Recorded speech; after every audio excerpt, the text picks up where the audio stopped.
Hello everybody and welcome to the LFC transfer room. We've got a nice little show for you today. We're going to chill. We're going to have a chilled one. It's been a tough week. Tough week for Liverpool players, staff, Liverpool fans especially. Tough week at the LFC transfer room. Tough week at the office. Let's get rid of that scoreline. We don't want to bloody see that all day. So as you may have seen by the thumbnail, the Monaco Grand Prix is on, and luckily for me there's a delayed start due to suspected rain, starting at 3:09 local time, so in a few minutes time. So I've got time to get myself properly set up, but it's a good time to let people join as well.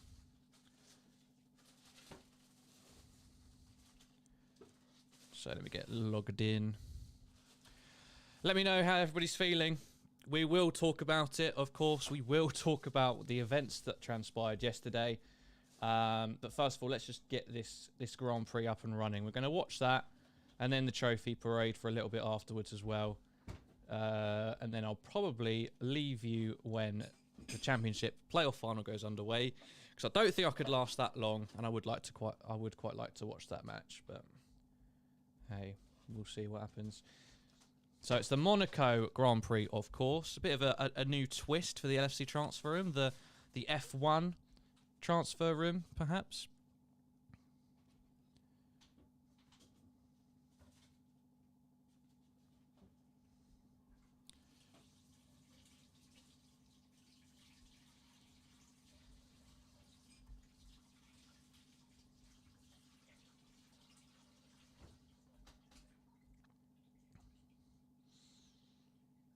I don't know what's happening with the race. I'm listening into the commentary and they're not even sure. Race control making a pig's ear of it. I think they're expecting heavy rain, but there's just none coming. And all the drivers and engineers are unsure what to do exactly.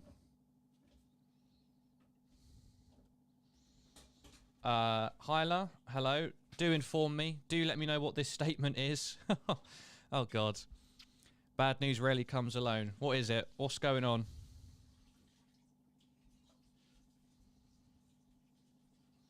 Right, hang on. We're almost ready.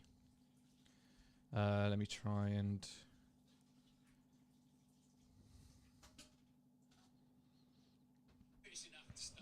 What?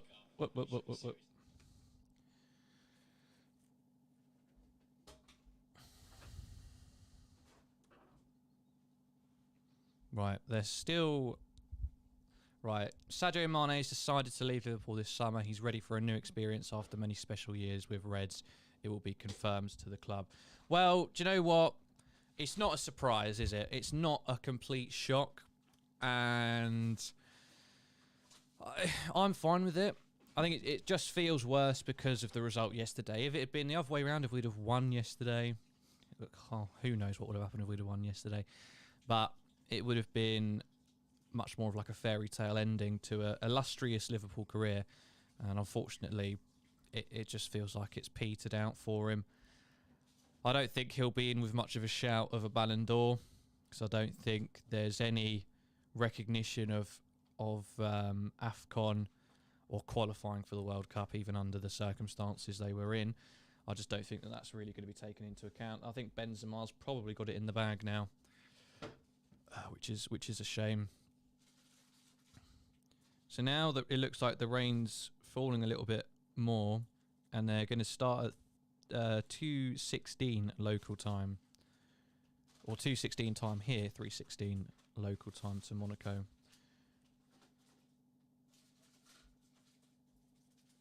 Bloody hell! It's just suddenly tipped down. This could be a chaotic day, chaotic race.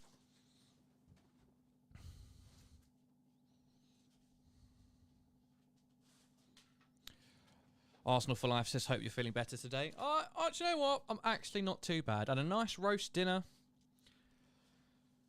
Bit of time to reflect, and I think this is going to help as well. Watching a bit of the Grand Prix. Watching a bit of the Grand Prix with you lot. and the trophy the trophy parade, bus parade, whatever you want to call it. I think it's still important. You know, football Twitter will banter us for it, but I think it's massively important that this trophy parade goes ahead. And I think the fact that it is as soon as the players get home, the day after, I think that's even more massive. I expect it to be buzzing, absolutely buzzing in the city. And I hope the scenes reflects that when it gets underway at about 4 o'clock. So we've still got a good old way to go, but this race will cover the majority of that once it does actually get underway. And I'm just kind of keen to wait until this race gets started, get the first couple of laps out of the way, and then we can reflect. We can reflect on the game and the circumstances before and afterwards as well. But feel free to let me know how you're feeling.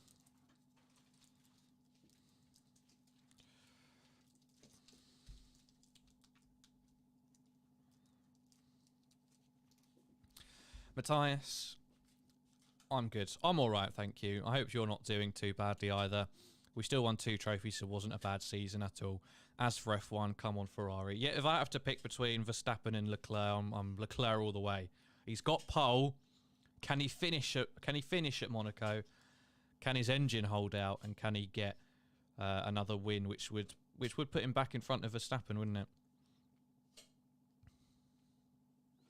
It's an interesting. It's certainly shaping up to be an interesting drivers' championship. It felt like maybe Verstappen starting to get away. Red Bull's upgrades starting to push them ahead, but you know, up until Leclerc's engine failure, he was absolutely cruising in Spain. So hopefully, it's all good. Safety car on extreme wet. God, it's absolutely pissing it down now. And there's no cover for the crowd either. They have to wear those horrible bin bag things to keep themselves dry. Anissa's Hope You're Doing Well says, "Hi Louis, heartbroken from yesterday, but I think it's now time for the second phase of the Klopp project." Yeah, I mean, I think it's very reactionary. I saw a lot of people saying, "Oh, this feels like the end of an era." I wonder whether that's shared by a few people here as well. It does have a strange feeling to it. You know, Salah, who knows what's going to happen with his contract. Milner's coming to the end of his career. Henderson's not going to be a regular starter for much longer. Mane's on his way to Munich. Firmino's finished. You know, a lot of those first phase players are just starting to come towards the end, and so we're going to say goodbye to some of them. So yeah, I do get that. I do get that feeling. You just hope, you just hope, don't you, that ultimately this defeat, not quite getting over the line in either of the big two, maybe just encourages a bit more action in the transfer market. We just say, do you know what? We've missed out. Man City are going to look to try and pull away with Haaland, and I'm sure they'll sign 1 or 2 others as well. We've done well. We've navigated the market quite well recently. Now we do need to pull the trigger, which we haven't done for a fair while. In his interview after the match, Klopp looked like he was already for Istanbul and next year's Champions League. I mean, that's why he is the best, the perfect manager, isn't it? The perfect manager for when you lose a final, because he can find a way to turn anything, any negative, into a massive positive.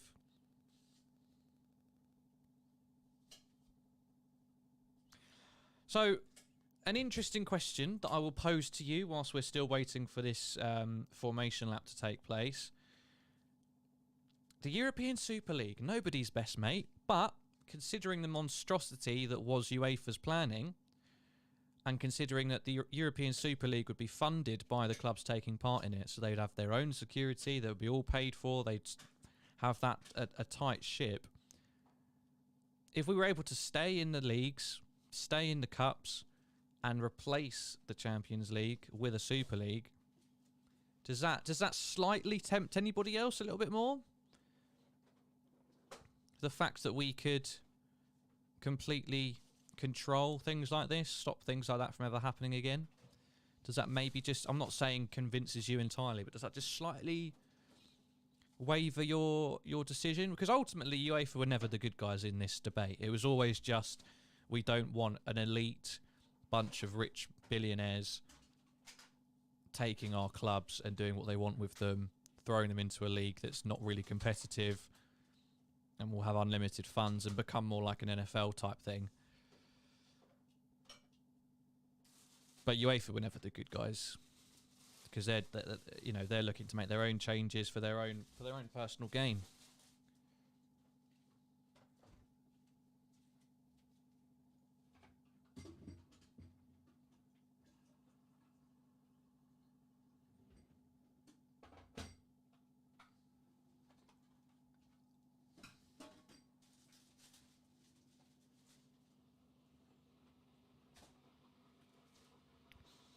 Sorry, I just got the kettle on. If you are striving for perfection, this loss could provoke FSG to invest more in the team. I think the last 2 years' investments have been below expectations. You got to remember, COVID did have an impact, but I agree. By all accounts, we were actually looking to invest in some stars. But then COVID came along and everyone's finances, unless you're state-owned, kind of went to buggery.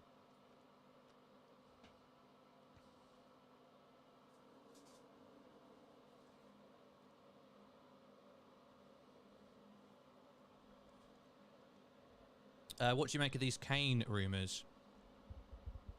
Anfield Rap reported it, and they are quite reliable. Well, Anfield Rap are actually... well, there's massive allegations that are quite hard to disprove that they're linked with the Sun. They're owned and or receive funding from the Sun. They're reputable. I wouldn't say they know a great deal. They have a source which they've shared. A person said it, and they've named who that person was. And I don't think, maybe there's something there, but it's like with Mbappe, isn't it? Of course we're interested in him. Why wouldn't you be interested in Harry Kane if he became available? But I don't know if that happens.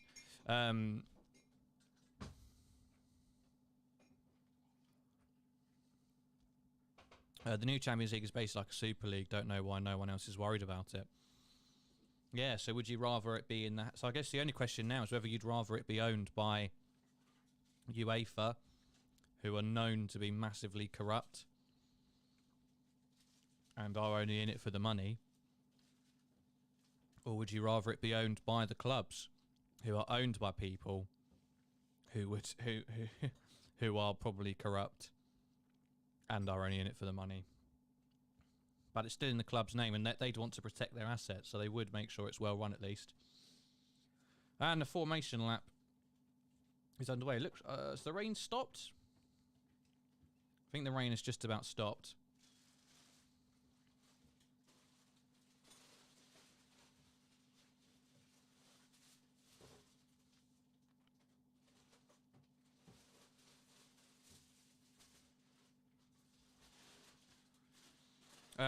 Yeah, I mean, I'm not going to pretend I'm an expert on it, Anissa, but there is a lot of people have turned their back on it because either their lead person or somebody there is involved, like a subsidiary of the Sun. So it's not great. How is the turnout? What do you mean? What do you mean?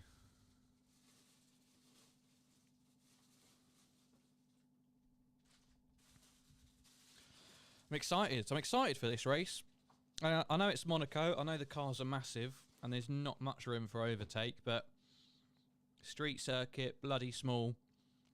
We're bound to see some interesting stuff. Mick Schumacher to Aston Martin next season. Is that confirmed? So who are they going to get rid of then? Is Vettel? Vettel's not retiring, is he? And Lance Stroll brings in all the money for Aston Martin, doesn't he?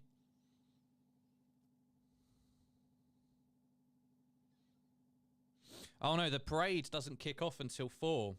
The parade doesn't start until 4 o'clock. So that's why I've just come on. Just for the hell of it, really, just to watch the Grand Prix first. But as soon as that gets underway, we will have a look at it. I don't think we'll do the whole thing, because we're going to be on for a while anyway.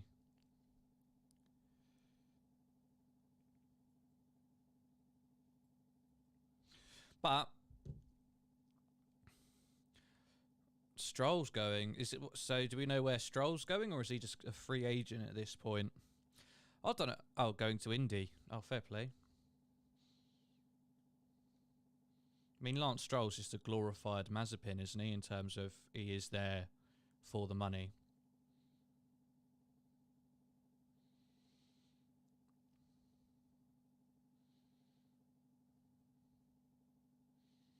I don't know. I mean, Schumacher hasn't even earned a point yet. I think that's a bit of a strange decision, unless it is the name that they're going for. I feel bad for him because he doesn't. I know he doesn't. He hid his name for ages, didn't he? He didn't want to get in on name alone. But I think he should probably stay at Haas another year, unless he has a good end. Unless he has a good rest of the campaign. He needs to get some points because K-Mag's showing him up.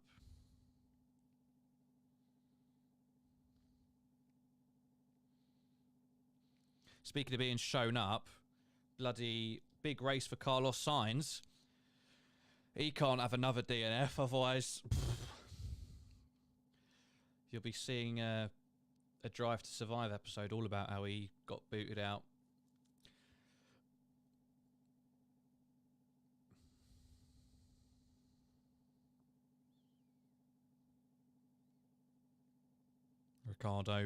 Ricardo on the radio. Do people like well, in this chat, do people like Ricardo? Maybe I should start watching F1. The Verstappen drama did pique my interest. Anissa, watch. I mean, it's not realistic. It is exaggerated. They do, you've got to not take it all word for word, but watch Drive to Survive on Netflix, series 1 to 4. It's good. And it'll just get you to know some of the drivers a bit more, know some of the team principles, and then you'll be just a bit more invested. So it's pissing with rain. Oh, red flag.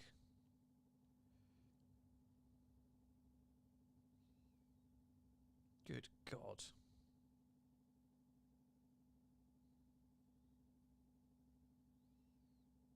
It's absolutely soaked.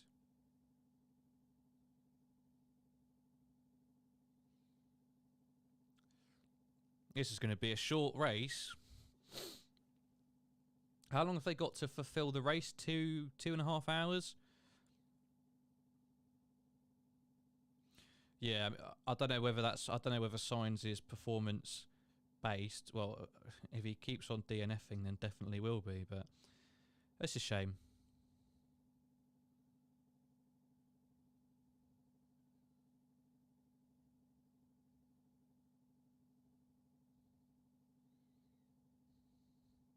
God.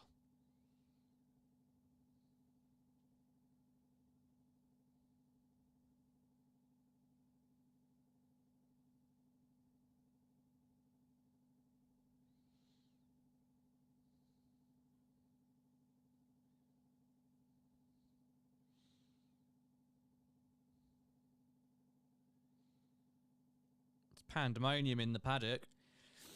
Thank you to everybody who is watching. Much appreciated. Once, if the race does get underway at some point, then we can start to digest what happened yesterday. But this is quite interesting.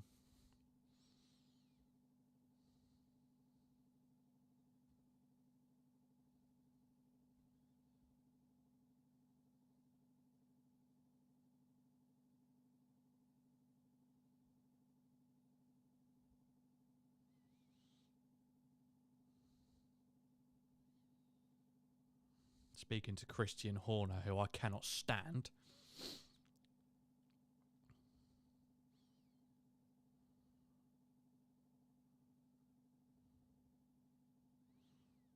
I'll take Dembele or Nunes.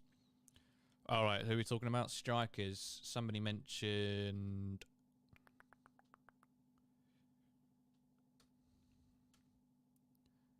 Somebody mentioned Lewandowski. Could you imagine? But yeah, I think Matthias is right. I think he goes to over to what's it called? To Munich. To Barcelona, sorry. They'll pay him a fair sum. I don't get why they're potentially selling Frankie de Jong though. They shouldn't be getting rid of him. How can you get rid of him and then bring in Lewandowski? Because he's not going to take a pay cut, is he?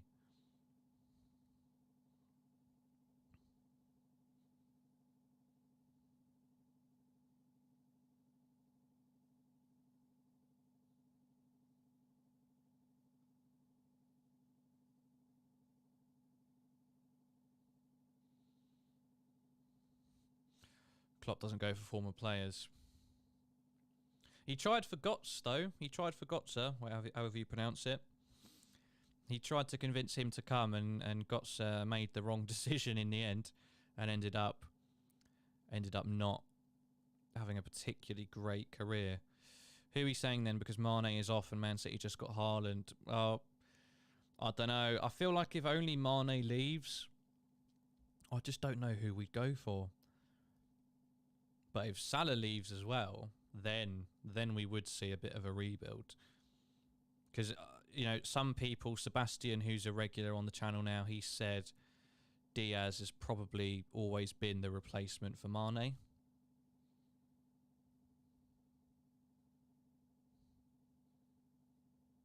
Schumacher saying he's never been this wet before. Barca make bizarre decisions in the transfer window. Yeah, I mean... I know they've done all right in this second half, but their signings are still just so weird to me. Like Memphis Depay it was never a Barcelona player. Adama Traore, Aubameyang, you know, they're getting what they can, but for ridiculous sums of money, for ridiculous wages, there's just no longevity in it at all. You know, an elite historic club, and they're so short-sighted in everything they do at the minute.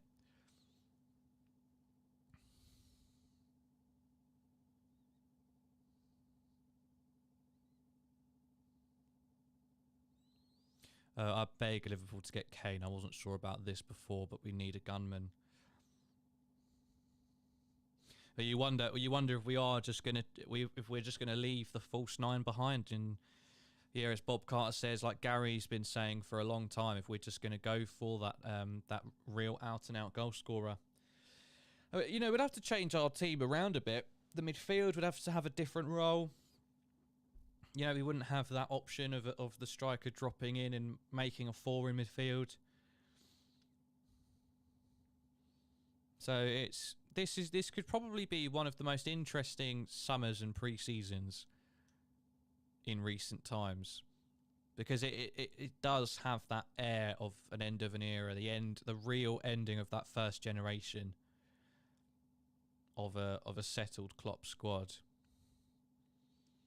And absolute thought now needs to be pretty much purely on the next step.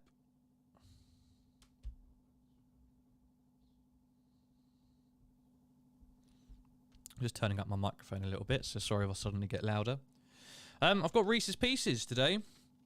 Anybody? Not a promotion, not sponsored, unfortunately, but anybody else like them? To be honest, I didn't like the idea of Kane, but we do need a proper number 9, so I wouldn't mind. I mean, I know Kane's not the most likeable bloke, and he does, but if you're just being purely objective, he is. You've got to get him. You've got to get. Imagine how many goals he would score in a Liverpool team. Imagine how many low blocks we would just get through because he could shoot from pretty much anywhere and find the net. And he could play those balls like he does for Son, who, to be honest, should go for him.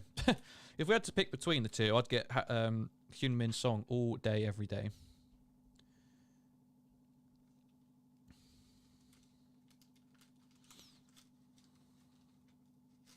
Thank you to everybody who is joining. Please do subscribe to the channel if you are new. We're just having a chill out session today. It's been a tough 6 days, a tough 24 hours.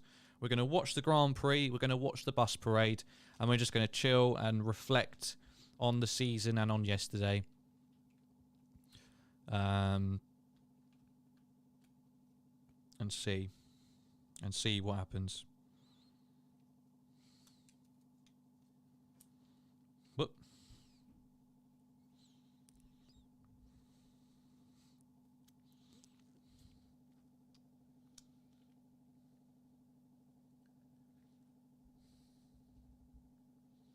Oh, so the 2 hours for the race hasn't started yet.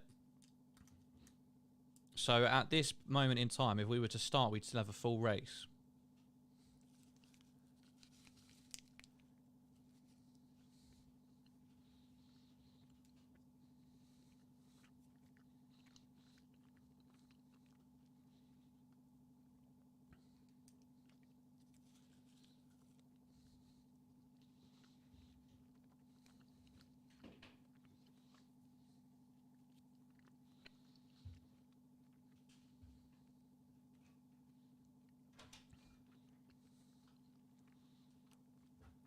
To be fair, I'm not a massive peanut butter lover, but Reese's just hit differently.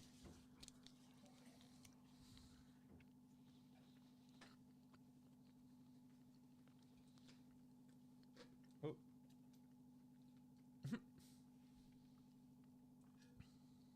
Thank you.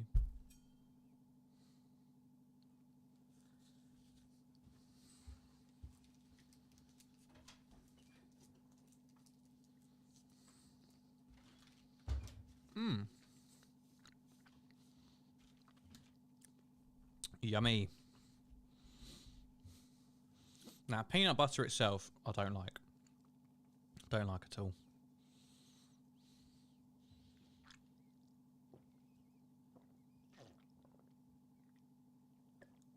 Oh.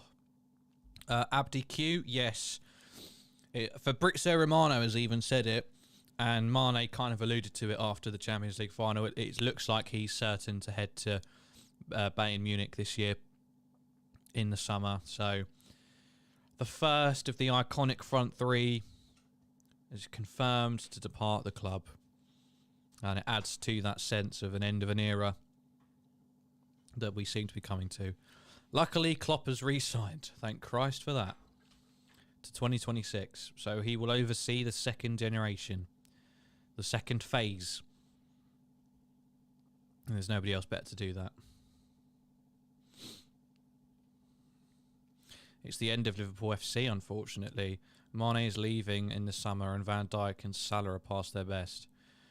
I think that's a bit reactionary, and that's a bit extreme. Mané's leaving, but we'll buy somebody.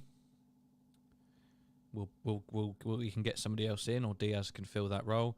Van Dijk is by no means past it. He's got another 4 or 5 years left. You know, Salah's had a bad end to the season. I can't say that he's not past his best. Maybe he is, but I think a combination of lots and lots of football and a change in dynamics of the front three with Diaz coming in has just halted his progress. And the fact he did so well means that he's often been double marked and teamed up on. How much did Munich pay? I don't think... It hasn't been confirmed yet. It's not been confirmed yet, unfortunately.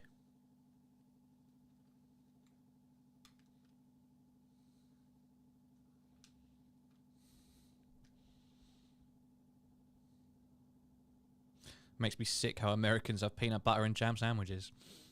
I don't like... Yeah, peanut butter on toast has never appealed to me. So, to people who are joining, we are here for a nice chilled out get-together.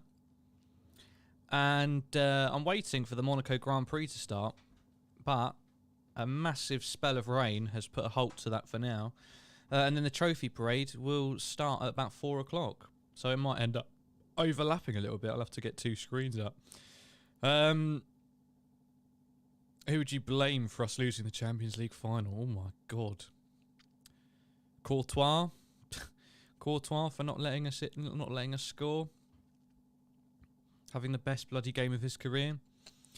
K-Mat says 3 finals and no goals. Diaz was awful. Anissa says, Louis, do you feel that the front three of Diaz, Salah and Mané are too similar? At the end of the day, they are wingers, so perhaps they haven't got the clinical edge of pure strikers. I think that is where a lot of the... What's it called? A lot of the Firmino impact gets overlooked, and the fact that he was... Mané was out on the left.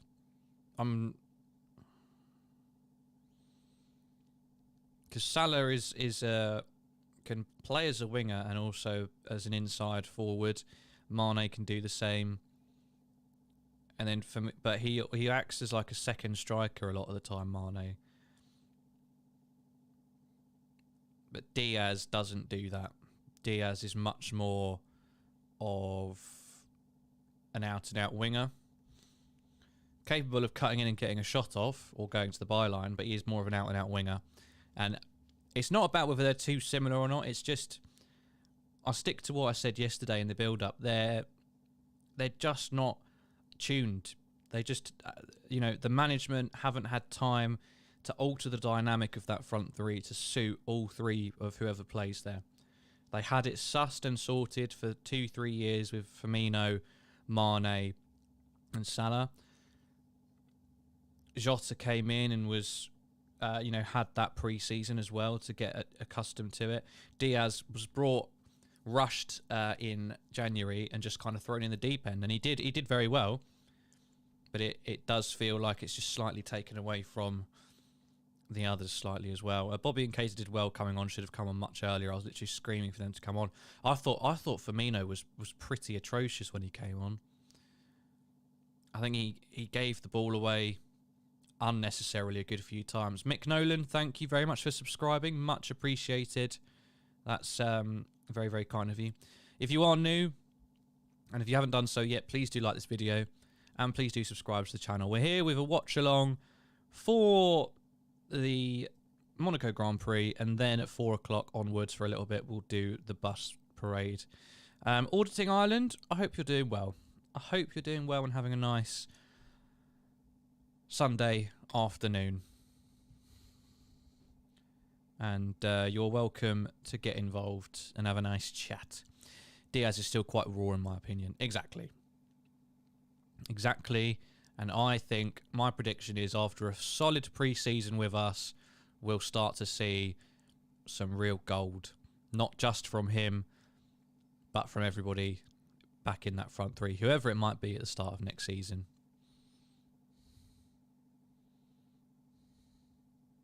So the rain has stopped at long last. Guys, we are only 15 subscribers away from 4,300 subscribers. I just wonder, there's plenty of time left in today's stream, and we've got a season review later this evening. Maybe we could do that today. Maybe that would be a nice little pick-me-up, at least for me. Letting go of Jorginho Wijnaldum was dumb. I think you've got to be careful. As you say, in hindsight. But the fact of the matter is, we got 90 points again, losing out by a point to a state-owned unlimited resources club. We played every single game available to us, winning most of them, only losing twice all year in the Premier League. We won 2 cups, and we were 30 minutes away from taking the Champions League final to at least extra time. So I wouldn't get too hold up on missing Wijnaldum. And if I'm being honest, I don't see how he would have made much difference. Yeah, there's no evidence that he would have won any game single-handedly that we didn't.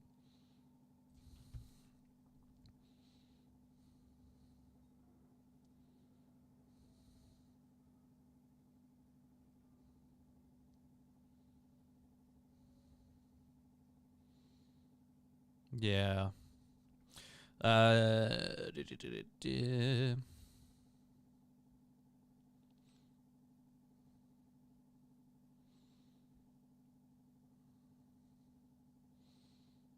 There's still no news of when this race is getting back underway again.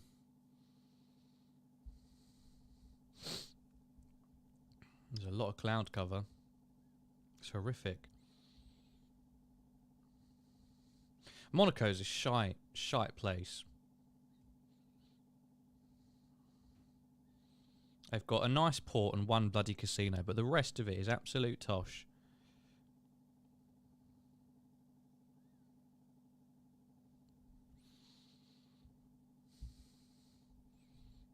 There's nothing there apart from the casino and what's down by the port. Everything else is horrible.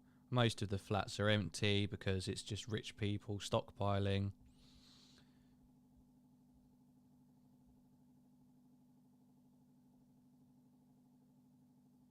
So it's raining again? Yeah, it is. Bloody hell.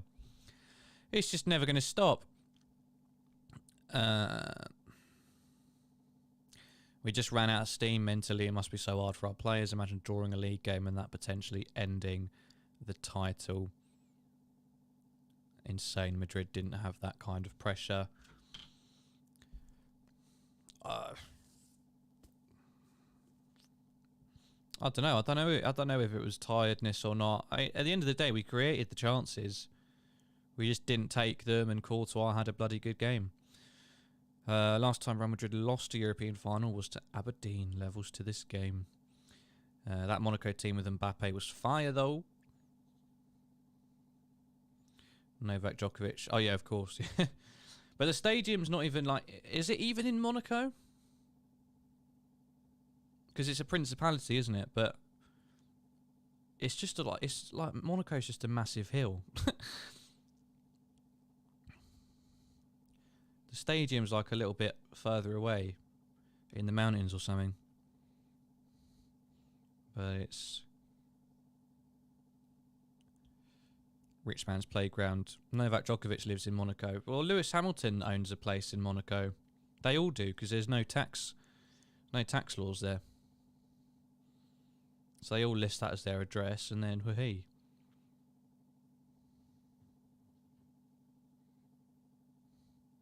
Sebastian Vettel's a good-looking chap, isn't he, with that hair?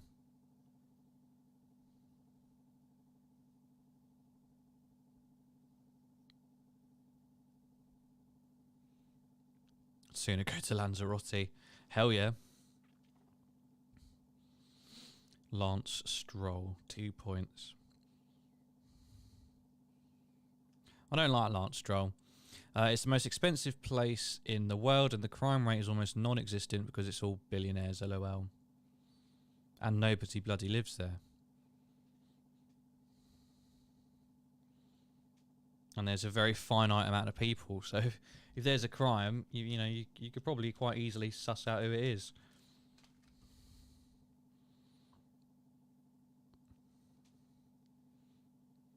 And crime rate, you mentioned crime rate, that's quite interesting. You know, when you say crime rates, people think of murders, stabbings, thefts. But what about corruption? What about unpaid taxes and what have you? I reckon the crime rate in that regard is probably quite high. Tax haven, I believe. Yep, exactly. They don't pay taxes in Monaco.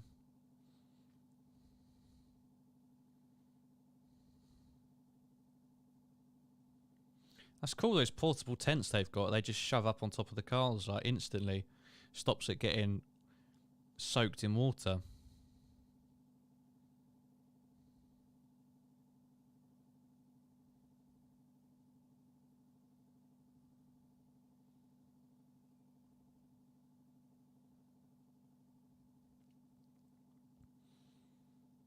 Vettel's the only F1 driver who doesn't live in Monaco. Interesting.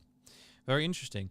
Owen, good to see you. How are you feeling today? Woke up feeling a lot more positive this morning, and just how proud and what our team has done.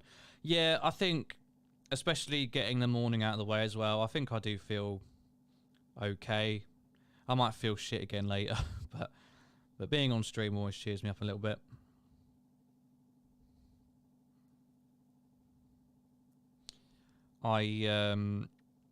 You know, there's nobody better when you lose a major tournament or major cup final than Klopp. to sort of talk you back into believing. What do you feel? How do you feel about the Sadio Mané news? It's now pretty much confirmed by Fabrizio Romano, tap-in merchant.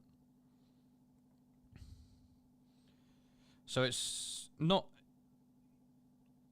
completed that it'll go to Bayern, but the decision is that he will leave and will be allowed to leave for a decent price. So I don't know where else he would go. PSG, maybe? I wouldn't like it as much if he went to PSG. I'd be more than happy for him to go to Munich, return to Germany. Wait, was it Leipzig or was it... No, it was Salzburg, wasn't it, where he started? Sorry, so not returning to Germany, but go to a decent club, rack up some trophies, win about 5 more Bundesligas before he retires. Champions League every year. See what happens in there. A few cups.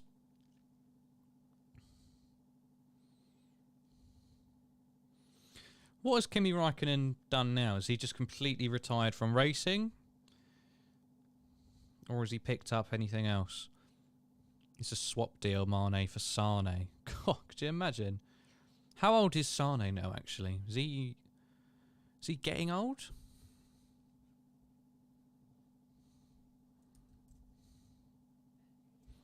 Leroy Sané. 26, so just coming into his prime, potentially. I mean, that would be incredible, but there's nothing out there linking us to Leroy Sané at present. Losing last night and the emotions after that game, it was why everyone regards UCL in such high regards for us, but for the Liverpool fans in the stadium, a lot of them were kind of not asked. They were more worried about trying to get home to the via the safest possible route. JJLFC says, what are we parading? Cancel the parade. What's the point? It's we've won 2 trophies. We won a Premier League under COVID. The team's done amazing things, and they deserve to have that celebration. And of course, the women's team are there as well. They earned promotion. So it's just a nice little celebration to reflect, what have you. If you're coming from football Twitter, that'll be hard to understand because you'll just be thinking about bloody ratio and one-upping people, and you won't really be understanding the real context behind it. I'm not interested in debating it with you either, if that is where you're coming from. Thank you to everybody who is still joining the video and getting involved. Please do like the video. Please do subscribe to the channel as well. We're nearly at 4,300 subscribers. I think we could very possibly do that today if a few more people press that subscribe button. Huh? JJLFC says it's going to be a depressing parade. No, it won't be. It's going to be like the perfect remedy because everyone feels down and shit. And now we get to go and welcome back those players who've played every game this year, done fantastically well to almost win the league, to get to another Champions League final. You know, they deserve it. They absolutely deserve it. And it won't be depressing. It's going to be quite a uplifting occasion, I feel.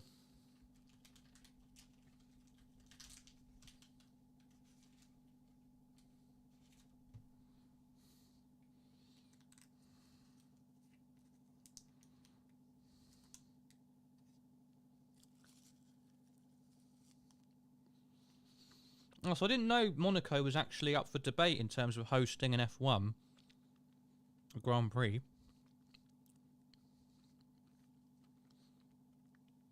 I thought Monaco was a shoo-in.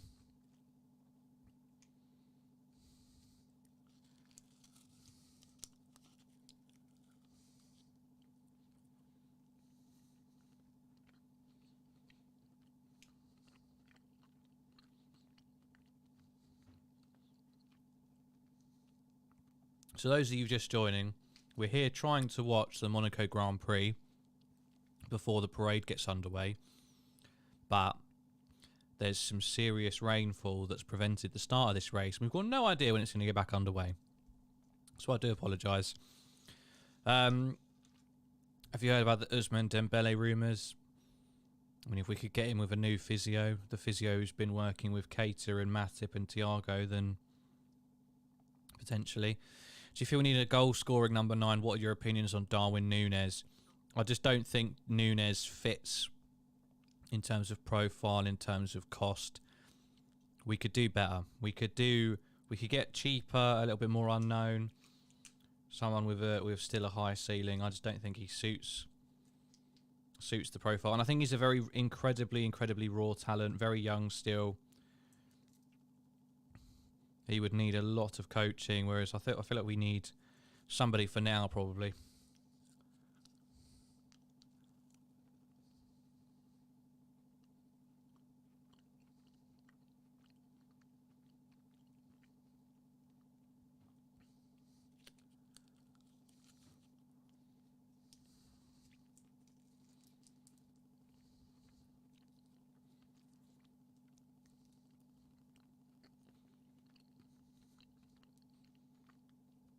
Anthony or Nkunku would be the ideal replacement for Mané. Well, there's rumours around both of them.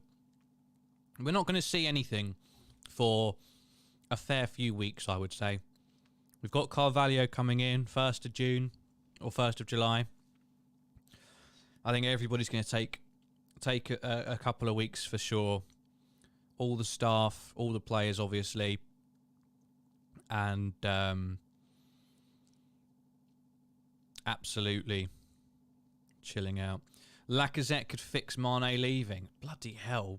We don't need an Arsenal failure, do we?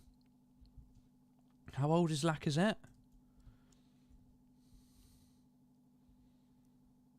He's 30. He's 31. So you're going to buy from an English rival who's going to massively overcharge for a 31-year-old who's just not that great. Darwin Núñez to replace Sadio Mané. I know a lot of people are very, very keen on Darwin Núñez. I do think most of us are probably judging a lot of that on his performance against us for Benfica. So I would urge you to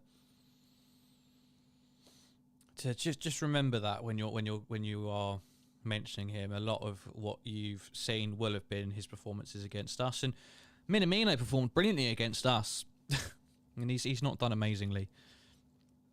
Bless him, and maybe he'll be on his way out this year as well. I mentioned Lanzarote earlier. Where do you like going on holiday? Well, I'm going on holiday to Cyprus in July and Spain in August. Let me know where you guys are going on holiday if you are. Nobody in Arsenal's squad would make our starting 11. Agree with that. Going to Tunisia soon. Going to be drowning my sorrows with mojitos. Hell yeah. If we're being honest, the only Real Madrid replacement is Son Heung-min. I mean, not the only, but if you offered me him, I would take him. For a decent deal, I would 100% take him. Thank you to everybody who's just joining. We're watching the Monaco Grand Prix, which still hasn't got underway yet due to heavy rainfall. And then when the parade gets underway, we will have a little look over at that as well. We'll see what's secured in. Thank you very much for choosing to join. Please do like the video if you haven't done so already. And please do consider subscribing to the channel as well. If you subscribe, let me know. I'll give you a shout out. If you get involved in the group, in the live chat in any way, I'll read it out for you. Who do you reckon the realistic Mané replacements are? Oof. Matthias is going to Zambia. £100 million for Son Heung-min. Oh, no, I was thinking more like 60 mil, maybe. Any more, and I just wouldn't buy him. But a replacement for Mané. A lot of people think that that's what Diaz was actually brought in for. Because Mané wouldn't have just made this decision out of nowhere, would he? Like, there was probably talks a lot earlier in the season. And combined with Tottenham going for Diaz in January, they decided, right, let's get Diaz in. He was our replacement for Mané anyway. Let's get him in. You know, I think that's a massive possibility.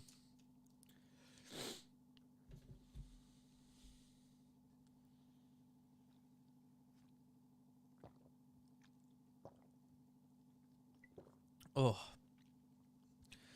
bloody hell, I rushed back from doing the shopping in Lidl. I rushed back, and I only just managed to get on in time for the 2 o'clock start. And now it's 5 to 3, and we're still no closer to getting underway. It's unbelievable. Players do raise the level when they play big teams like us. Need to remember that. Exactly. It's going to be a very interesting summer. So many players going to leave their respective clubs, and even some on a free. Yes. That is my feelings towards this summer. It's going to take a while to get started. I think we are going to see very quiet June. Not much happening. We'll recollect our thoughts and we'll get started in July. And hopefully bring in a few more players as well. Chouamini looks like a bit of a lost cause at this point, but I think we still need to get in another quality midfielder for sure. Levy would fleece us if we went for Son or Kane after the Diaz drama. Yeah, exactly. So it's a bit of a non-starter really. I'll be fuming if the club don't get another forward in. Who else did we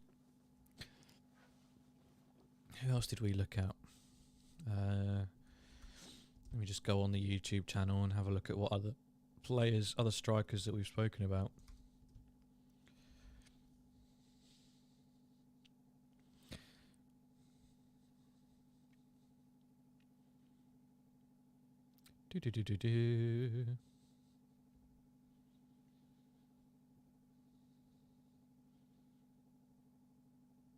Oh, here we go. We're going to get underway in 10 minutes, apparently.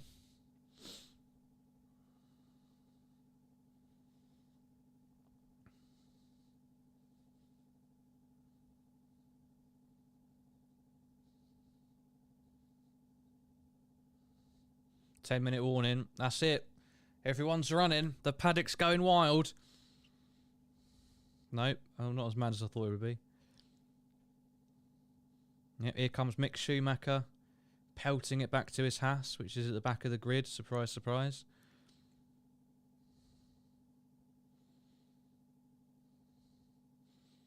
God, those suits look like they are absolutely roasting.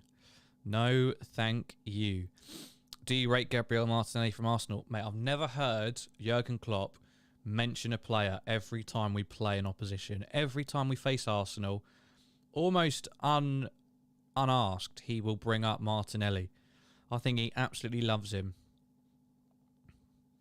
Maybe he's being cheeky and trying to sow the seeds for something in future. Please do make sure that you subscribe, guys. I'd love to get as close as possible to 4,300 subscribers today, if possible. It's a tough ask, I know, but I think we could do it. Jared Bowen. Would anybody like to see us sign Jared Bowen? I know he doesn't have that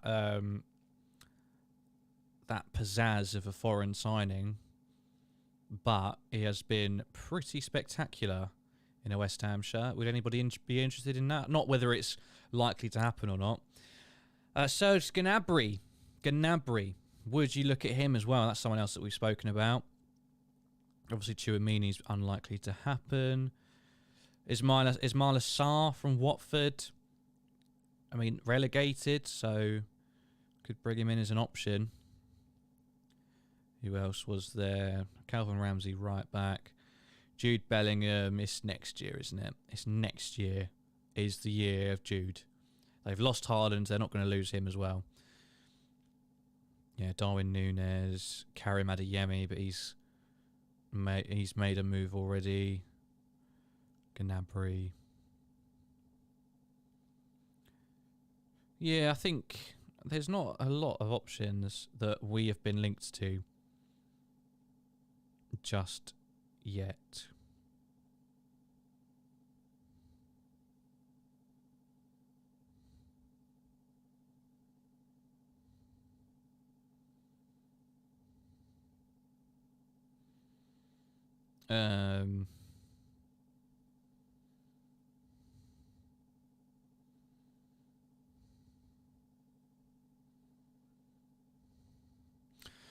Right, so we'll be getting sort of started in about 6-7 minutes now, finally. Bloody parade's going to start soon. Smash the like for the LFC transfer room. Thank you very much. Much appreciated. Manuel. What was everybody saying? Right winger should be brought in too. It'd be nice to bed someone in. Should Salah leave? Do you rate Gabriel Martinelli? Yes. I feel like we're going to get Bowen to replace Salah. I mean, that would be underwhelming, wouldn't it? You can't think of it in that way if we go for him, though. You just got to think of him as a signing. You can't say, oh, who's our replacement for Salah? Oh, yeah, it's bloody Jared Bowen. It just doesn't sit right, does it? But as a signing, I'd absolutely love us to get him. Could swap Mané for Gnabry along with them, giving us 30 mil. I like that. I like that. Get some money and a player. Because, I mean, surely the world is in agreement that Mane's better than Gnabry. So if there was a swap on the cards, they would be paying us, wouldn't they?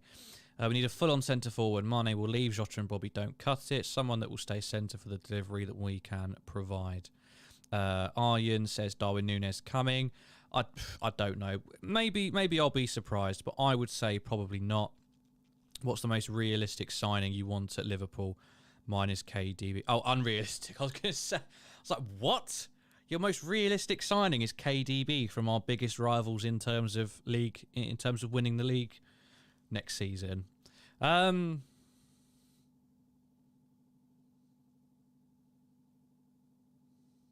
Yeah, I mean, that's it depends on what you think we need to strengthen, doesn't it? So you're going for the midfield, having that real creator, that person who could really find those little gaps, etc. Or do you think that we need someone who can actually finish the chances that we already provide? Harry Maguire, says JS. Bloody hell.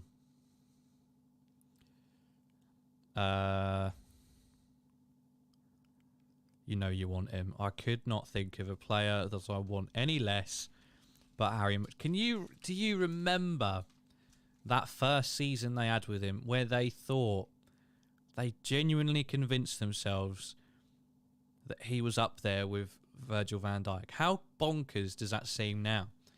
Like, even Man United fans can't stand him in a Man United shirt. But the first season they got him, they thought he was better than Virgil van Dijk. Oh, you know they did. Oh. You can't even give Maguire away for free. He's that shit. Terrible. I've never seen such embarrassing defending. The worst one I saw from him, there was one against Chelsea where he just did not pass the ball and he kept on dribbling around. Then tried to play like a cheeky diagonal ball, got intercepted, and I think Chelsea scored. The other one, the worst one, was against that Tottenham in the COVID season where they lost 6-1. And I think it was either the equaliser or the second goal for Tottenham, where he heads it twice, can't get rid of it, and then he's chasing it back, pulls Luke Shaw down, who's dealing with the situation, pulls him over, and then the bloke that Luke Shaw was marking scores. It's absolute cringe, but it's bloody brilliant. I love watching that video sometimes. It's hilarious. My Armcast is a better defender than Maguire, says Matthias. Everyone comment your favourite Harry Maguire moments in the chat. Race will resume at 4:05, so in 3 minutes' time, but we'll have to go through the safety lap again behind the safety car. Mourinho had a better season than this. He won Europa League, League Cup, LOL. If you want to look at it purely in terms of which cups they won, then yeah, you're right. But that's the most simplistic football Twitter way of looking at something which a 5-year-old could come up with, and it's not clever. If you want to look at it factually, we played every single game available to us. We won both domestic trophies.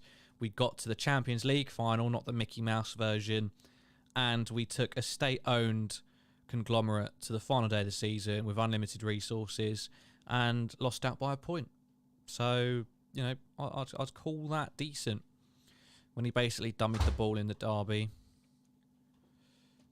Should go back to Everton, to be honest.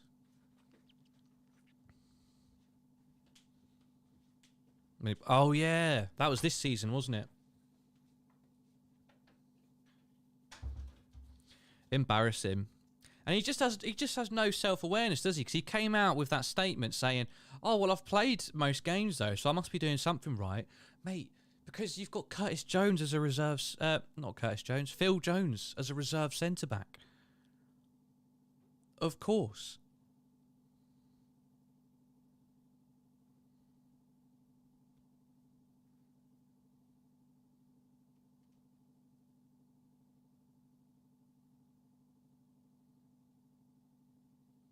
Jesus.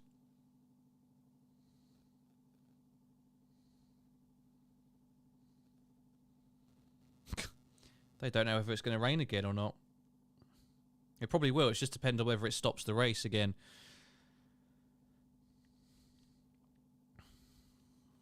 Which player do you feel like we should move on from the club? Mané is moving on. Or who would I get rid of? One player I would get rid of. Like, logically, from the people who don't start, you'd say Alex Oxlade-Chamberlain for sure. And Takuma Minamino probably, even though I'd really love to keep him.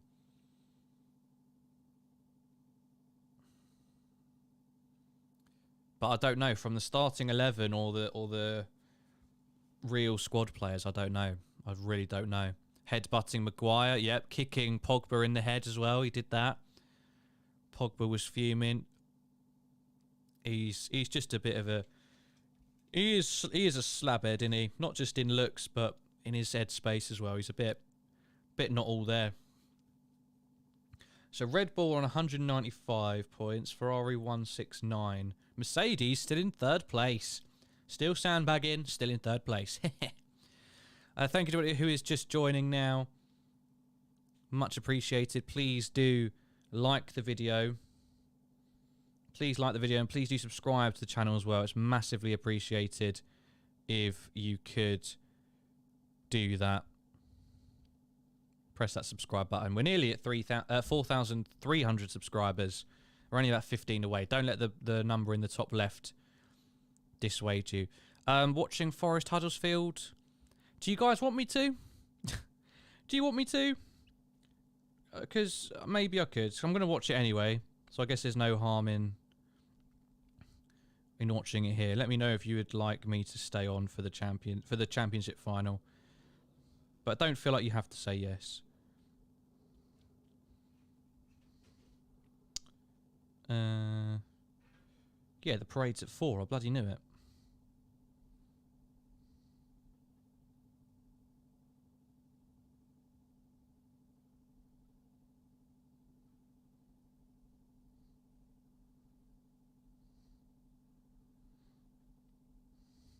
Can everyone go on?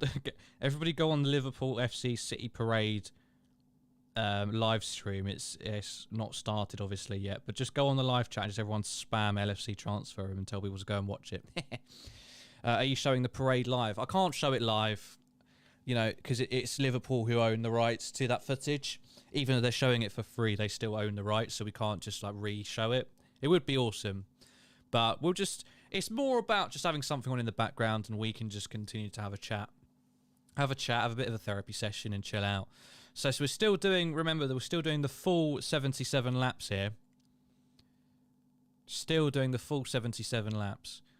Because the 2 hours did not get started at any point until now. So...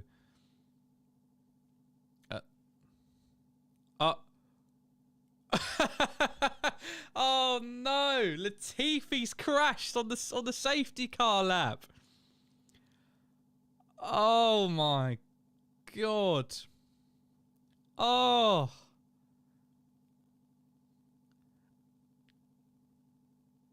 Oh, it's so embarrassing. Nicholas Latifi, the new Mazepin. Jesus Christ. What do his engineers think of him? Because he's on the radio going, my car just wouldn't turn.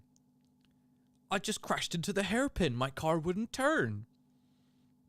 It's because you got to turn the steering wheel and stay out of the puddles.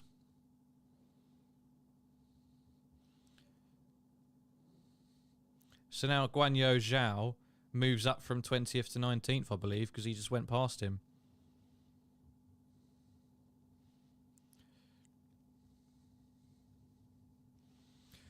Yeah, good point. We've got more people waiting in the live chat for the parade live stream than Man City actually had at theirs. Would you try Trent in midfield? No.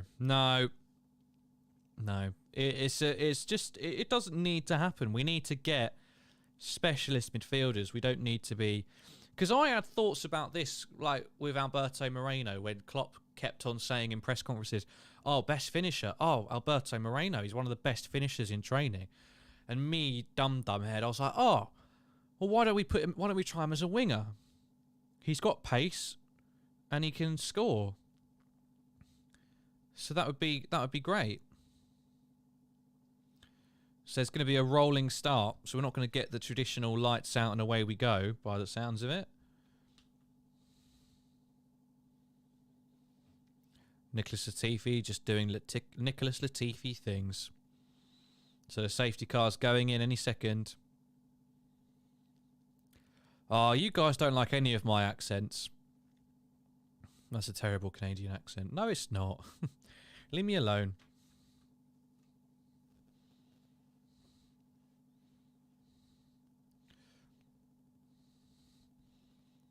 Imagine having a parade for 2 Mickey Mouse trophies. Hope you're doing well, RA. Please like the video. Please subscribe to the channel. All that good stuff. Right, so the final turn. Green flag.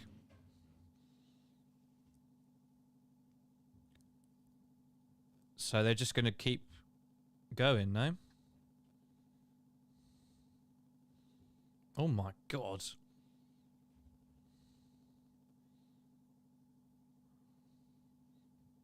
That's it. Oh, so we're on lap 3. Bit confused. But no dramatic starts. Everybody gets that rolling start.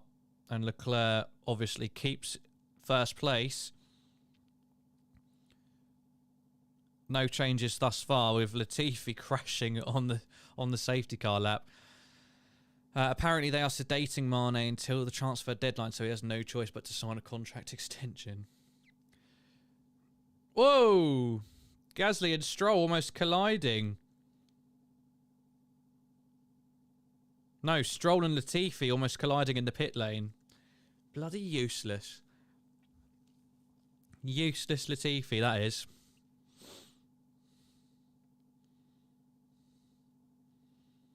No worries, RA. We're watching the Monaco Grand Prix, so feel free to join in. People don't realise how difficult it is doing what he's doing in midfield versus right back. Interesting to see a midfield with Thiago and Carvalho next season. Yeah, well, he's not going back on loan, but according to all reports, he'll be staying. Klopp has plans for him next year. So we'll see exactly what can happen. Why are rival fans so bothered about our parade? It's for Liverpool fans, nothing to do with you. Would you take Wilfried Zaha on a free? Wilfried Zaha, free transfer for Mané replacement. I don't think he's a worker. He's not enough of a worker.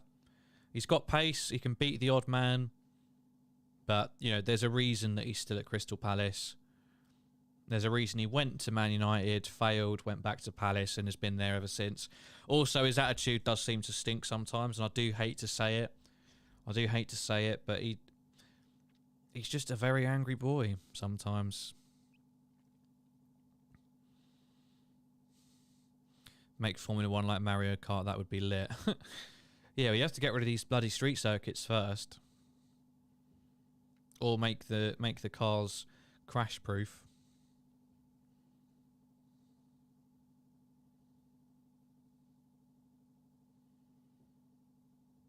Good Lord.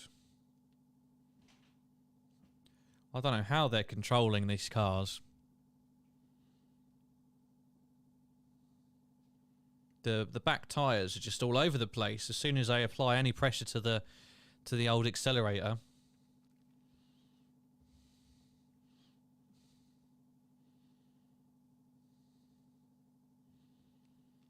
You feel like this is going to be a pretty bog standard, like nothing's going to happen. Right, moderators, your time to shine.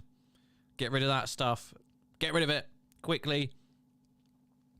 Moderators, this is all you. It pisses me off with the amount of tricks Zaha does.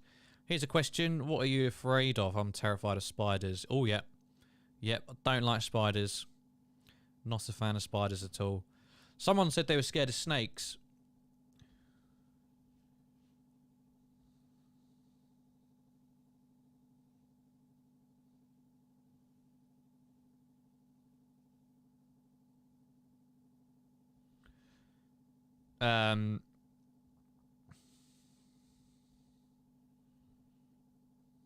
Whoa.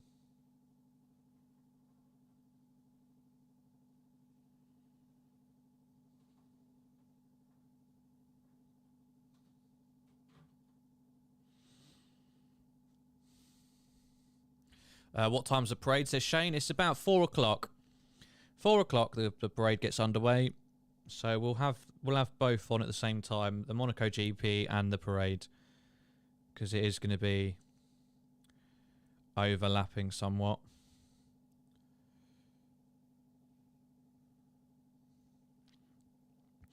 So how's everybody feeling about that Mané news? I feel like I've given my thoughts on it, but is everybody okay with Mané leaving? Do you think it's worse because of the fact we've lost the Champions League? Are you happy he's going to Munich potentially? Yeah, snakes don't bother me as much. I mean, obviously, if they could kill me, then they would. But, like, snakes in general, I'm not too fussed about them. They got scary eyes, some of them. Do you think we have any chance of getting Saka as they have no Champions League football? Yeah, the whole Saka thing is a weird one, Liam. We've been linked on and off with him for quite some time. But I've just always had this vision of him just being an Arsenal boy. As Anissa says, I've always thought of him as just an Arsenal lad. So I don't know. There's obviously some noise from somewhere, or maybe someone is just making it up and it sticks.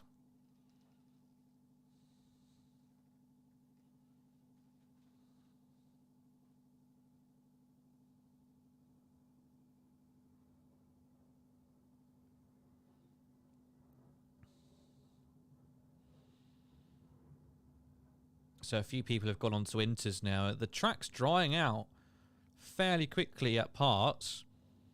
There's the puddles have completely dissipated, and that's the good part about it, about Monaco being on a hill, is the water will just run away pretty quickly.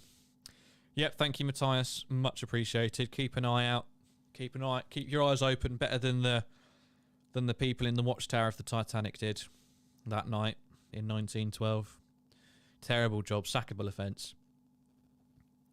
Can't lie, Mané was saying he was leaving before the final. It was awful timing. Well, I was kind of confused by his statement because he said it's very special news, but like, why would it be special to us if you're leaving? So I thought, well, what, is he signing a lifetime contract or something? But no, that's not what happened, as we all know. Later tonight, we'll also have a season review as well, so please do stick around for that. We'll have a few people on. We'll talk about the season as a whole. I'm sure we'll have some... I don't know if we're doing awards tonight or a different day, but we'll have a chat. We're 15 subscribers away from 4,300. I bet everybody who's here is not subscribed. So come on. Let me change the sub count so that people know what I'm on about. We're not at 60. We are at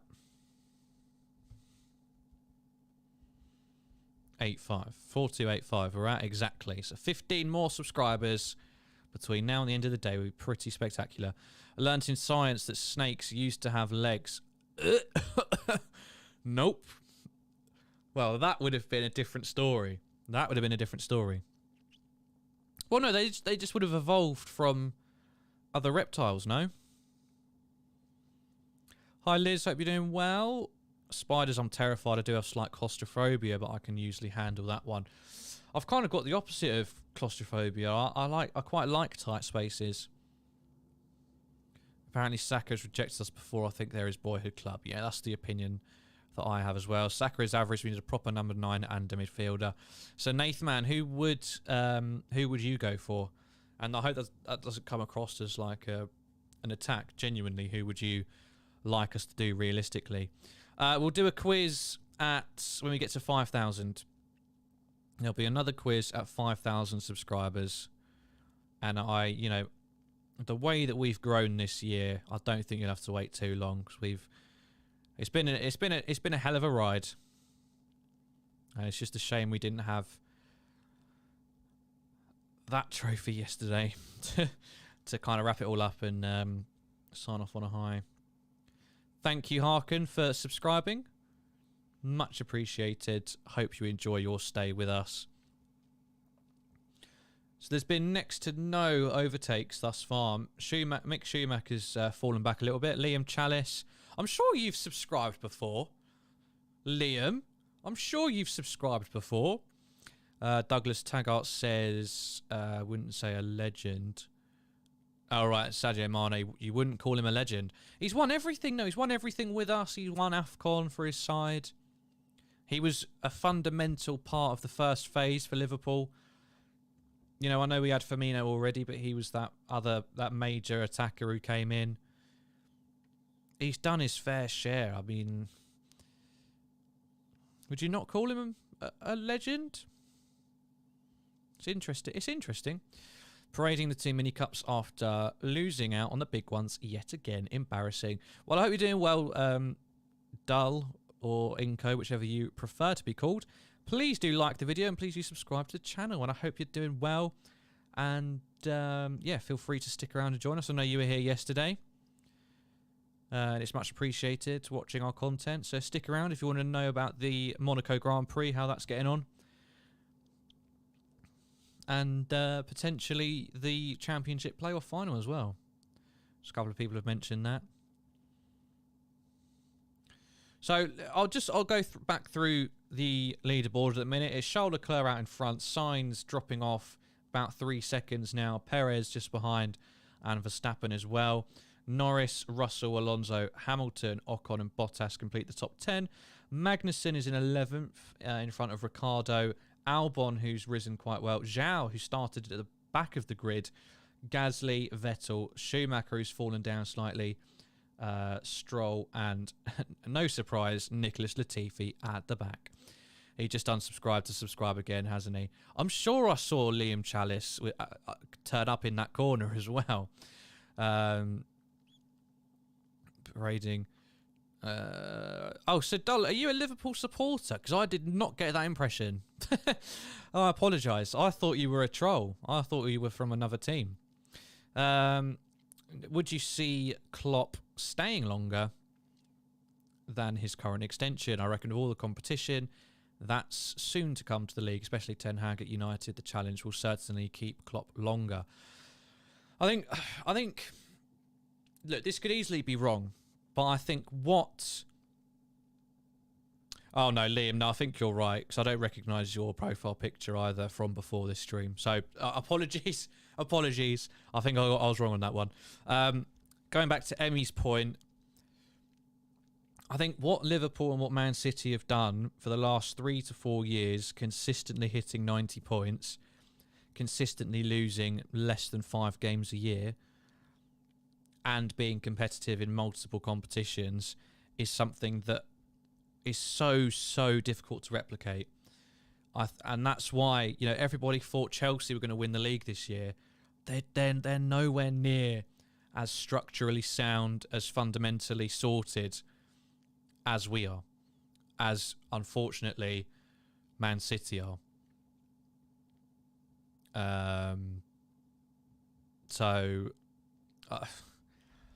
It's not easy to do, to just come up and match us. And I don't see us, you know, as disappointed as we all are, as much as we think we absolutely need a rebuild, I don't see us falling off next year, unless there's, you know, a similar injury crisis. But in general, our structure and our fundamentals puts us in that elite bracket. United will not go from their worst points tally ever in the Premier League, 58 points. They will not go from that to hitting 90 points for at least 3 years. They might get close. They might have a freak season and do very, very well. But no way. What about Darwin Núñez? Grizz Khan said he's a top target for us. Apologies for any Grizz Khan lovers, but he's not the best. He's not a reliable. He's a lovely guy, but he's not the most reliable. He'll put stuff out there. Leave it. If it comes true, he'll come back to it and say, I'm sick, I'm fucking sick. But if not, he'll just either delete that tweet or he'll just never mention it ever again. You know, he'll throw out a lot of stuff. There's really not much linking us to Darwin Núñez at present, and I just struggle to believe that Grizz Khan just happens to have an ultra reliable source that nobody else has contact with. But maybe I'm wrong on that one. That is weird, like in tight spaces. I used to hate going in lifts, the tightness, and had a fear I'd get trapped in. I mean, don't get me wrong, I wouldn't like to be trapped in a bloody cave or something, or like or somewhere where you literally can't move. But there's something quite cozy. There's something quite cozy about it, which I don't mind. I'm a Liverpool supporter, but last week pissed me off and made me look somewhat differently at the Liverpool team. In what way? Do you mean the way the Premier League ended, or are you talking about last week as in including yesterday? In fact, a serious question, if you're not a Scouser, why do you support Liverpool? I couldn't really tell you, because when I was a kid, we weren't doing anything. I started supporting them before Istanbul, so it wasn't because of that. My whole family are West Ham supporters. I really can't pinpoint the day to you that I suddenly just decided I was supporting Liverpool. Very strange. I don't have an answer for you, unfortunately. But yes, you know, I do live in London, so it's a little bit unusual. But we're a worldwide club, so why would you... So I don't know why some people would have a problem with fans being from places other than Liverpool. Lifts/elevators, I hate them. I walk the stairs. I don't mind a lift, but I guess if you ever got stuck in one, that'd be pretty naff. What? Was that Zhao? Or Bottas? Just had to cut the chicane.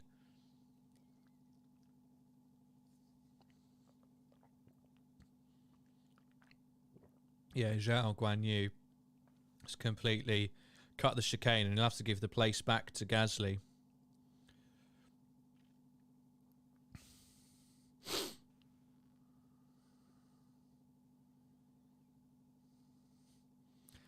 He's just upset.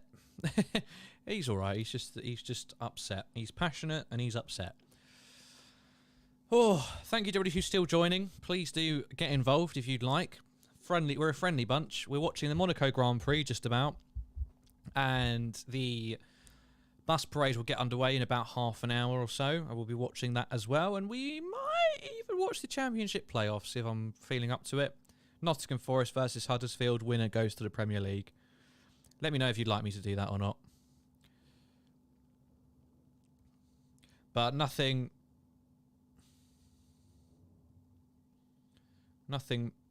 much going on so far. A couple of overtakes.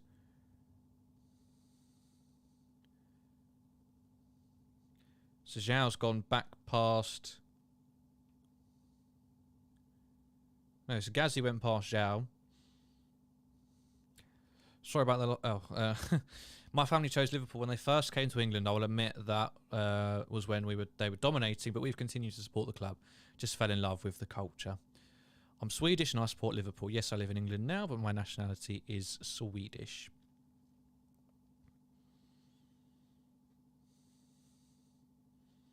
Charles Leclerc, the fastest lap so far, 1:35, which is nowhere near the best. It's incredible how quickly it's dried. I don't know how they... Is it the heat of the cars? Does that help as well? What? Daniel Ricciardo losing control on the final turn. Gasly's right up his arse. It's a tandem. There's 4 of them, all right up each other's arses. Ricciardo, this day could go from bad to worse if he loses a couple of spots here. Going up the hill now. I really wanted James freaking Milner to sign an extension. I love him. But he didn't have any sort of goodbye. Like when Divock Origi had his guard of honour, Milner didn't have anything. So I'd imagine he's staying, no? I'm a bit gutted, but Mané is off more than likely. Liverpool first signing should be a 9. Yep, good to see you, Gary. Douglas says, fair enough, I'm from Liverpool. You either support Liverpool or Everton. Would think of support a club outside of the city. both how we lost the EPL and the UCL. We've always seemed to be second best. One EPL and one UCL in 5 years for the supposed best team in Liverpool history. That's an underwhelming return. I get what you mean. I would always just preface it by saying this is in the era when 90 plus points somehow doesn't win you the Premier League. We're up against a team who have unlimited resources, way more resources than anybody else. They've used those resources more than anybody else. You know, they're sports washing, horrific crimes against humanity. And, you know, there's only so much that we can do. We've pushed them all the way. We've beaten them on occasion. But you look at you look from the Premier League from top to bottom, it strongly correlates with how much resources they have got. And Man City, by far and away, have the most resources. They buy up all of the best in every department, whether that's players, staff, managers. They buy up all the best. It's like Football Manager buying that cheat where you can then add as much money to your club as you want. That is to a T what Man City have. FFP doesn't affect them at all because they sign sponsorship deals with their own companies, which is somehow allowed. You know, they'll be getting money from all sorts of weird ways. And I think there's going to be some changes with tyres here coming as well. Robert, hope you're doing well. I'm reading your comment right now, so, you know, don't worry about it. My family are all Liverpool fans too. When I was born, think was Liverpool no other way. I think a lot of ethnic minorities really relate to Scousers in terms of feeling marginalised. I always feel really welcomed when we go up to Liverpool. Yeah, I mean, I think that's a good point. I mean, I'd hate for Scousers or people from that region to get too in the mindset of like, oh, we've got it just as bad as ethnic minorities, because at the end of the day, although it's working class and working class does unite people of all ilks, there's still that element of being accepted on the basis of colour as well. This Liverpool team should be at its prime, and it's once again lost to a Madrid team in rebuild. History doesn't look kindly upon losers in finals, and history doesn't remember finishing second with 90 plus points. I know, but if we were around in Man United's prime, we would annihilate them every single year. They never, or bar once or twice, got 90 points plus. Never had to do it. We are just unfortunate enough to have come into our prime when there is a nation-state backed club.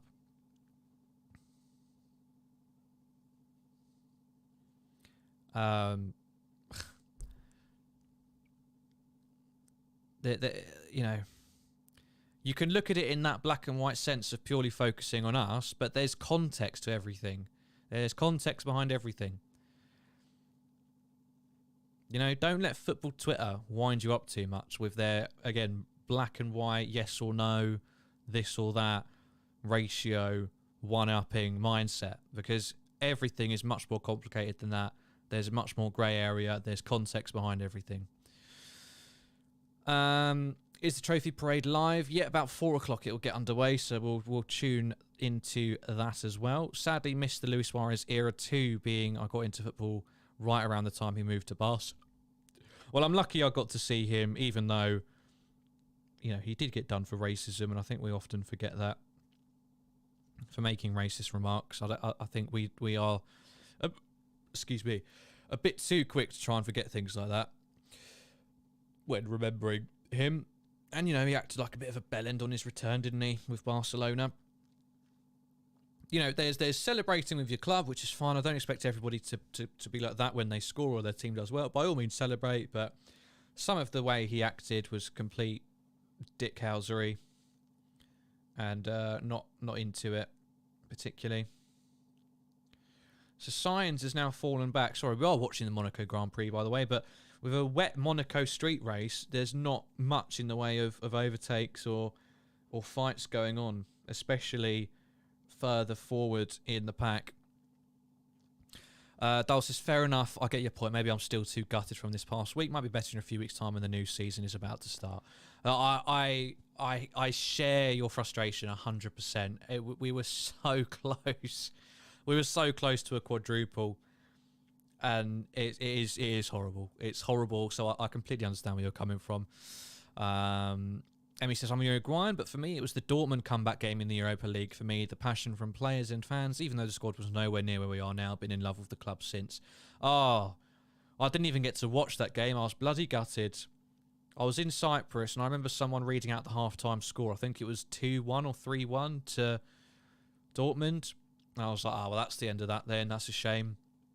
Bloody wake up the next day and find out I've just missed one of the greatest comebacks that we've seen for years.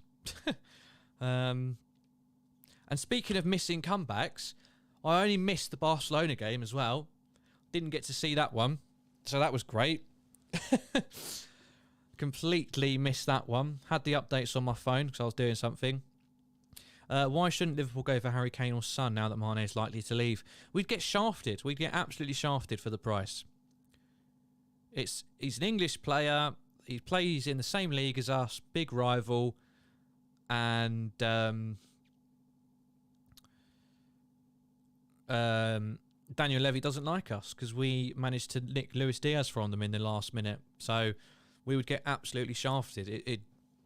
Unless we could work something out for Harry Kane, there would just not be a decent deal available, and we wouldn't go for it.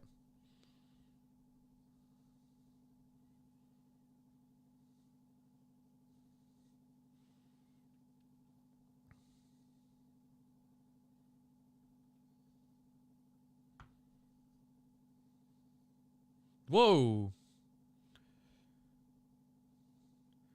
Ocon almost slid out from the back there.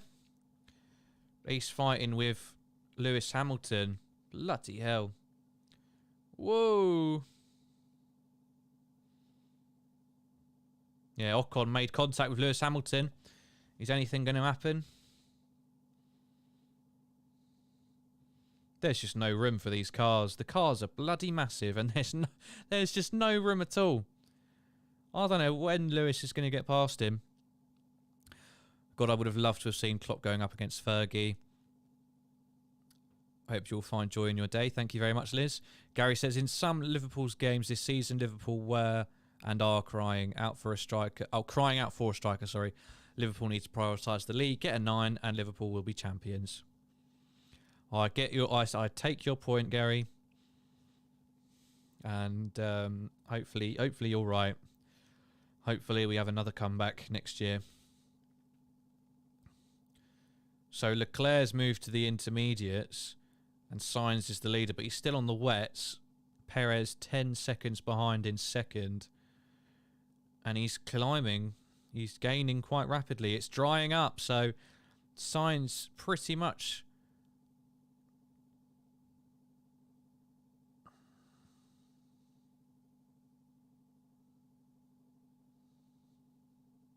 Russell's in danger of getting a black flag as well for going over the chicane too many times. But yeah, the track has rapidly dried out, and now you wonder, the people on the wets, Sainz was 10.5 seconds in front of Perez. Now it's 8.9 in the matter of a few turns. The intermediates starting to bring joy to those who've made the switch.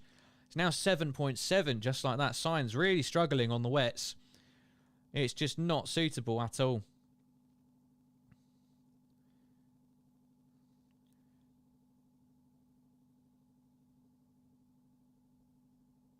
And you don't know whether there's going to be... He's going to have to go straight to the dry tyres, Sainz. I don't think he can bother with going to intermediates because it's going to be completely dry. It's pretty soon. Hamilton's complaining of damage to his wing from Ocon, forcing him onto the bump. Harry Kane's not an ideal player for Liverpool. Yes, he can bring you goals, but doesn't bring the counter-pressing style that Klopp would want.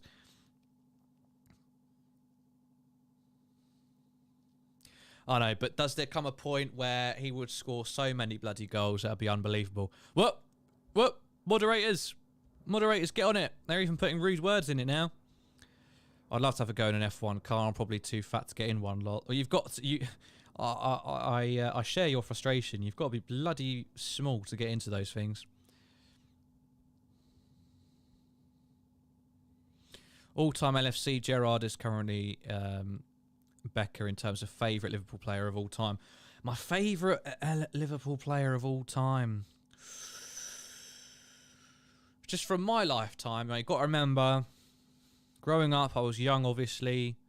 Didn't know all the players off by heart, so it's much more this kind of generation. I think Van Dijk, for me, is just the coldest football player of all time. Of all time, I think he's the coldest footballer that exists. He is unbelievable, a complete rock. Thank you, moderators, much appreciated. Thank you to everybody who is still watching. Monaco Grand Prix well underway with 20 laps into the 77-lap race.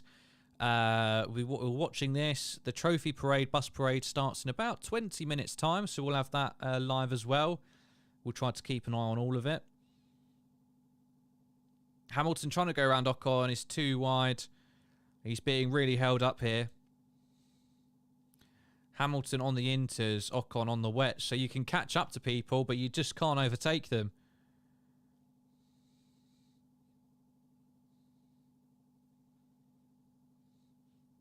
Here we go. He's going up the hill. Is he going to try something on this turn?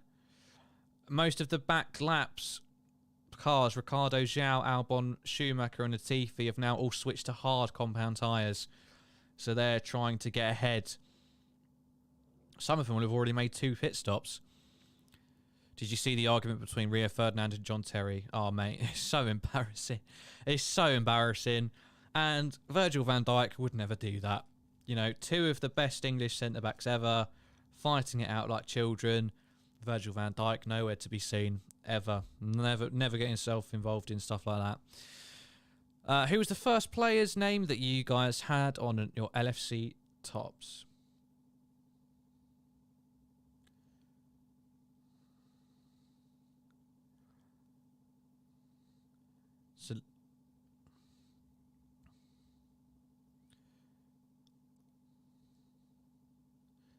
So Leclerc's pitted twice now. He's got the... Has he got the hard tyre? He's got the hard tyre, and he's down to 5th.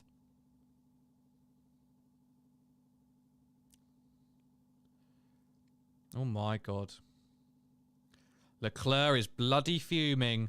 I think Ferrari have made a pig's ear out of this one. They tried to double stack the pit stop, but he's lost out massively, and he's down to 5th behind Norris, behind Sainz, and the Red Bulls out in front on inters, though. So all 3 of those...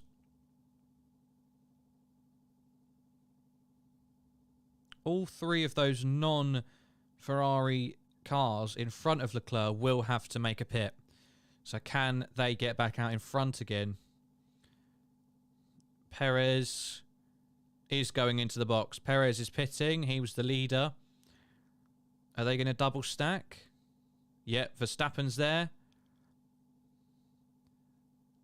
Oh, they've just about timed it right.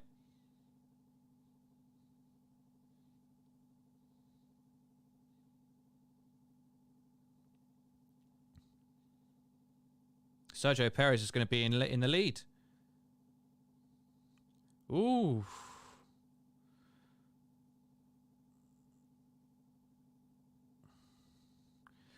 So, after that pit stop, it's now Perez still in the lead. He's come back out in front. Sainz in 2nd, Verstappen 3rd, and Leclerc in 4th. He was on pole, and now he's 4th, and both Red Bulls have boxed.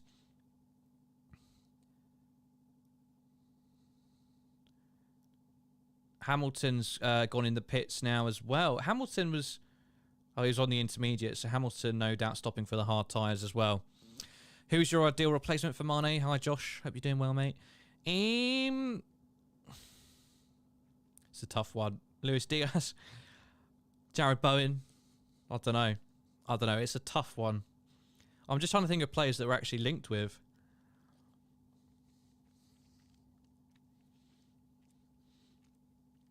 This has turned into an actual decent race, you know. But Leclerc has been completely shafted. 5 seconds off of the leaders. Whoa!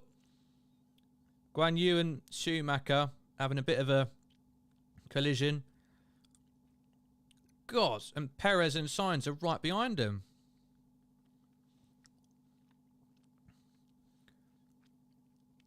Sainz almost went off there.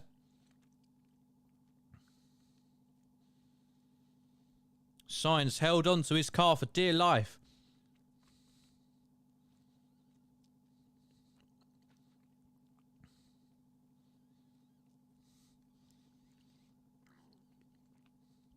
This is decent, you know.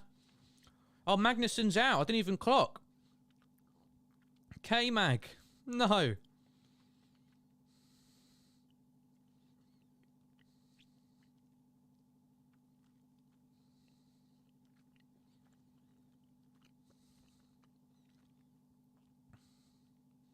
So George Russell's now posted the fastest lap of the race.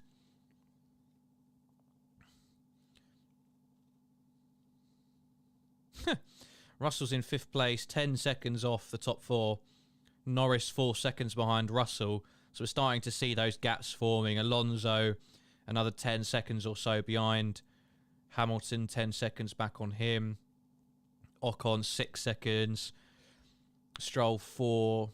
Bottas, 8. So we're getting spread. Schumacher, Latifi and Albon already lapped by the leader. It's not a good day for Williams. And it's not a good day for the Haas either. One driver already out of the race so far. And Mick Schumacher in 17th place, lapped by the leader. But from what I remember, he is close to Guan Yu, who's also just been lapped as well. It's not great. But again, you know, if Hamilton can stick to his guns, work his way up, catch up to Alonso, it's another potentially decent day for Mercedes. Stroll's coming in for another pit stop. Is that how many pit stops is that? Let's see what happened. Oh, hours. Carlos Sainz saved his car there. That's unbelievable. That's incredible.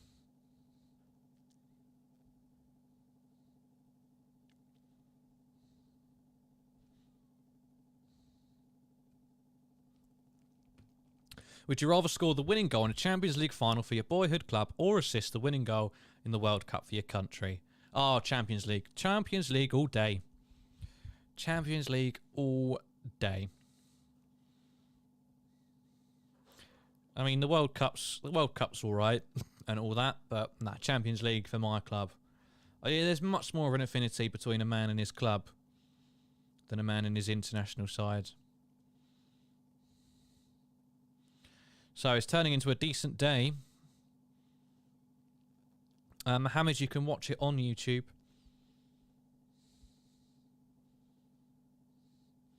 Albon's completely buggered.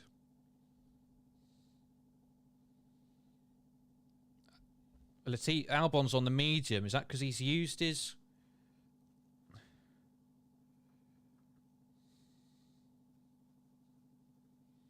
George Russell's having a very good day.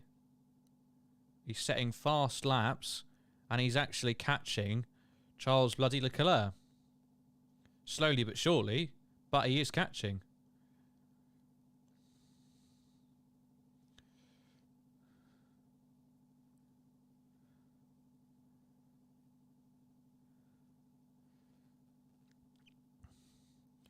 Verstappen says he can smell something burning.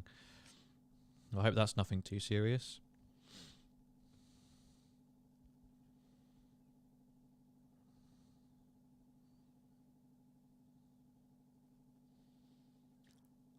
Oh my God, Mick Schumacher's car's been torn in half.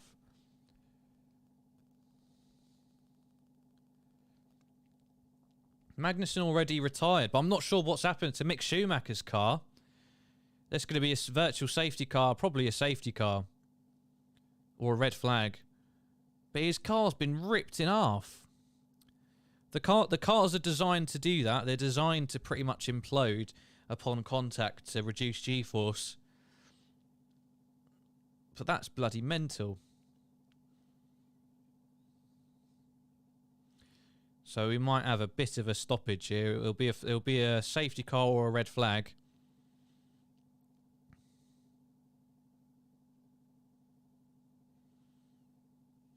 Schumacher's all right. He's speaking on the radio. He's out of the car. The front part of the car's fine. It's just the rear that's just completely disintegrated and come off. But he is fine. He's all right, everyone. I mean, that must shake you up. That must shit you up. How much is that going to cost? Here we go. Let's watch it. Completely loses the back end. Hits the front wing, comes off. And then smashes into the barricade just before one of the turns. He lost that one. We saw the heroics of Sainz to save it. Schumacher unable to repeat it, unfortunately. And he's completely spun out from the back. God. I mean, that's a success for the builds of these cars. It's done its job. I can watch it from on board. God, Jesus Christ. Yep, safety car is out. It's going to take a while. Good few laps are going to be spent here. Thank you to everybody who is watching. Please do like the video. Please do subscribe to the channel as well. Get involved in the live chat. You can also join our Discord server. Link for that is in the video description below. We are here for all of your Liverpool needs. We're doing a weird one today because we've just had a rough week or so, losing out on the Premier League by a point, losing the Champions League last night. So we're just having a chilled session. We're watching the Monaco Grand Prix, which is approaching its halfway point. We're under safety car now after Mick Schumacher's crash. We've got the trophy parade starting very shortly, which we'll have a watch of, and we'll just keep on reflecting on this season. And then potentially we'll watch, if I feel like it, we'll watch the championship playoff final as well.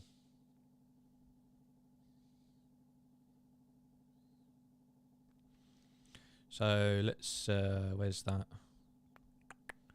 The parade. So we'll wait here. Wait here for that.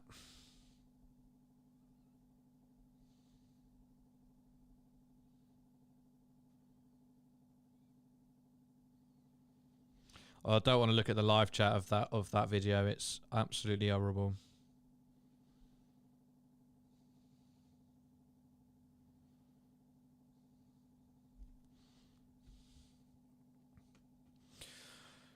So to be realistic, my country would never go to a World Cup final, even when we do qualify as the Champions League for me too.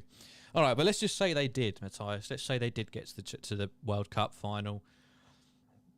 Would you want to score that for the winner for them, or would you prefer to score the assist in the final, or would you prefer to score in the Champions League final?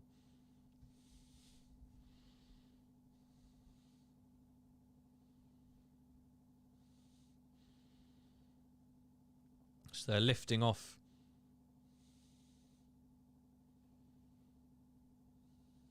They're winching it off.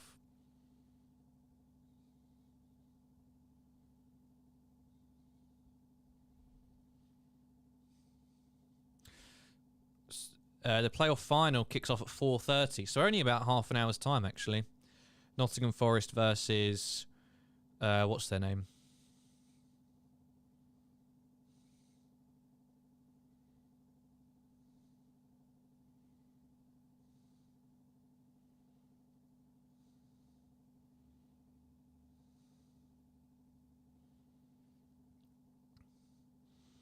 So safety car still out. We're on lap 29, and they're still just getting the debris off from Mick Schumacher's unfortunate crash, but he is okay, for anybody just joining.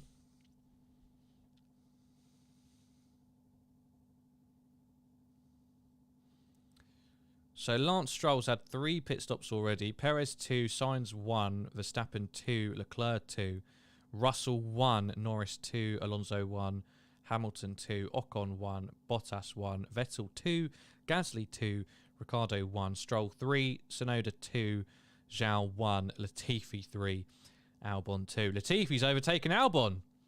Unbelievable. What's going on with Albon?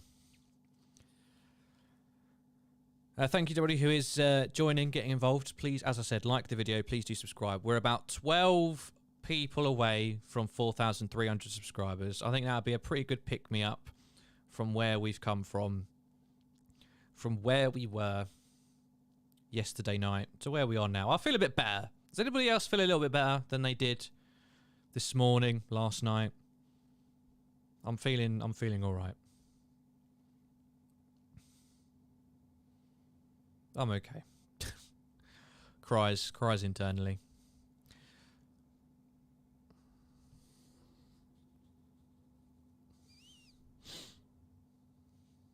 There's just so much.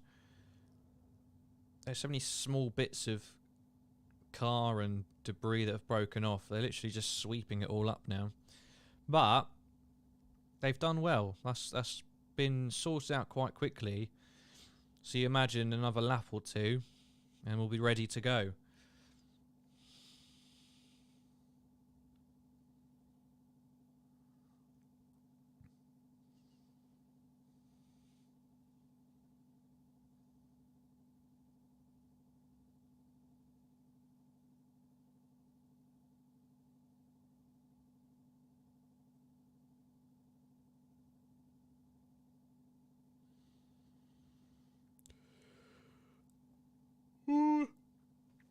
Respect to the Reds and Liverpool who are in the fan zone in Paris. I live here. I took a lot of incredible videos of the fans on my channel, on my YouTube channel, against Real Madrid. Thank you very much, the Spirit of Illusion. Much appreciated.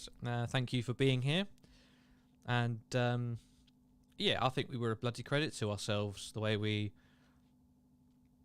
acted and behaved ourselves. Oh, so there's a red flag. They're red flagging it now. I mean, what a disturbed race this has been so far.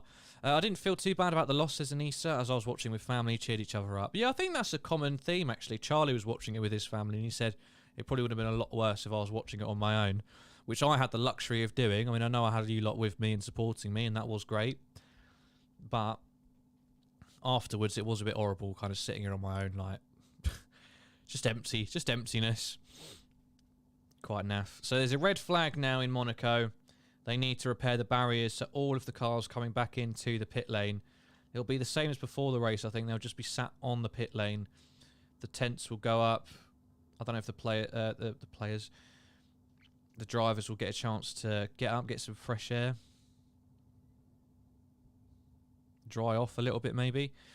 If Sweden ever did manage a World Cup, it won't be in my lifetime. You never know. You might have a golden generation waiting. Who knows? So Perez is the leader at this point, just under the halfway point. Sainz behind, Verstappen in third. Leclerc losing 3 positions, and he'll argue that's mainly down to his team's pit strategy. He was on the back end of a stack-up and has paid the price for it, going from pole position down to 4th. And you can see he's fuming as he walks off from his car as well.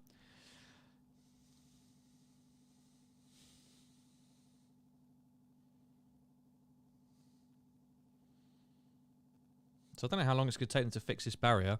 I'm just going to have a quick loo break, everybody, so please do stick with me. I'll be back in literally 2 minutes or so. If you are new, please like the video, much appreciated, and please do subscribe to the channel as well. We're here for all your Liverpool content. Bus parade coming up, championship playoff final as well, probably, and the rest of the Monaco Grand Prix. I'll be back in literally 2 seconds. Do stick around, and I'll be back.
So you can see the Liverpool fans lining the streets already on a much longer route than the Man City one would have been.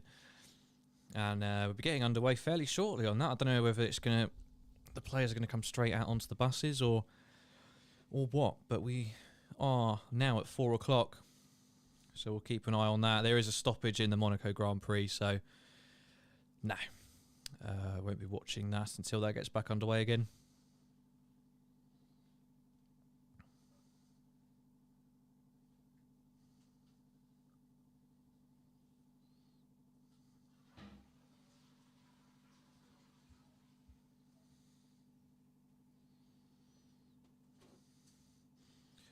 Oh, there's fireworks by the looks of it.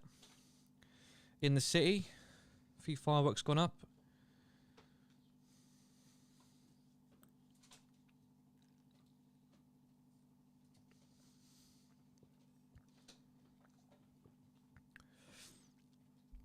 It's going to be, you just know it's going to be brilliant. It's going to be almost as lively as the fan zone was yesterday.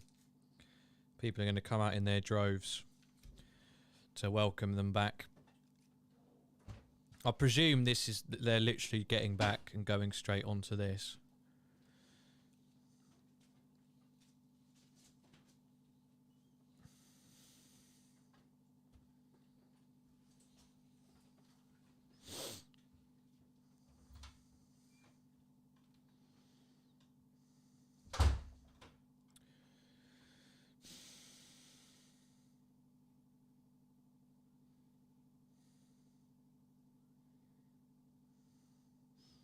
And remember, it's the women's team as well coming out. They got promoted, didn't they?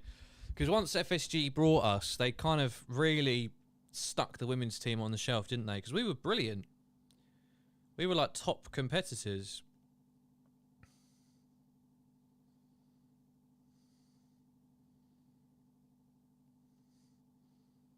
But they ended up, we put them on the back foot. They went down, I think. But now they're just starting to rebuild themselves. Whether that's because of renewed investment or they've just performed miracles, I don't quite know.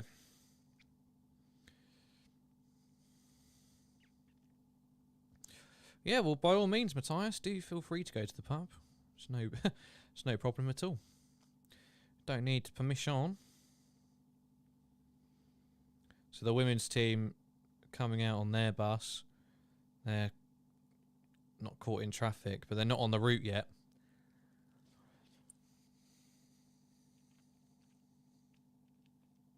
Oh, hang on.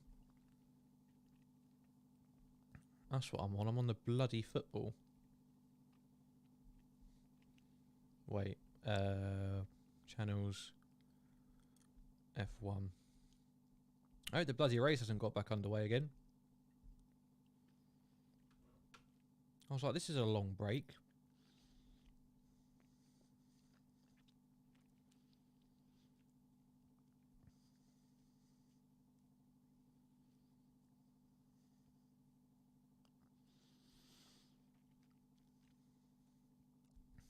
Bear with me a minute.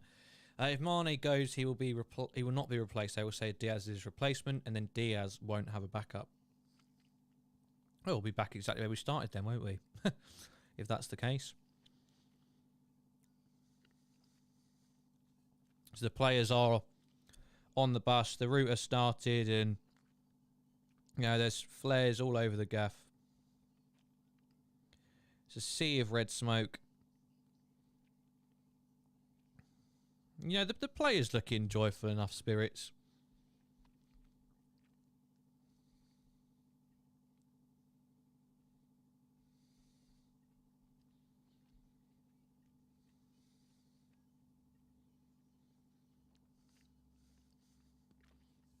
Just starting to get into the real heat of the parade. So how do people feel about the idea of Diaz actually being the replacement for Mané? Is considering, oh my god, considering he was meant to be bought in the summer, so maybe we already knew he was planning to leave, Mané. But do people think that's enough? Do we need another one? considering we managed with only Mané as an out-and-out left winger for a good couple of years. Yeah, here they go. They're in good spirits. They've cheered themselves up a little bit. Klopp's got his hat on back to front as always in these sorts of situations.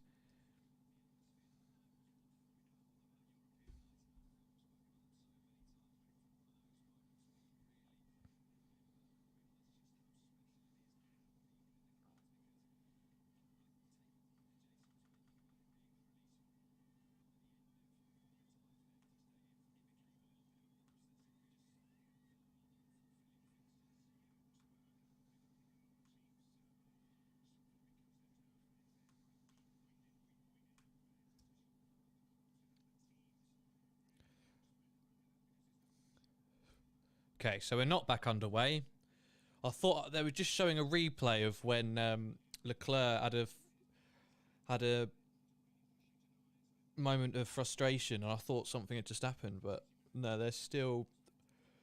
The race will resume in 10 minutes, they're saying. 5:15 local time.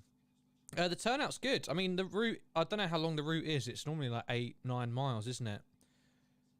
And they're not even in the city centre yet. They're on the outskirts, so... Even so, it's looking great.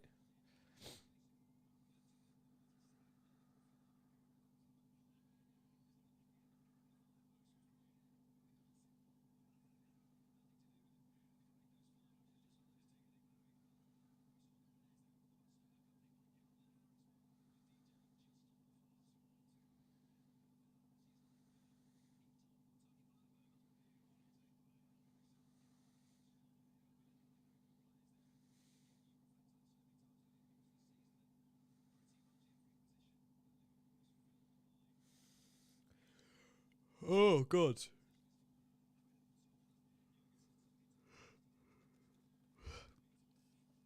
It's the usual scenes.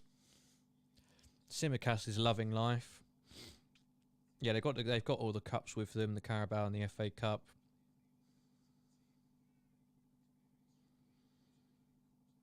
It's nice. It's what they needed, isn't it?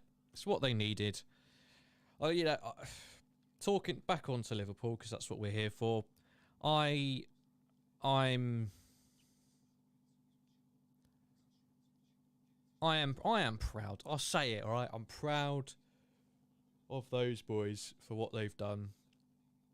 I think they're incredibly unlucky. You know, the era that we live in, the side in the Premier League that they're up against, it's always an uphill battle. We're never going to be favourites for the league. We're always going to have to outperform ourselves and over deliver to get what we want as fans. And, you know, that's what they've got to deal with every day.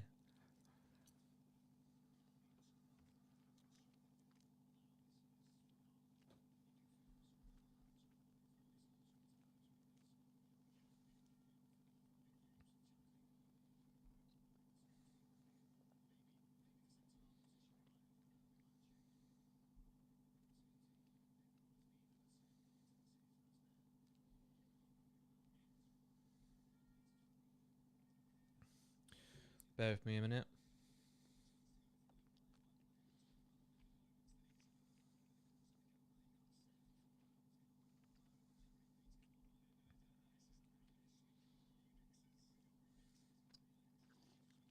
Thank you. I just want to say, first of all, thank you to everybody who has decided to join for today. It's tough. I know it is, but I just knew I needed to come on and do something to take my mind off things, and I think it's worked. Don't know about anybody else.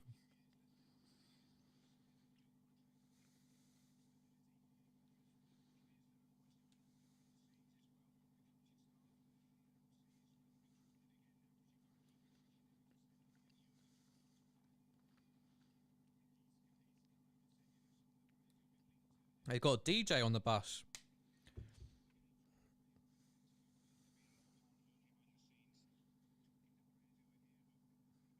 Bringing out the tunes. get myself to watch this break. There's no time to process the final, to be honest. I wish there was more of a gap. I know, but I think that's its greatest strength. I think, they're coming back from overseas from a shitely organised, horrifically presented UEFA shit show. We lost out. We were the better team. We didn't take our chances. It's unlucky. And now we've missed out on the big two. Get them back. Let's celebrate what we did. Let's remind ourselves of what we're all about. I think it's sensational.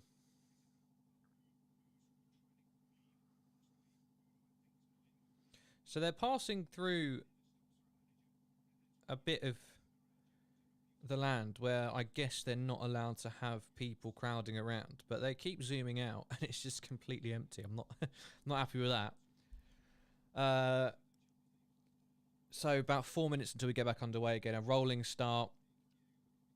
I presume under safety car. Or were they just going to go straight out from the pits?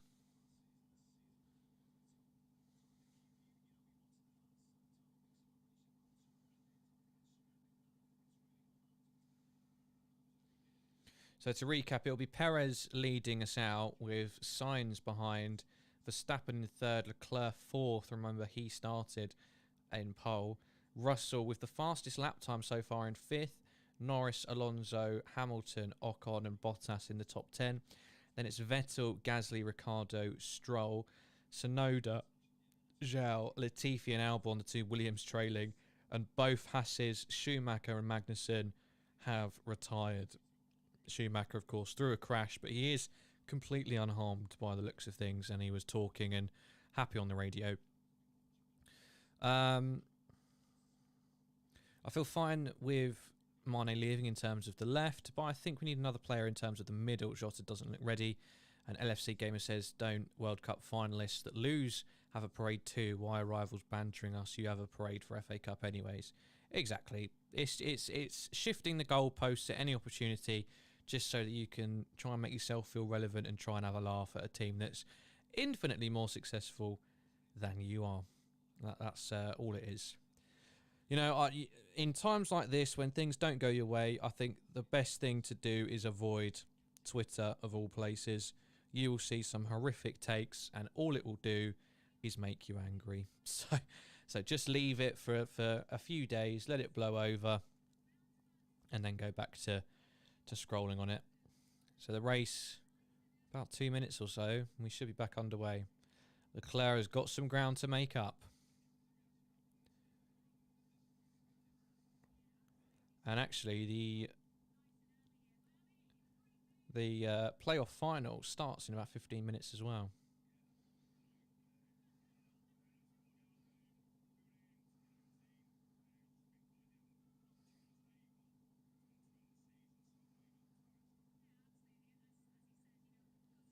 So I assume they're just going to come straight out of the pits and just start racing. I don't think there's going to be a safety car.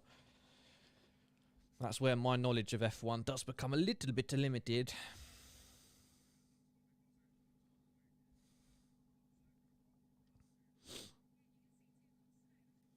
And please do, if you have not yet, please do like this video and please do subscribe as we get back underway any second now. We're 12 subscribers away from 4,300. It's a tough ask, but I think maybe it's possible to do that today. We'll have a season review this evening with a few of the lads, so stick around for that. From about 7:30, we'll have a full review of the season. I presume we'll be handing out some awards as well, so you can get involved, get your opinions across on them and who should win them. Starting to get into the busier areas of the city now. More fans gathered around. Plenty of police presence.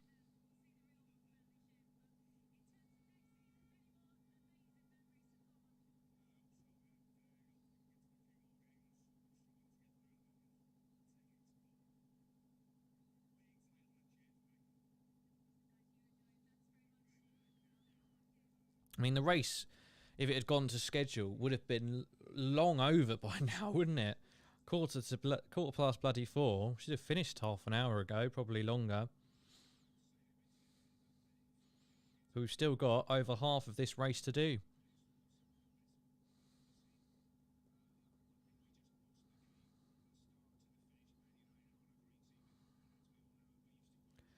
I'm not sure if this is a true stat, but since Diaz signed, our goals have gone down 30%. Jota has not looked the same. Well, that's what I'm talking about. That's what I'm talking about with the fact that we haven't had time to really work out how that front three with Diaz's set of skills should and would operate. So I am convinced next season we'll see a rejuvenated Salah, Jota maybe as well, and we'll see Diaz starting to provide a lot more in terms of raw goals and assists, which has just been, you know, it's massive, but it's been the only thing lacking from his game since he's come in, isn't it? Those goals and assists. So the driver's now getting back out on to the surface. Nev Jr., thank you very much for subscribing. Much appreciated, my friend. I hope you enjoy your stay. But yeah, massive thank you for that. So by my calculations, we're now 11 subscribers away from 4,300. So as long as your subscriptions aren't on private, if you subscribe, it will appear in the top left corner and you can have a shout out. If not, you can let me know in the comments and I'll shout you out that way instead. So the lapped cars, sorry, so we are under safety car. The lapped cars are allowed to overtake first. So that's Albon, Latifi, Zhao, and Tsunoda. I don't know if he's been lapped as well. So a few have changed back to, or changed to the medium. Russell, fastest lap so far of the race, is now on the medium tyres, as is Hamilton. Both of the Red Bulls are on the mediums, and the Ferraris have stayed on the hards. You just get the feeling that Ferrari just aren't on it as much as Red Bull in terms of pit strategies, tyre strategies. They just seem a bit off of it. I don't know, maybe this decision will turn out to be the right one. But the mediums, once they get them up to speed, they're going to be off. They're going to be hard to catch.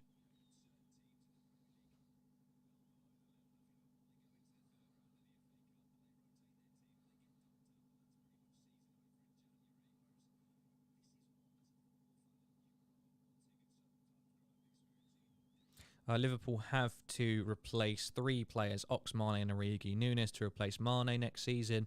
Front 3, Salah, Núñez and Diaz. I mean, it's a sexy idea, isn't it? You could put anyone in there. Salah, Kane, Diaz. Yeah, we need Ox. Ox definitely needs to go. Origi is going. You feel like Minamino's going, which is a shame. It's a great shame. I do love Minamino. I'd love to keep him. Top goal scorer in the FA Cup and the Carabao Cup. And he's been chucked out and left in the rain. It's a sad sight. There's 53,000 people watching this live stream of the City Parade. And thousands more lining the streets for miles.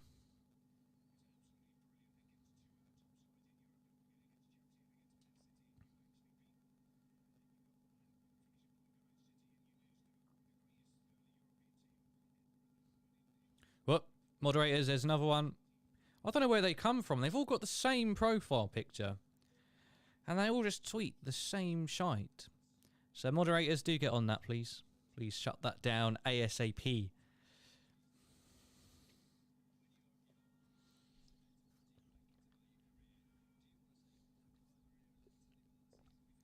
Right, I'm going to change the title. I'm going to sneak in the championship playoff into this and hopefully get a few... Oh, excuse me. Get a few people having a nosy. Because it is on Sky Sports after all. I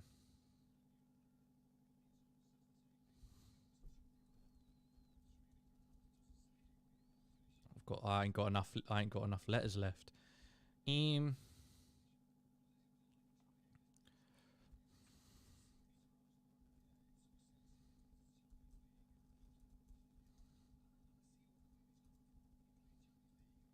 my god. Championship playoff, final, Liverpool trophy parade and Monaco GP, a live watch along. But it's Forrest versus Huddersfield, isn't it? Have I got enough? Forrest beat Hud. Oh, perfect. I'll change that back later. But maybe that can lure a few people in. So we're back underway. Perez still in the lead, as you would expect.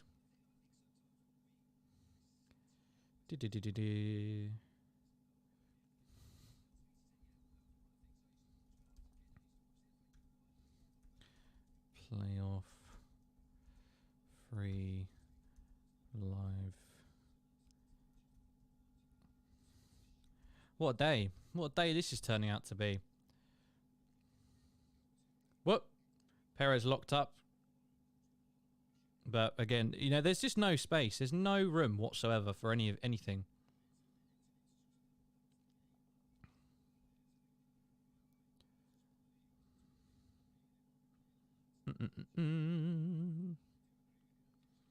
So, can Mercedes do anything here? Norris leading the way for McLaren. Ricciardo down in the depths of the bottom 10. Stuck behind Gasly, Vettel, Bottas. And Stroll very, very close to him. Everybody's obviously bottlenecked once more.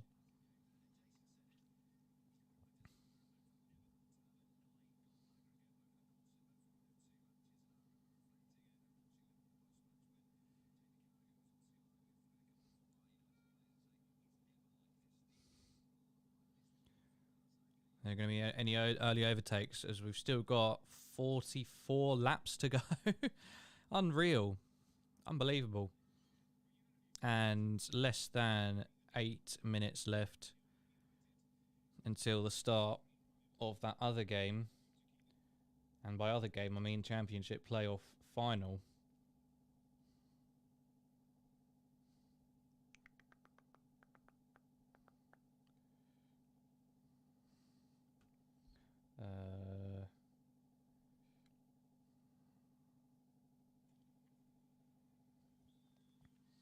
I need something to...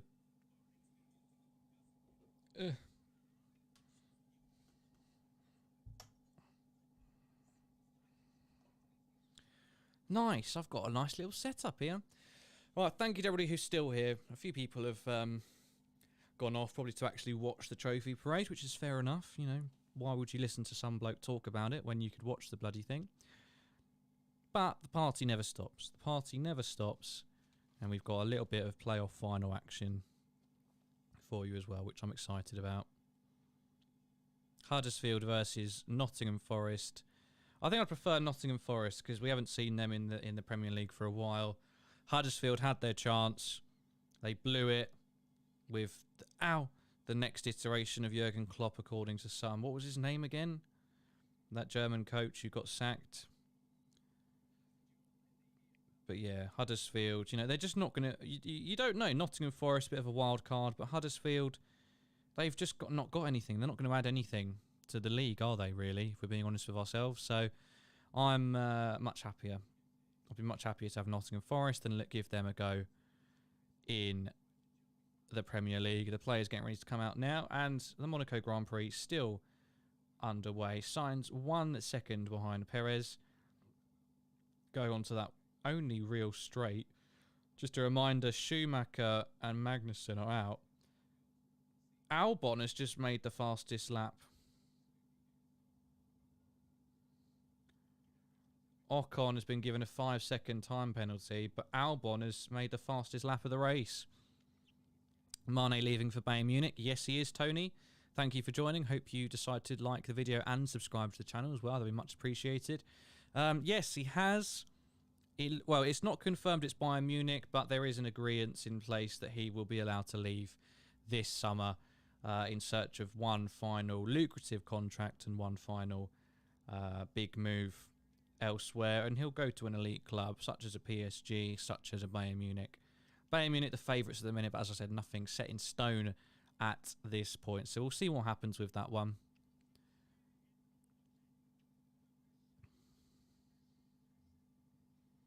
So, hang on.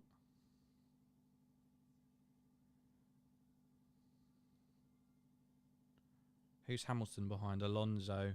Alonso's been told to manage his pace, so he's driving a bit slow.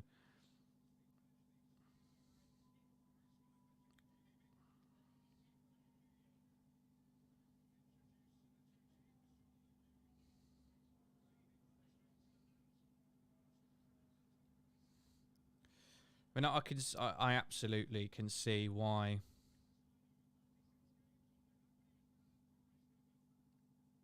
Why there's no.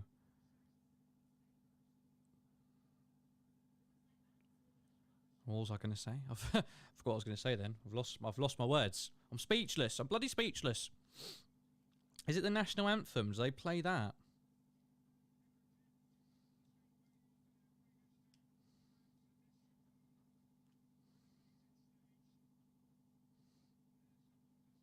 It is weird, isn't it, having the national anthem at domestic finals?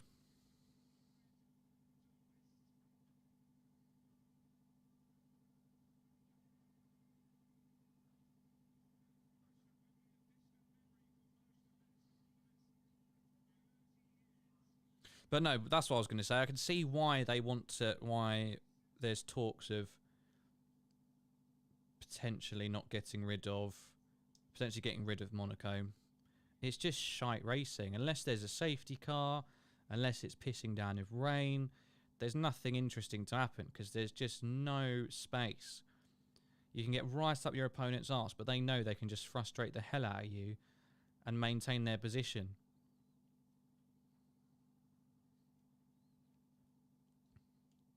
Sadio Mané deserves a better club than the brand that is PSG. No, yeah, I get you, and I think he will go to Bayern Munich. But really, for him, it will just be about getting a nice big lumpy paycheck to sign off, because he's getting, if not already in his 30s, he's getting there.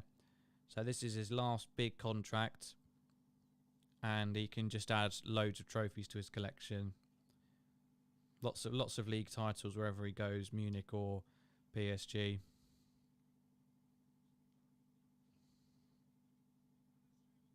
I think as long as there's no engine failures or crashes, Perez probably holds out and wins this. You wouldn't want, if you had to pick, you'd want Leclerc behind, not Sainz. Sainz really got to earn his money and make a bit of a comeback here. So Huddersfield lining up in a 3-4-3. Thomas Ward and Sinani leading the line. Colwell, Siren leads the back three. Tofolo and Pippa, the wing backs.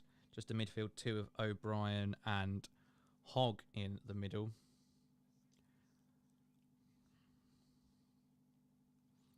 His wages at Liverpool were a joke. I don't blame him for leaving. Yeah, what's he on? Like, he's not on less than 100k, is he? I bloody hope not. I mean, I know that sounds ridiculous. Steve Cooper, Nottingham Forest, also lining up with a 3-4-3. Worrell, Cook and McKenna, the back three. Colback and Spence on the wings. Yates and Garner in the middle.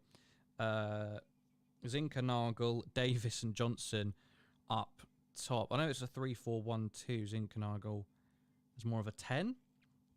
But they've got Garner, who's on loan from Man United, I believe. And he's looked very, very bright this season. So the team's trying to match up for each other. I don't know whether either of them has changed their normal formation or not, or if that's just the way both of them play. But should be fairly evenly matched. A tight game, hopefully an interesting game as well. Kickoff for the Championship playoff final, just minutes away on this Gillette Soccer Saturday. I'm joking. It's not Sky Sports. It's not Saturday. And we're not sponsored by Gillette. They're showing the Ukraine flag with peace written on it. It's a nice gesture.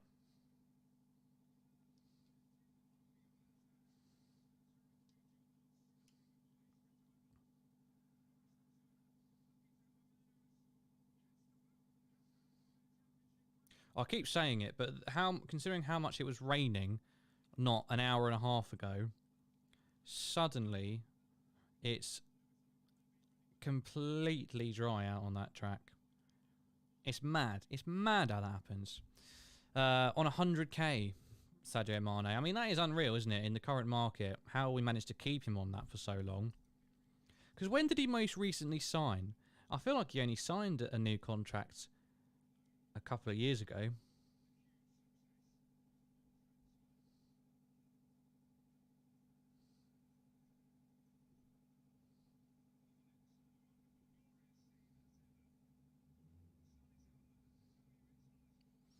So what it looks like is, even though Red Bull switched to the medium tyres, it's not actually given them much advantage. Red Bull's still keeping very, very close. Ferrari's still keeping very, very close to the Red Bulls.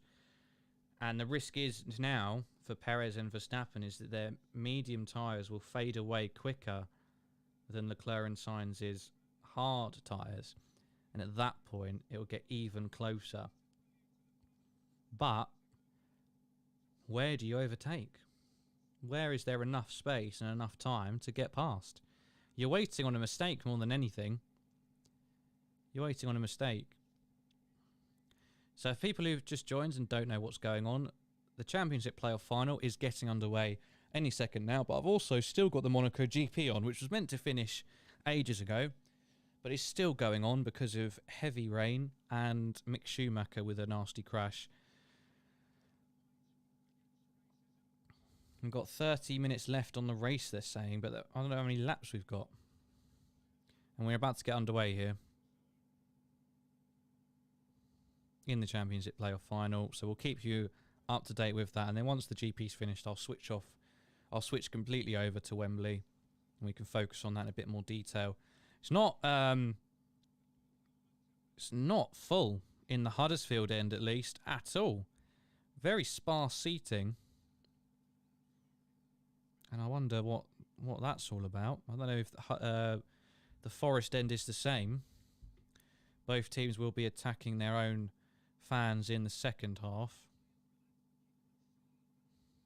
Huddersfield have won the ball back in a decent position. They're looking for that counter-attack. Should have released it, whoever that was, but they're going to get a free kick out of it in the first foul that was given. Is that John Moss? Is this his final game? John Moss? A big old lump. He was completely taken out, that Huddersfield player. So opening minute, and they've got a free kick pretty far out, good 40 yards out. So not expecting anything in these opening stages, any magic necessarily.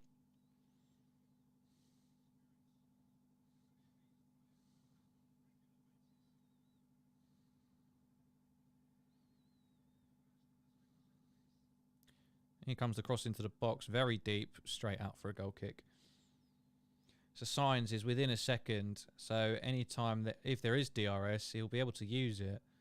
But that is the question. I don't know if there is. Whereas Leclerc is over 2.5 seconds behind Verstappen.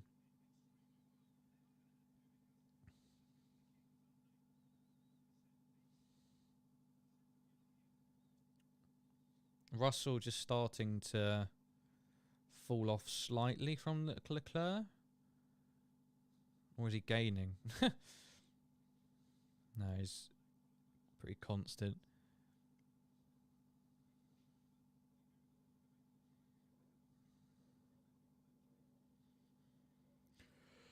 God, I'm warm. The bloody warm.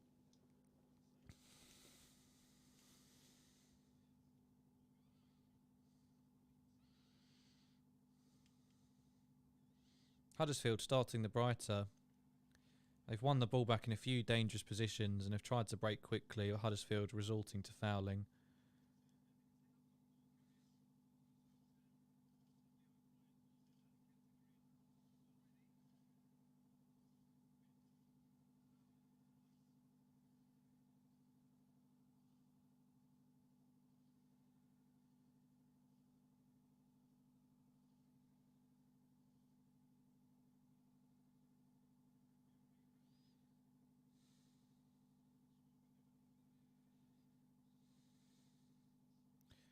Here comes the free kick. It's better delivery, but a header loops up and goes straight to the Nottingham Forest goalkeeper. Do keep getting involved in the live chat, guys. Let me know your thoughts on last night. How are you feeling now? Are you still as disappointed? What do you think the next steps are? Do you think we should have had a parade? I mean, some people are complaining that it's not as busy as we would have thought, but imagine how many of them are still on their way bloody back from Paris. And how many of them are shook up from what they witnessed, you know? Nottingham Forest with a cross into the box. It's just about dealt with. Huddersfield come away with it. It's a fast start. I'll give them that. Both teams not afraid to start on the try and get on the front foot. It's the lack of quality in the final third so far.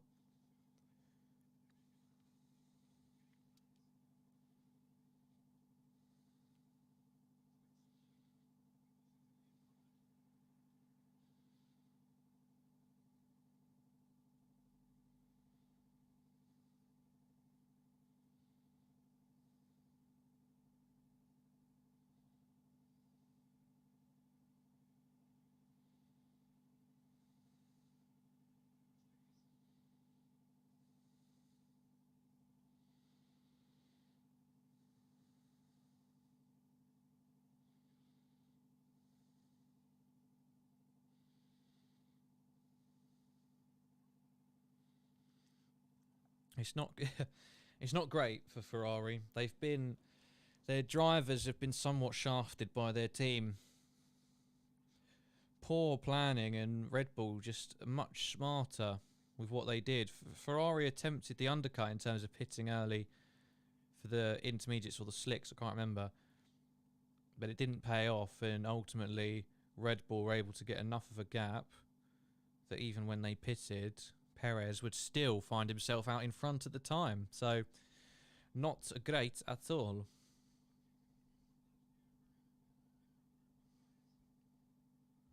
Whoop.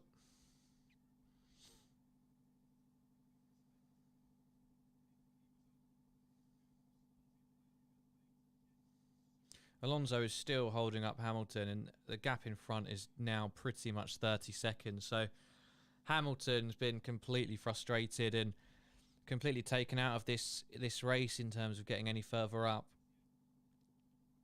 30 seconds and only really increasing second by second. Bottas in 10th still. He's held out. Vettel a second and a half behind. Ricciardo still down in 13th, unable to do anything. I mean, what a downfall for Danny Ricciardo, by the way. You know, Red Bull protege, completely displaced by the up-and-coming Max Verstappen, made the move to Renault, and just it's never really gone right for him at any point. He's got a dedicated fan base, maybe more than a lot of other drivers. He is a charismatic guy, but not at the moment or for the past few years on the track. He's not shown what McLaren would have been hoping for. And, you know, there's serious concerns that they might pull the plug on him. And then where does he go? He'll just have to... He'll either leave Formula One, which just seems strange, or he'd have to sink himself further down the midfield. Because he's had so many chances and he's being outperformed massively. I mean, Norris lapped him last year at some point, didn't he? So it's not great. It's not a great look. Here's Huddersfield on another fast counter-attack, but they just get the ball caught under their feet a little bit.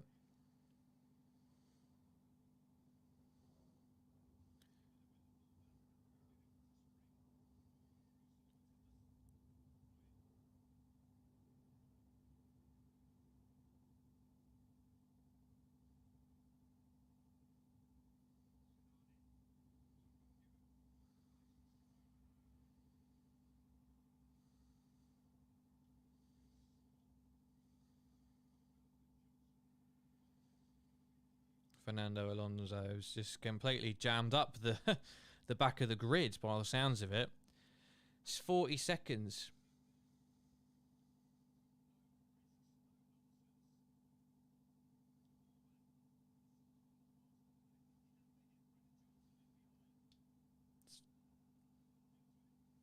It's 40 odd seconds ahead the front six from Alonso, and Hamilton.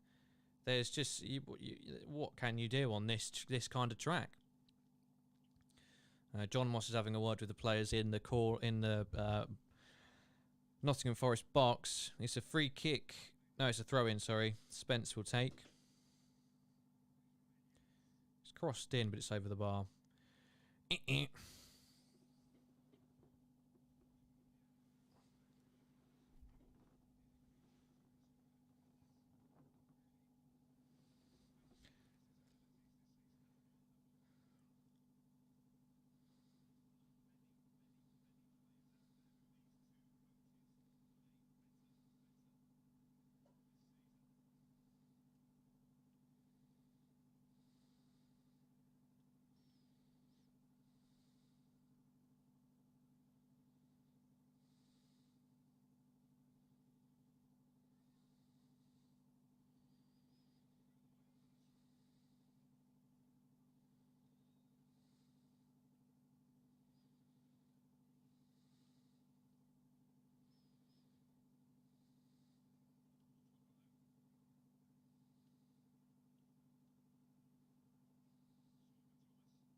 Sainz completely missed that apex. I mean, it's a horrible, horrible chicane, and he just gone straight over it, and Verstappen keen to point that out on the radio. We're 10 minutes into this championship playoff final already. No goals, no clear-cut opportunities for either side just yet. But still a decent-looking start from both sides, I'd say.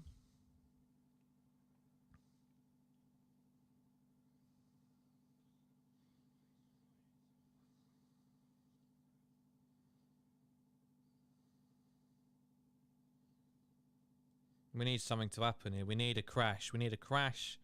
We need some rain to change this race up a little bit, because it's becoming stale. It's getting stale pretty quickly.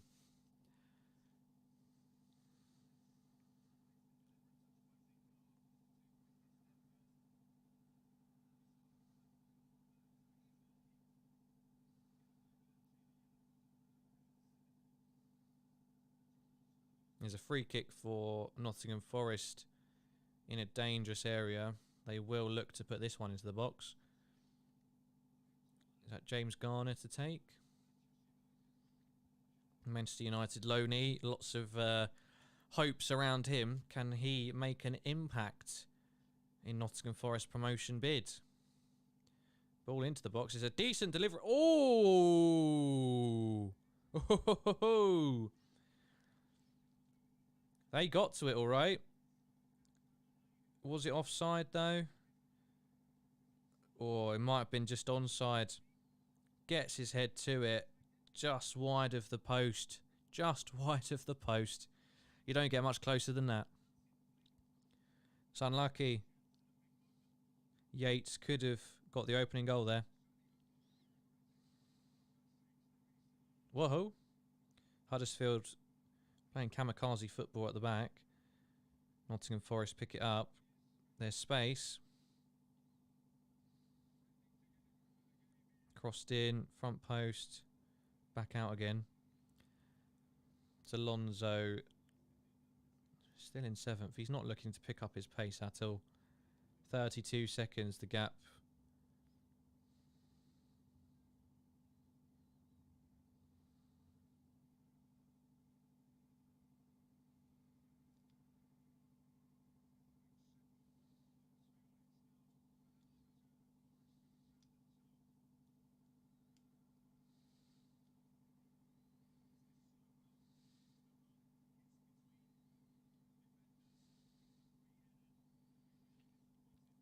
Thank you to everybody who's still here. Please, if you are new, please do like this video and please do subscribe to the channel as well. It's massively appreciated. We've had a nice day. We've watched some racing. We've talked it out, what happened yesterday, and I'm sure there'll be more time to do that as well as the championship playoff final keeps going. And we'll have an end of season review as well at 7:30 with a few of the lads, so do stick around for that on this channel as well. If you press the bell notification, you'll get notified every time that we go live. That will come through to your phone or device. And you can join our Discord server. The link for that is in the video description below. And that will also have notifications of every time we post a video. And, excuse me, every time we go live as well.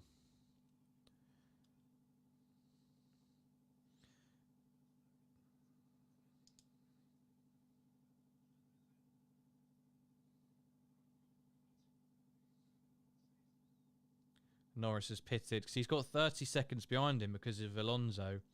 So he's going to come out. He's done a full-on pit stop. And he's going to come out well ahead of that secondary pack.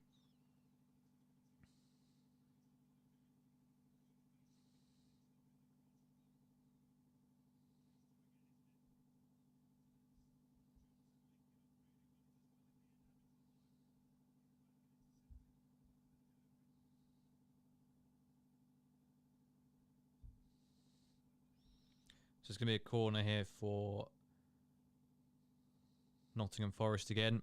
They're sort of on the up again. Huddersfield, I thought, had started better, but Nottingham Forest on the up. Lots of problems in the box. The referee again coming into chat. He shouldn't do that, should he? He should just let it happen and just give a penalty if needs be. I don't get in what other scenario would you warn a player?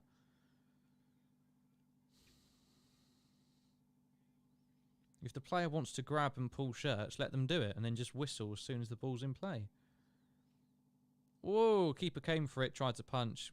Got nowhere near it, but it's gone out anyway. So Nichols will take the goal kick for Forrest.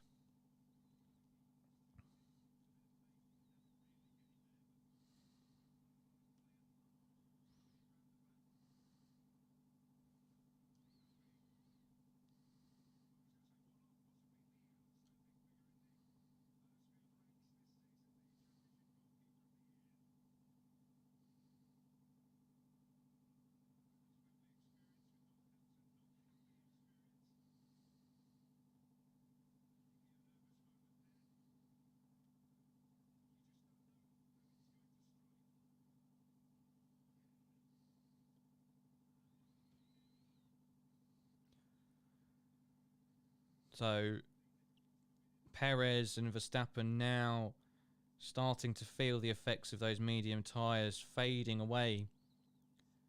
And the Ferraris are on the harder tyre. Which means their tyres are fresher for much, much longer. Sainz again.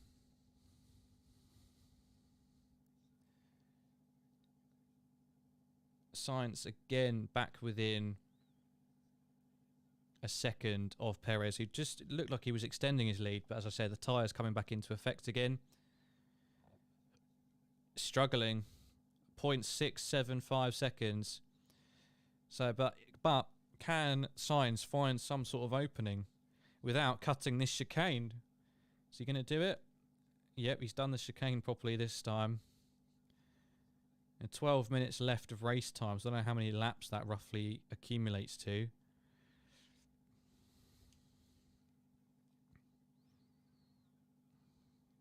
Number 7 or 8 laps.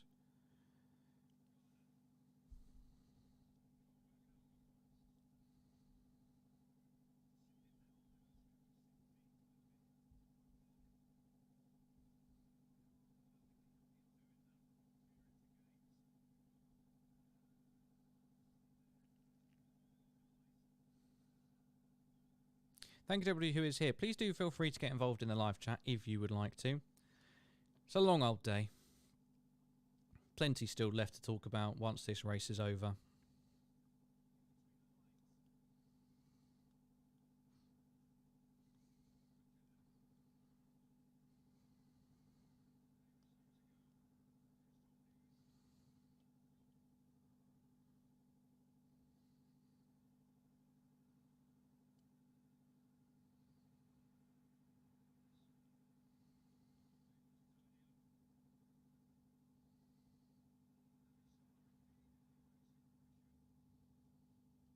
Huddersfield again caught playing some kamikaze football at the back, but Sarr was fouled Luckily, I mean, he's obviously gone to ground quite easily. It was a free kick, to be fair.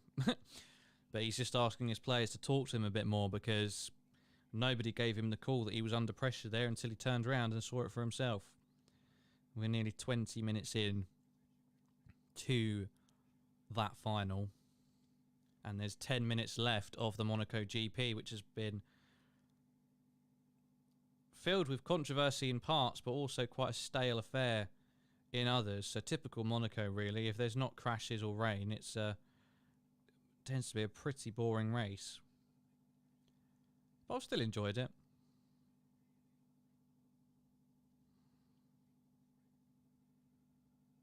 To recap, it's Perez still leading, Sainz almost within half a second of him. The top four completely bottlenecked up now, so that's the 2 Ferraris and the 2 Red Bulls. Verstappen and Leclerc behind. Russell's 8 seconds off, but he's pretty solid in 5th place there. Norris 26 seconds behind. Alonso holding up the rest of the queue, 12 seconds behind. But he started to pull away from Hamilton as well. You wonder if Sainz could do something, if he could pull off something magical here. He's had a horrific start to the season, to the F1 season. But if he could find a way past Perez...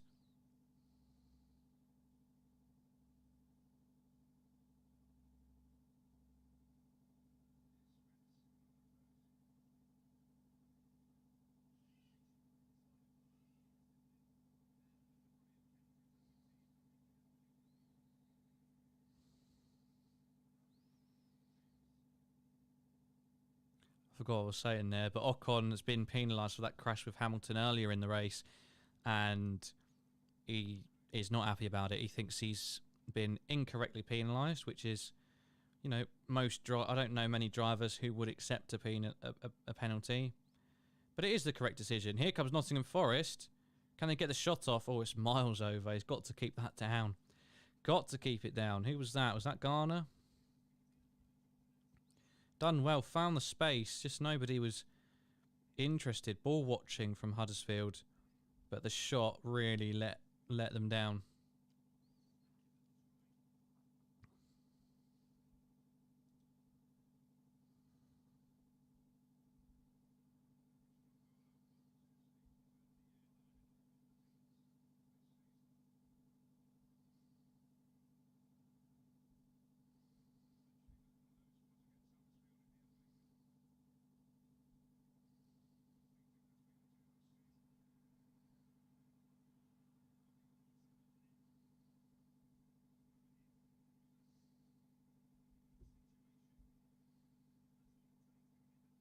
Seven and a half minutes, so that's only another 4 or 5 laps, isn't it? Because the laps are quite long for Monaco. It's it's a minute and a half.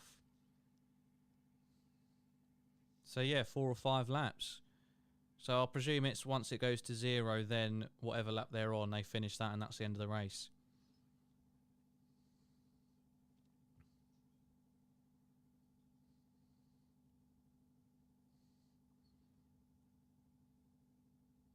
So there's 7 minutes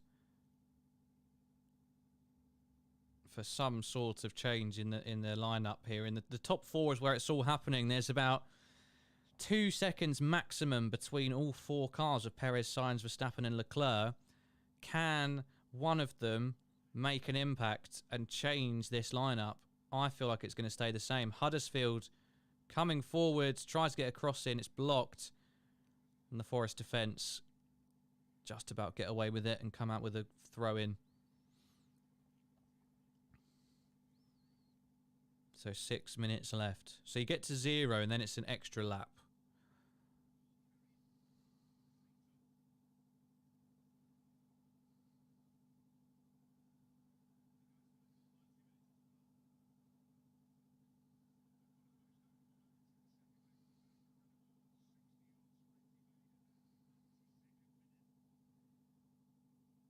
God, Jesus. Sainz almost went into the back of Perez there.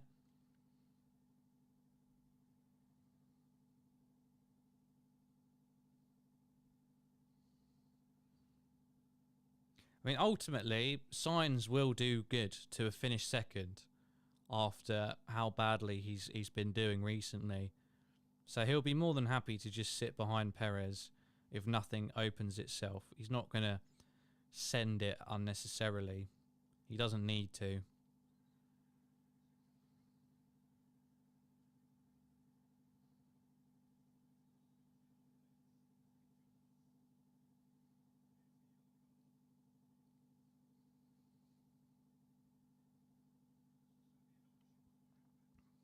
So 5 minutes only, and we're 25 minutes into the championship playoff final 2.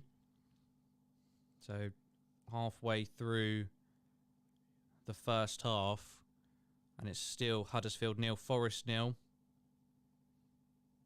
And Perez on course to win the Monaco Grand Prix. Sainz and Verstappen making up the rest of the podium at present. Leclerc on course for his first Monaco finish, but considering how his weekend started, this will be a massive disappointment to not even make the podium as it stands.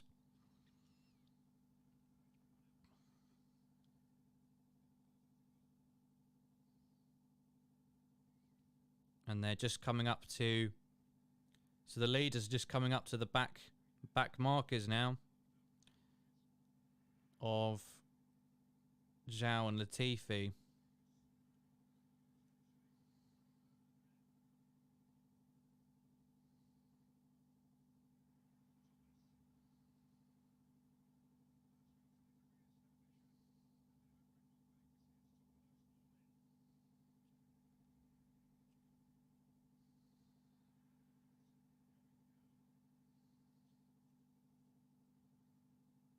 So the back markers get out of the way on the long straight past where the checkered flag will be in about 3.5 minutes. But of course they'll get an extra lap after that reaches 0.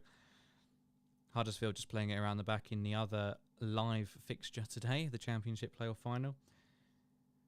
But come on, I hope Sainz or Leclerc can do something. I don't want it to be both Red Bulls on the podium.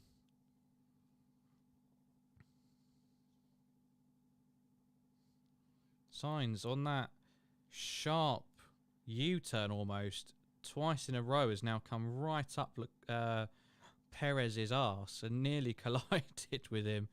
And they'll be hoping that that doesn't happen and ruin their race even more than their pit strategies have done.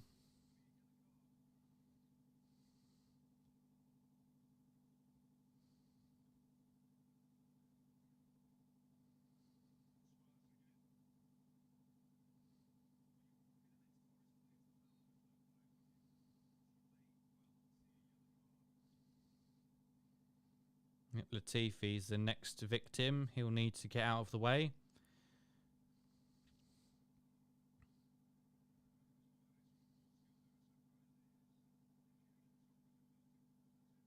Ooh, Latifi nearly blocked off Leclerc there. That would have been the final nail in the coffin. Oh my God.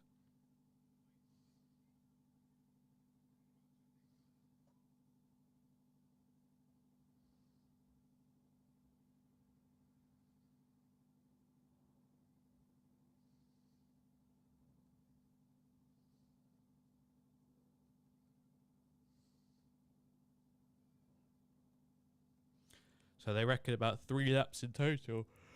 There's 1:40 left, so they'll finish this lap, get on to the next one. Then it will hit 0, so they get an additional lap. And again, I'm fairly confident, unless there's a crash, nothing changes here. None of that top 4 have looked close to genuinely overtaking the other.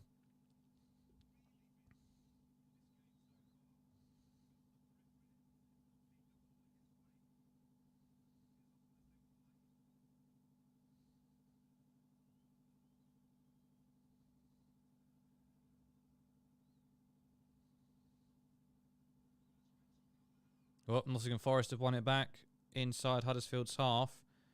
Cross is not very good. No real... There was an option there for him. Just never looked like finding it. But he's got it back and he'll have another go on the right wing. Twisting and turning. No real options once more. He has to pass it back. Nottingham Forest on the attack. 30 seconds left of the Monaco Grand Prix proper. And then, of course, there will be an extra lap on top of this one.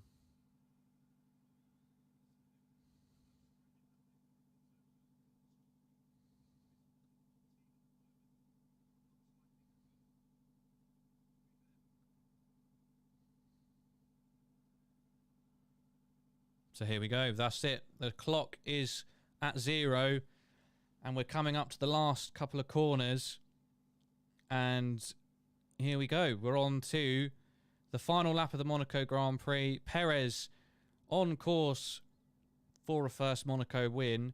Leclerc on course to finish, but he's in 4th place. Bearing in mind he started on pole position today. And through no fault of his own, really, has been buggered by his own team's pit strategy. And it's all going against him. A DNF last week in Spain. Poor strategy here in Monaco. And Verstappen will increase ever so slightly his championship lead today. We're now down onto that long straight through the tunnel. The tight chicane is next, and there's not really anywhere left for a change in position.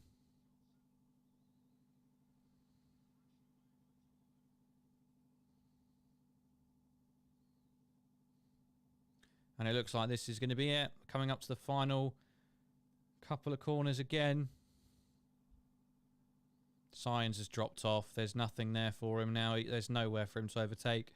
Perez is going to win. It's another win for Red Bull. And he crosses the checkered flag now.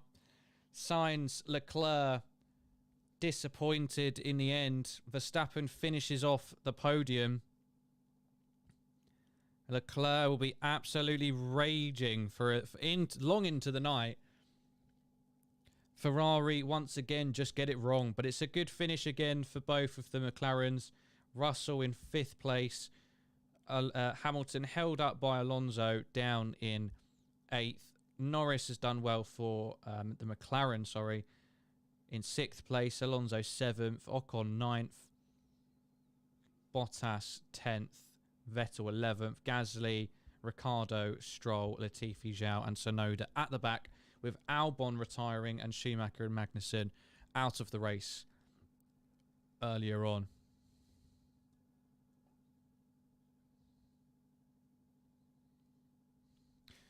Well, with the rise of Sergio Perez, it does pose some interesting questions now as to what happens at Red Bull. He's doing well. He's got the beat a couple of times now in these opening races of the season.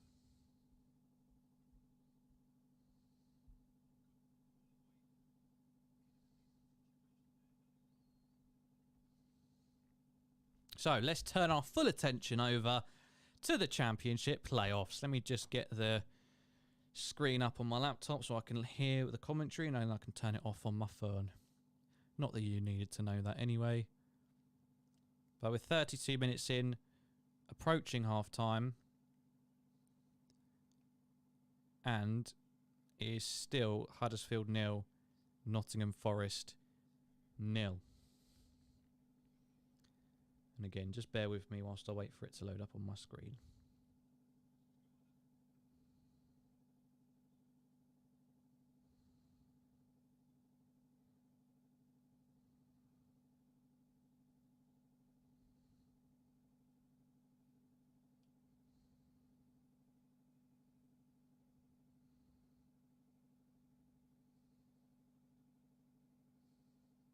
Here we go.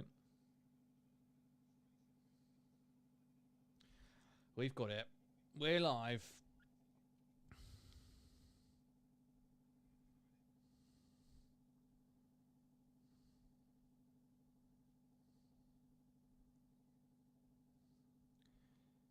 Let me just... Oh, Huddersfield in the box here. Crossed in. Oh, keeper makes a big save. Not quite Courtois-esque, but he has to make a big save nonetheless. And It's going to be a free kick for Nottingham Forest, so they'll get out of that situation.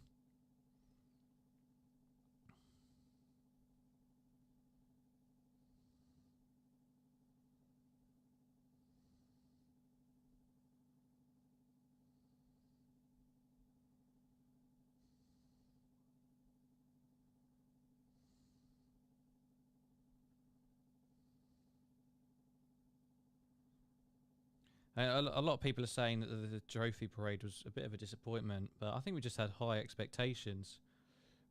And so many fans would have been stuck in bloody Paris or on the way back. Or just catching up on sleep.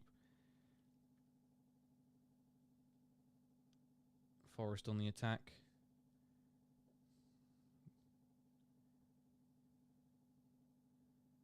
Huddersfield are set up well. Although there's been gaps for plenty for both sides.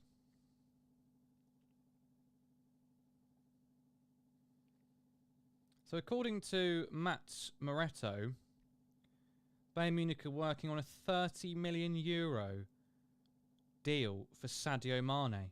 And the parties are very close. I can't believe that. €30 million.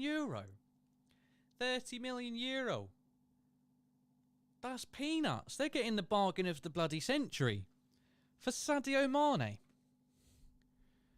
What's that then? Hang on. €30 million in pounds. £25 million for Sadio Mané plus bonuses.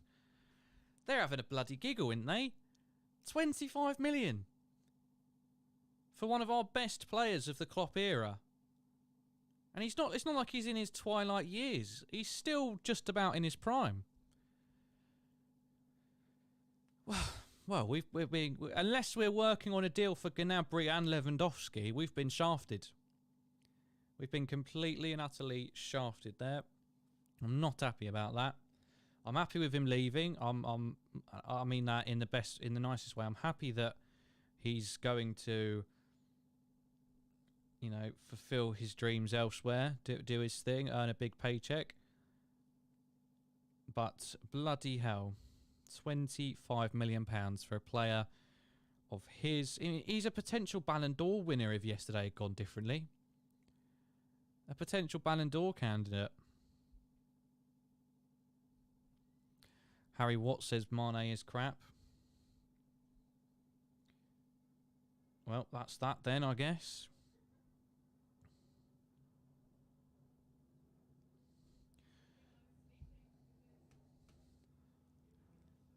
Huddersfield on the counter. He's on his own, though. He's not got any options with him. But he's still got it. Oh, what a challenge. Garner getting back, making a clambering challenge. I don't know what word I was going for there, but whatever it was, I did not connect. But it was bloody brutal. And it is a... 75 million. That is Cobblers. Oh, right. Yeah. Well, unless they've written that out wrong, but I'm seeing here 30 million euros. 30 million euros is what I've got in front of me.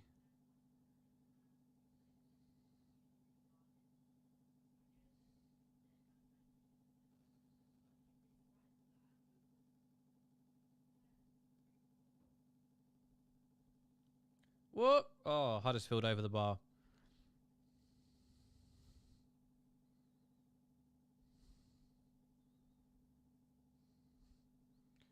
Mané, let's see. What's Twitter saying? Yeah, 32 million euros, L'Equipe.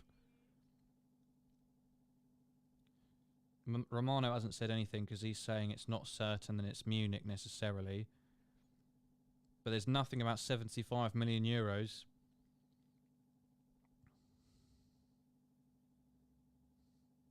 Nothing at all. So I think we're getting mugged off. Let's have a little bit more of a chat about yesterday. Let's get back on track here because we're not an F1 channel. Just thought that'd be a nice change of scenery from, you know, the depths of depression of talking about Liverpool in their current state. Next season, eh? Next bloody season. What do we do? I think, I don't know if I said it earlier today or if I said it in the build-up yesterday, but it does feel like this summer's going to be quite a big one in terms of moving us on to that next phase that we've spoken about a few times. Obviously, Klopp staying till 2026 is massive, and he's already said that he wants to oversee that next kind of transition. I don't think we can afford to view next year as a transitionary year, though. We've got to keep our foot on the boil. So whether that means bringing in players for the here and now, which I think we definitely need to do to some degree,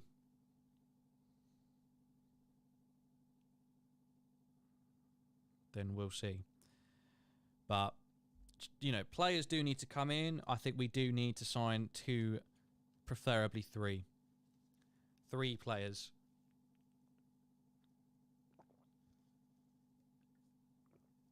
To really solidify our position and go again next year, because, you know, Origi's leaving, Oxlade-Chamberlain should be leaving, Minamino's probably leaving, Mane's leaving, Joe Gomez probably signing a new deal actually, so that's a positive. So we're going to lose out on the midfield. Is Keita really up to standard? Is Henderson still able to be a first team regular? Milner shouldn't really be in that conversation, but it looks like he will be staying for another year. So all of a sudden, what was a stacked team suddenly looks a bit short in numbers, but also in real quality, especially off the bench. So we do need to sign. It would be unbelievable if we're not signed.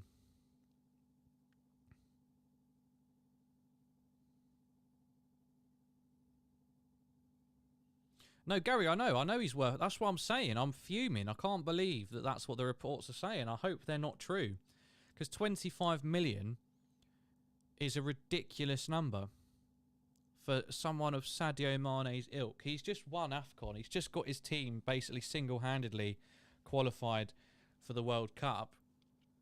He's won everything there is to win in England and been a massive part of it. And now you're telling me we're only going to get 25 million for him. So either the reports are completely off, which I hope is the case, or there's something else at play.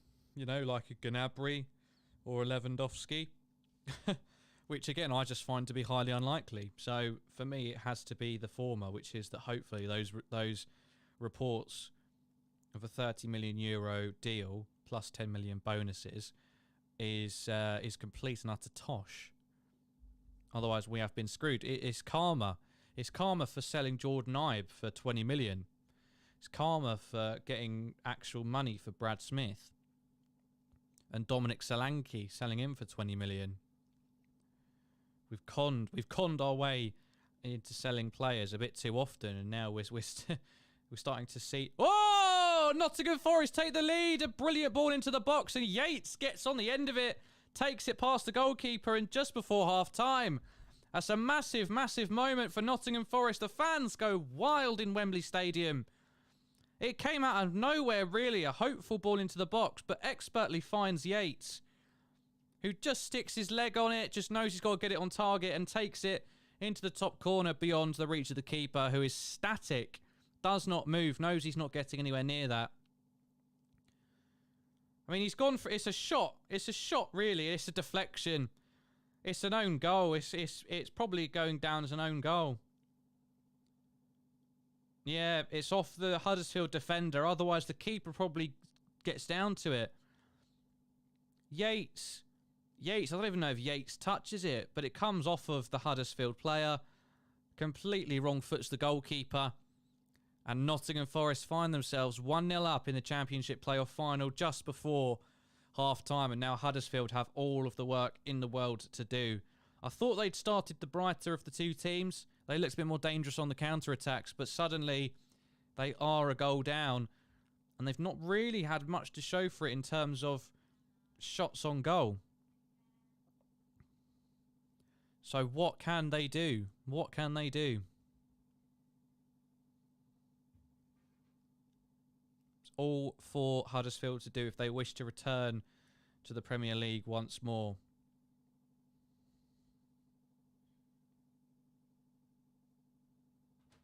And they're going to continue marching on here.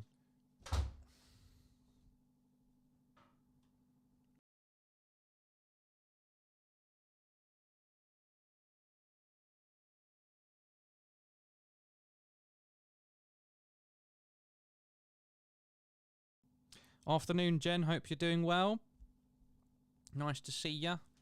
We've had a busy one. We've been watching the Monaco Grand Prix, a bit of the trophy, the bus parade, and now we're watching the Championship playoff final where Forrest have just taken the lead against Huddersfield with what I'd classify as an own goal, but certainly a massively deflected shot into the box. But Forrest on the up and looking to try and pile on the misery if they can before half time.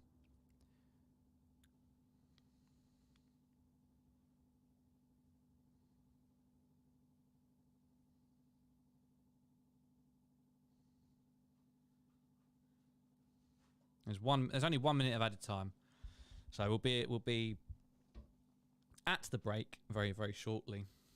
I mean, now that I've committed to this game, which I wasn't initially planning to when I started this stream, God, I bloody hope it doesn't go to extra time. I really hope it doesn't go to extra time. Otherwise, this is a 5-hour bloody stream.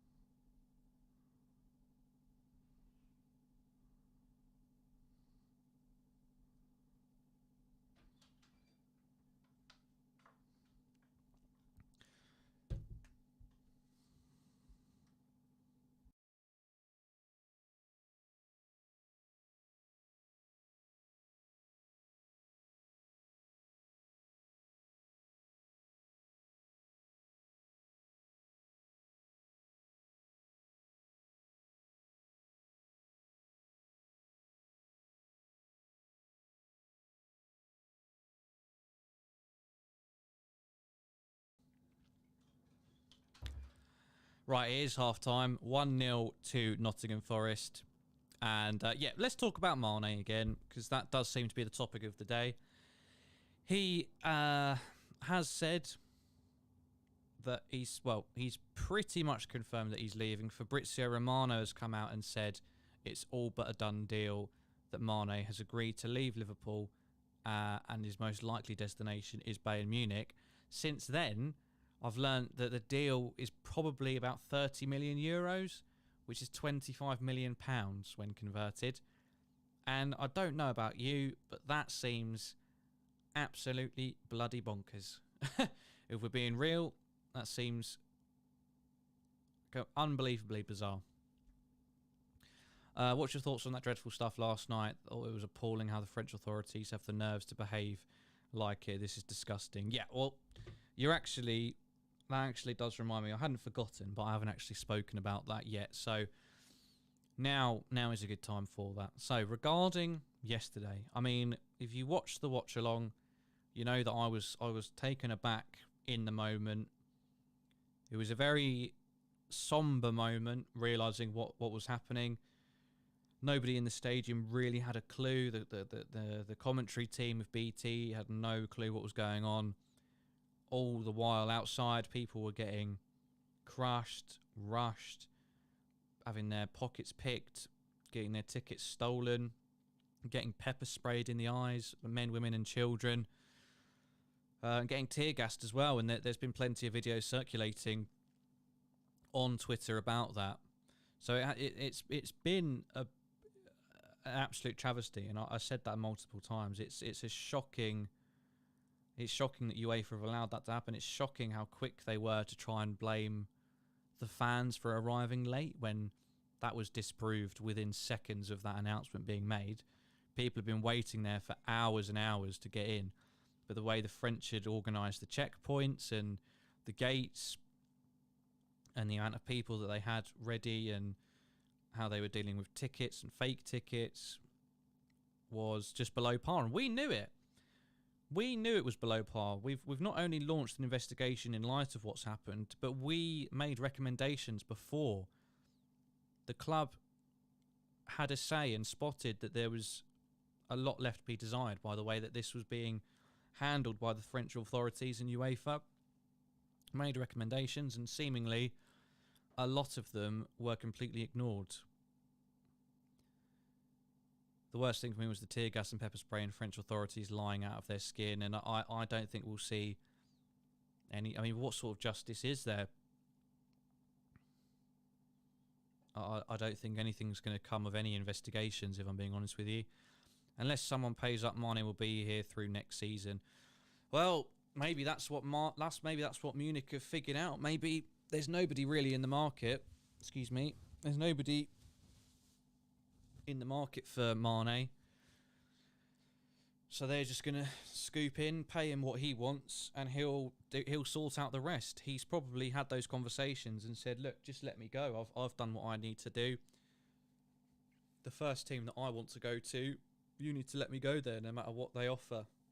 Because I've been pretty much a legend for this club thus far. So I should be granted that kind of treatment.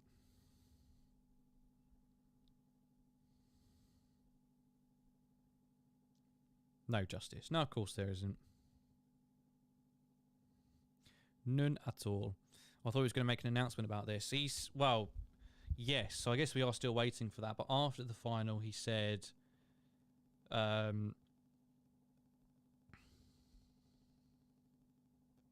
it's great.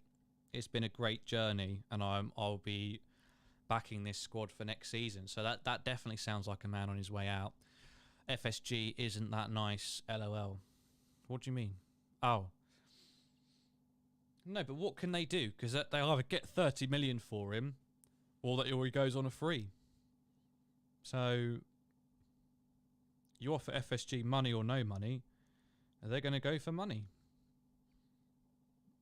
So apart from that, as I said, there's not much they can do.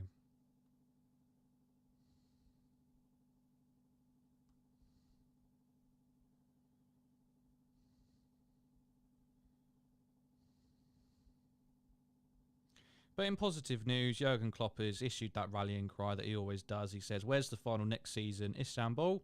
I'll book the hotel. Hell yeah. In terms of Mané replacement, a lot of people are under the impression that Luis Diaz was always the replacement. So I genuinely don't know who we'd go for. Like, what left wingers are there that we could realistically sign? I don't know. I don't know the answer to that one, I'm afraid. I need your help. But thank you, everybody who is watching. If you haven't done so yet, please do consider liking this video. And if you're new to the channel, please subscribe to the channel as well. This is your best place for all Liverpool content. The season is over. There is no more football, especially after this game finishes. It's all done and dusted. So you need your Liverpool fix. You need up-to-date transfer news. You need regular updates on the club itself, on players with us, outgoings, ingoings, all that good stuff. Come to us, the LFC transfer room. So press that subscribe button, turn on the notification button, and you'll be told every time that we go live and every time we post a video. We'll be posting videos about alternatives to Tchouaméni. We're doing a season review this evening about 7:30, so make sure you're on that. We've got content for days. All through the summer, we'll be running you content every single day. Whether that's a live stream or a video, every single day. I 99.9% guarantee it. So press that subscribe button. We're nearly at 4,300 subscribers, which is incredible. So thank you very much for that. The second half of the playoff final will be getting underway very shortly. I'm just begging at this point that it doesn't go to extra time. I'm just begging it doesn't go to extra time. The summer window opens, I want to say July. It only opens at the start of July. But clubs are going to make moves before then anyway. If we've got any smarts about us, we'll get our stuff done by then. But I've got a sneaky feeling, it's not sneaky, it's probably very true, that nothing's going to happen. Nothing is going to happen in June, apart from the confirmation of Carvalho. I think everybody deserves some time off. It's been a relentless season, a relentless year. I mean, someone said it yesterday on the post-match reaction. We're actually kind of glad that the season's over, because it's been non-stop. We didn't even really get time to enjoy the Carabao Cup win, enjoy the FA Cup win, because it was always about that next game and not dropping points to City. So in a way, I think it's good for all of us to have a couple of months off a little bit, keeping in touch with transfer news, etc. And then we'll be back. We'll be back ready to go for pre-season and the first game of the Premier League as well. We've got the Community Shield to look forward to, everybody. We've got the Community Shield, the one trophy that Klopp hasn't won in the Premier League yet. The Community Shield, and I'm sure many people will be holding out that we don't win it, and then you can say that he hasn't won everything. Or they'll say something like 5 years and no Community Shields. He's a banter manager. Because that's the way that football Twitter works. Always some fantastic takes on there. Oh.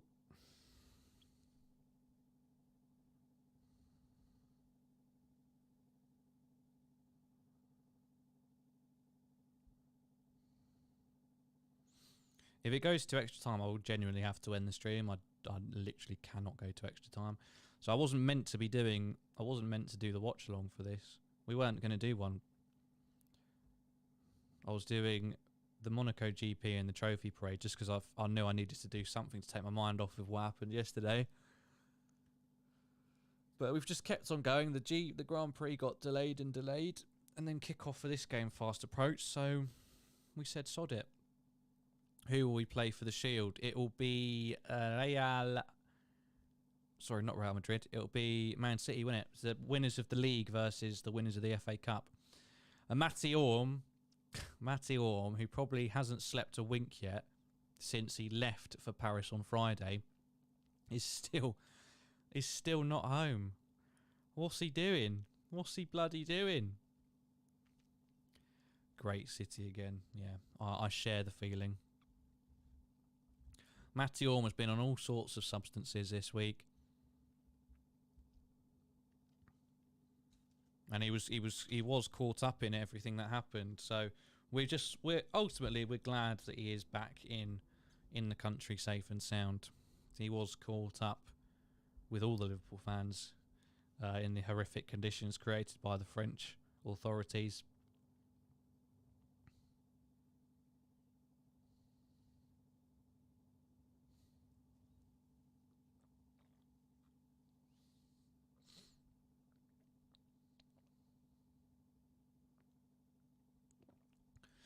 Oh, Trivago sponsor Chelsea now. I didn't know that.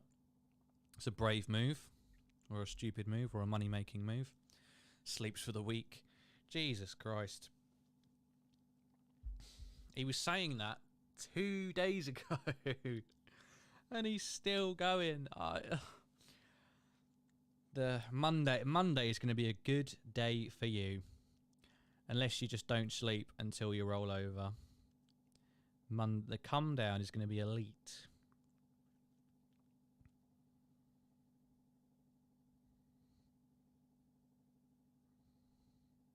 I could just never. The anxiety about how I'd feel the next day would far outweigh any excitement I had to get that buggered.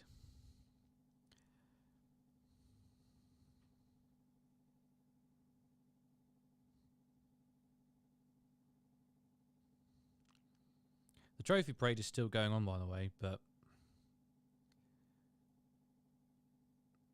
wasn't actually that interesting. Standard Chartered, for now, still our sponsors. I think it's the year after that. It's the year after that where admin, moderators, there's another one. Moderators, please get rid of that person ASAP. Yeah, Standard Chartered will still be our sponsors. It's the year after where we could potentially sign somebody else. A cryptocurrency firm sounds like the most likely candidate.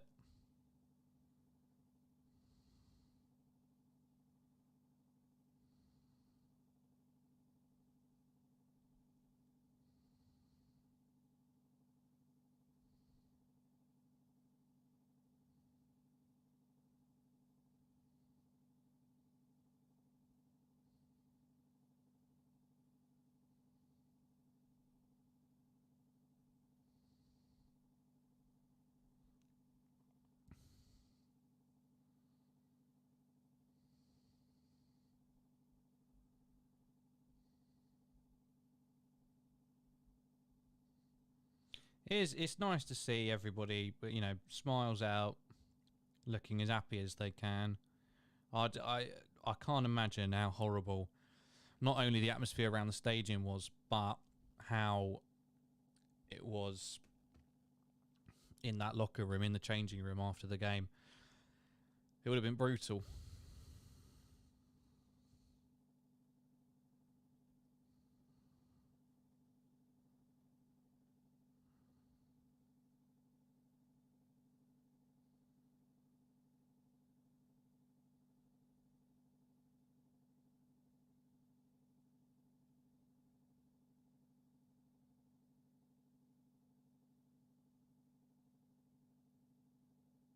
I can't believe how empty the Huddersfield side is.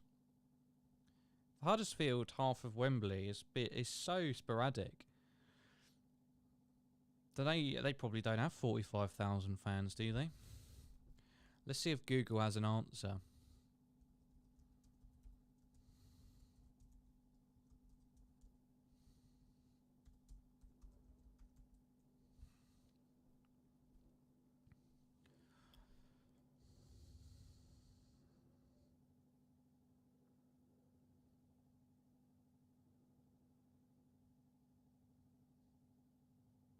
Oh, some 35,000 Huddersfield Town fans are expected to make the trip to Wembley. So, even though... So, half is 45, but a lot of it goes to VIPs as well. So, maybe they get, 35,000? But it's not full, and it didn't look full at all. So, I don't really know... I don't know what's occurred there.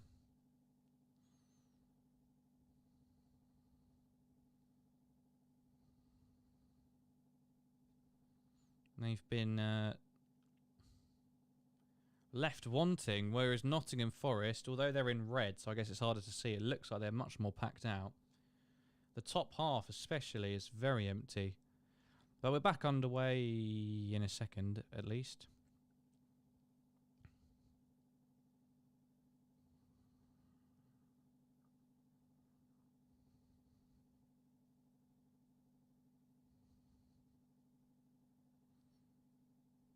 Matthias, I'm sure you were following the F1 anyway, but we're now on to the second half of the Championship playoff final. And it's 1-0 to Nottingham Forest. Some news that did come out is that apparently the deal with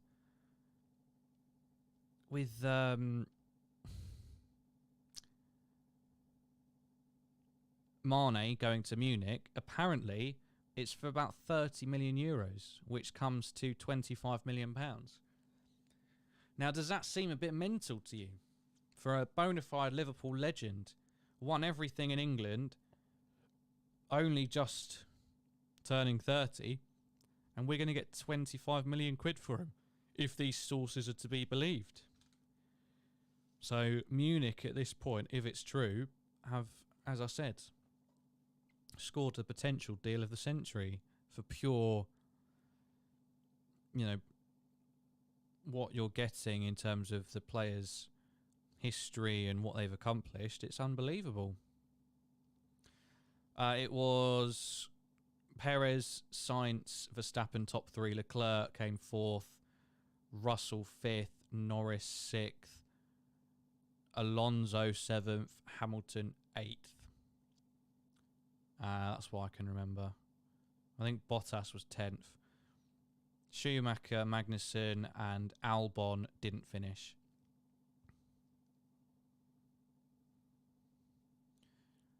We are a minute and a half back into this second half.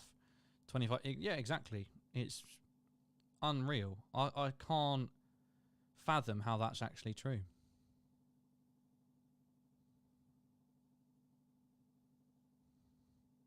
Anissa says, really, I've heard Liverpool won't sell for 30 million and they want to sign a replacement first. I mean, that would be great. Look, I'm only going off of what I've... Whoa! Oh, Forrest with a shot straight at the keeper. I'm only going off what I've seen. And I'm with you. I hope it's not true.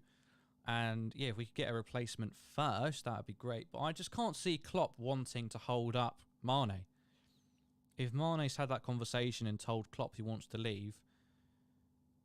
Considering the history between them, then I'd imagine he would just let him go, and he'd want to convince FSG to do the same, regardless of if they can get a replacement in before or not. I don't know. It's an odd one. It is an odder one.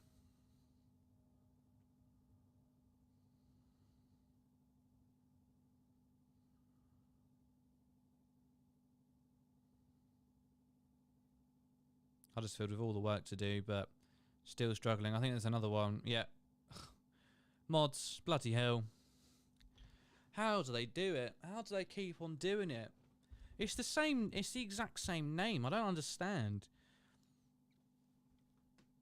Are they only muted? Are they just muted, or can we actually block them? I get the sense that Klopp will not want to keep hold on to a player who wants to go. Yeah, like that's true, but I think that it's a bit different with Mané. Like he's been a complete and utter servant to the club, so it's more out of respect rather than not wanting a player who wants to go. Because I think ultimately, if worst came to worst and Mané had to stay for some reason, he'd absolutely give his best. I don't think that it would be the same as that. Huddersfield looking to sustain a bit of pressure here in the start of the second half.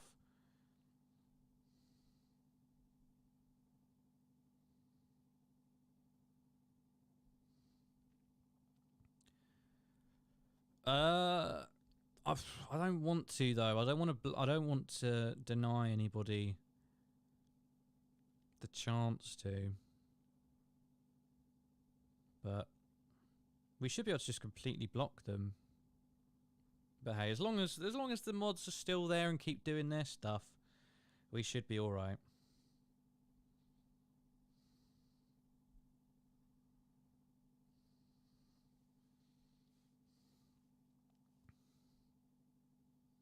Huddersfield with a long ball clearance. It's a bit of a foot race, but it's going to come straight through to the keeper. Can I put them in timeout or remove? Their message can't block them, unfortunately.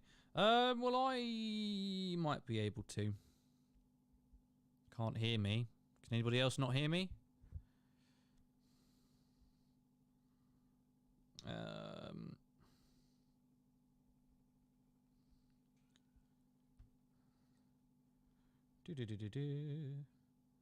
We're 1 like away from 50 likes, by the way, so that would be great if we could hit that, please. What was I going to do? Oh, I was going to try and block that person, but they don't show up. Oh, next time they do, then I should be able to do it.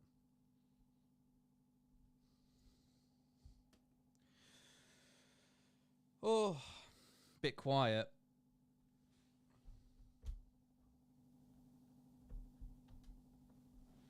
Is that better? Is that better? I think my volume slider might have just slipped down a little bit. So that should be cracking. What's everybody's plans for tonight? I hope it's tuning into our season review at 7:30. I know I've been around a lot. I won't be on that video, so you can have a break from me. And it's Chris's last video. It's Chris's last stream with us. So make sure you are about. Make sure you're about for that. Chris's final bloody stream. What journey it's been. The OG taking us from the very start all the way through to 4,300 odd subscribers. And he signs off at the end of the 21-22 season. He will never be forgotten. So let's all make sure we are there if we can be for tonight to wish him farewell. Yeah, Mané and Kris leaving. It's a double blow. We're never going to recover. But you know, his internet presence will never die. He's on Twitter at Kris Stonage, and he is on Anfield Agenda as well, who will be pretty much exclusively missing.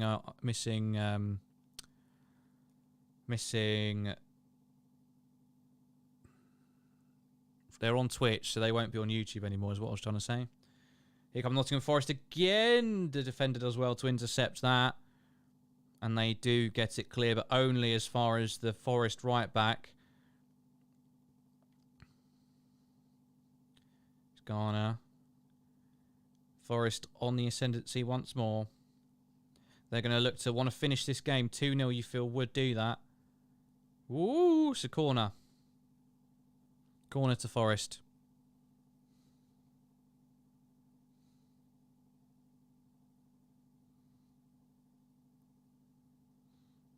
I'm sure you would be.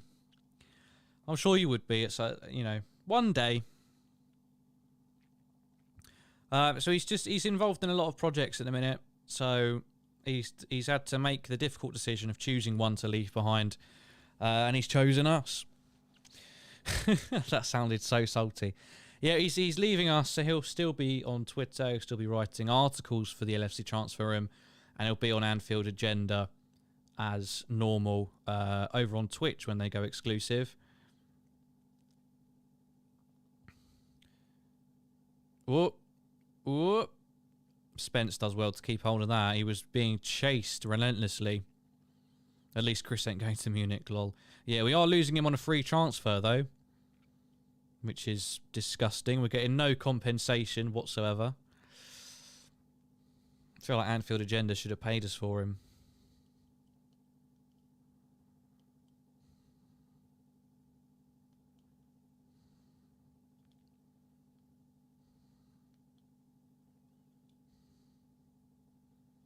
Ooh.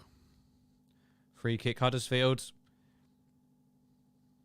First yellow card of the day goes to Zinkernagel. What a name. Zinkernagel.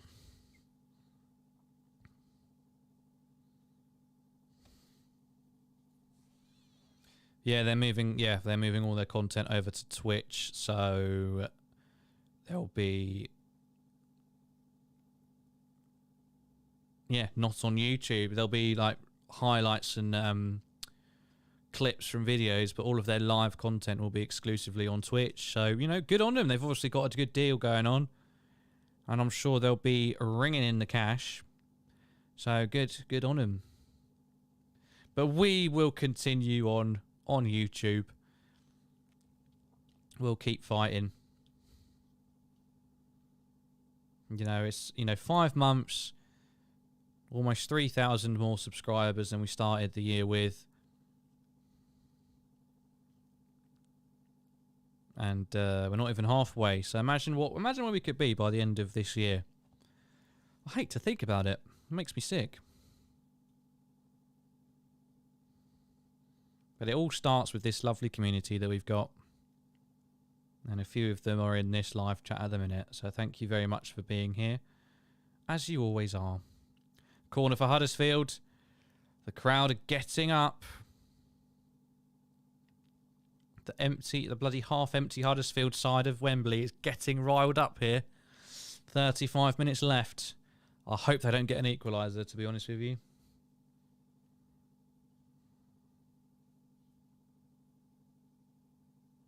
Thank you to people who are just joining. If you haven't done so, please do leave a like. We're nearly at 50 likes. We're one away. And if you could subscribe as well, that would be fantastic. So please do consider subscribing if you haven't done so yet. Yeah, I mean, we've shown that success brings results as well. A lot of elitists will criticise fan channels as saying that we hope that clubs fail so that we get more views out of the anger, but it's complete bollocks. If you ask anyone from, you know, the United Stand or AFTV, if they would get rid of their channel and it guarantees that Arsenal or Man United win the next 10 Premier League titles, they would do that. Absolutely, I'm convinced. If not, they're not genuine fans. But we've shown that a club can do fantastically well, and we're still growing, and we're growing at a pretty amazing rate. You know, because it's whilst you do get a boost of views when things go wrong and people tune in to see you fuming, they're not the ones that stick around. It's the people who share that club with you, who want to be a part of a community. They're the ones that stick around, and success brings people together as much as failure can. You know, when you're supporting a club like Liverpool. So by no means are we the exception to the rule. I think the rule is, you know, the people who stick around are always going to be the people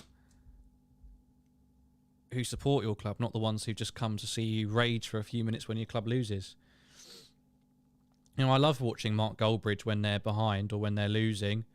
Here come Huddersfield, cross into the box, cleared away.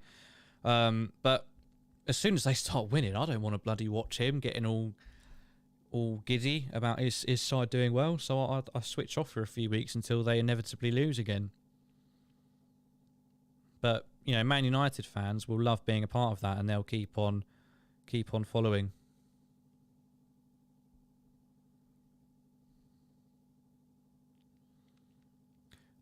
Mods, please get in on that nice and quickly.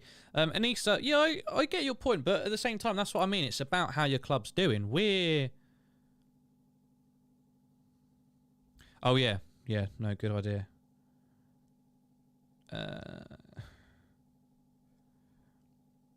I could just hide the user. This user's messages will be hidden. Yeah, message deleted, so they're hidden. So hopefully that's it. Hopefully that's it. What was I saying? I forgot what I was saying now.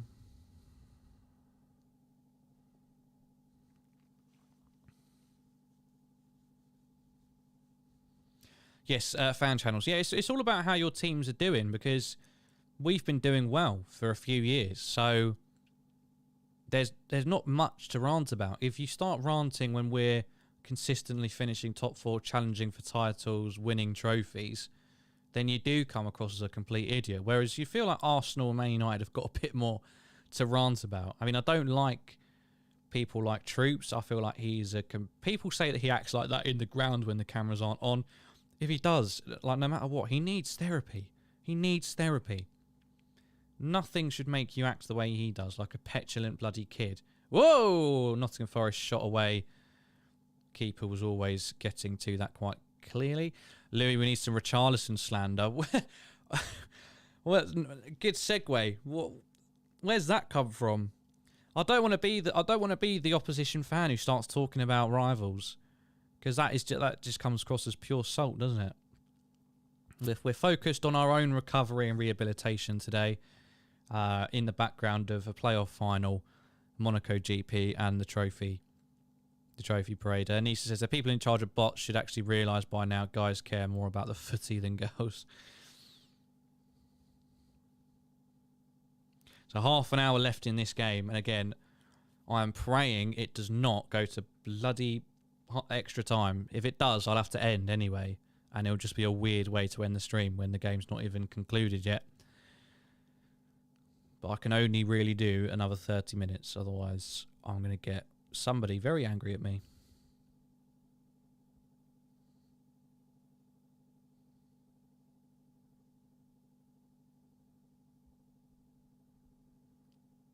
In a way, I do care more about football.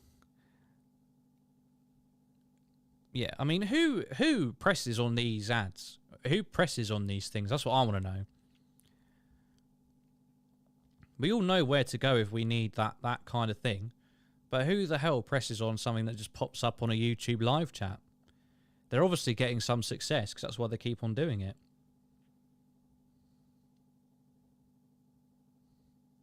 Very weird. The game's sort of leveled up a bit. Both teams Nottingham Forest trying to find that winning goal, which you feel the second one would be, whereas Huddersfield, of course, desperately trying to get back into it. And it's a much more tightly contested half. A lot more physical as well.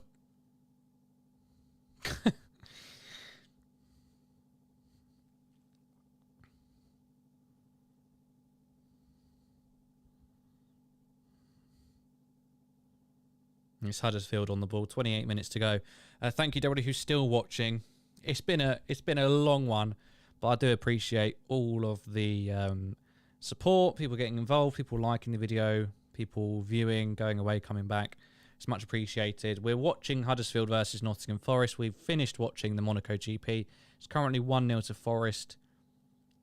Whoever wins this will be in the Premier League next season, joining Bournemouth and Fulham, as Watford, Norwich and Burnley head the other way. I think it's still mental that we're not going to see Burnley next year. They felt like a really regular side in the Premier League now. I know they've always been the least funded, the smallest stadium when Bournemouth weren't in it, and Brighton.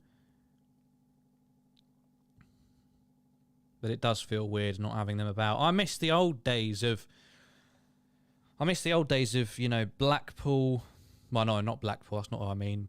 Wigan. I miss Wigan. Blackburn. We've got Wolves. Bolton. Sunderland. Birmingham. I know it's just pure nostalgia and there's literally no difference, but it just felt right.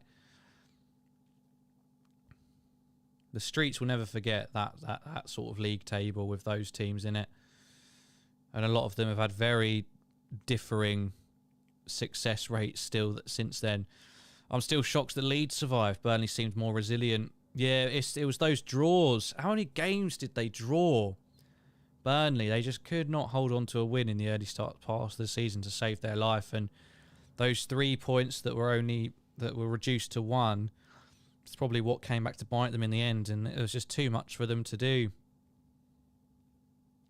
But it was all settled on the final day, wasn't it? I mean, Brighton only had to win because of goal difference, and they just could not do it. So it was, no matter what happened, it was all down to that final day. I was not really old enough to remember Ipswich. I would have been alive, but I'm not old enough to remember Ipswich consistently. I know when Blackpool came up and beat us both games in that season, that was horrific. I think that was Roy Hodgson and Kenny Dalglish lost to them. Ow. Oh, my arse is just starting to get a little bit sore now.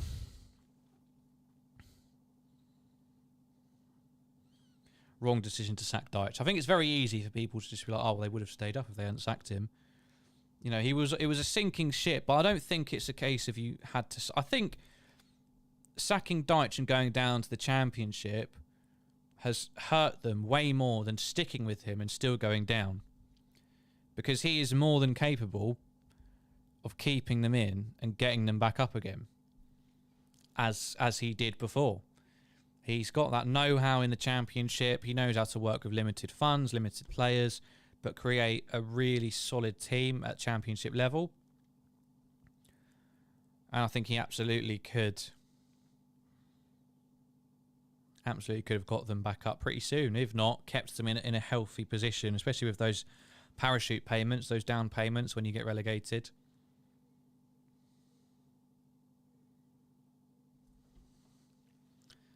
So I think it was probably the wrong decision, but not on the basis that he would have definitely kept them in the Premier League. Just that overall he would have done a better job, even if they had have gone down. But who knows? Maybe Michael Jackson, maybe he's the man. Maybe he's going to pick up where he left off and take them back up again. You just don't know. It's the magic. It's the magic of the Championship. I think I'm too young for Coventry City as well. Unfortunately. Yeah, Ipswich. Oh, Portsmouth. Poor little Portsmouth. I miss them.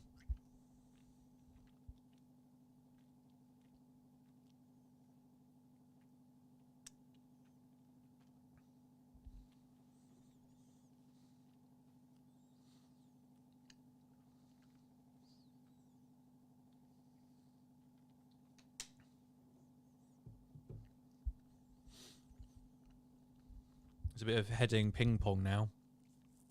Now we're getting to the point where both teams want to go for it, but no one wants to make a mistake.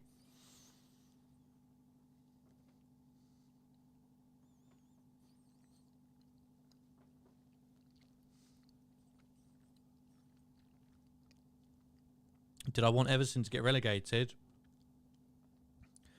It would always have been hilarious because there's always been parts of seasons where it's just looked like maybe they could get dragged into a scrap at the bottom, but they've always got out of it. I would love to see that. Imagine looking at the championship table and seeing Everton in it. That's crazy. Because I don't know how they'd recover. Because their owner would just lose interest. It'll be like that Angie Mashaklar, whatever you say it. Do you remember that Russian club that got in the news because they got bought by like a billionaire playboy, and everyone thought they were going to become like the new giants of Europe all of a sudden, and they bought like Sol Bamba or whoever it was. But they bought all these players, and like some of them got racially abused because, you know, Russia's just a bit behind on all that stuff. But very quickly, the owner lost interest because Russia's just not a viable place to try and build a world-beating team. Like, the competition's shite. Players don't really want to go there in their prime. And they don't really have Champions League places. And their status just isn't big enough. It would take years to try and mount anything there. And he lost interest. And I think now they're either dissolved or in complete shite. Let me have a look. That's woken a memory in me. Oh no, hang on. No, they played last week. Simply known as FC Anji, is a Russian professional football club based in the Dagestani capital of Makashkala. Oh, fucking hell. I cannot pronounce it. Nottingham Forest on the counter here. He's sort of going to try and go on his own. Should have found that pass. Failed at the first attempt. Should have tried again. The space was there. But ball into the box. Back post. Headed away. Not very well. And they do eventually get it clear. Yeah, 2011, Angie were purchased by billionaire Suleiman Kerimov. Oh! No one could get to it for Forest. That should have been 2-0. They made numerous high-profile signings, including those of striker Samuel Eto'o, I forgot about that, and defender Roberto Carlos. Following several budget cuts ahead of the 13-14 season, the club lost most of its key players and went on to finish bottom of the table, which resulted in relegation to the Russian National Football League at the end of the season. Bloody hell. And he doesn't own them anymore. It's Osman Kadyev who owns them now. So sorry, I'm very interested in this. But the club was purchased by the billionaire, but later it was revealed that the president met Kerimov and gave him 100% stake in the club, including 50% of the shares of the former owner of the club, in exchange for financial support. Kerimov was planning to invest over $200 million in infrastructure, of which a substantial amount will go in building a new stadium with a capacity of more than 40,000, which would meet all UEFA requirements. Roberto Carlos, Diego Tardelli, Yuri Zhirkov from Chelsea, Samuel Eto'o. Yeah, Christopher Samba, that was it. Not Sol Bamba. Bloody idiot. Christopher Samba from Blackburn, £12 million. And then what happened? Decided to reduce the team's annual budget by 2/3. And as a result, most of those players then left.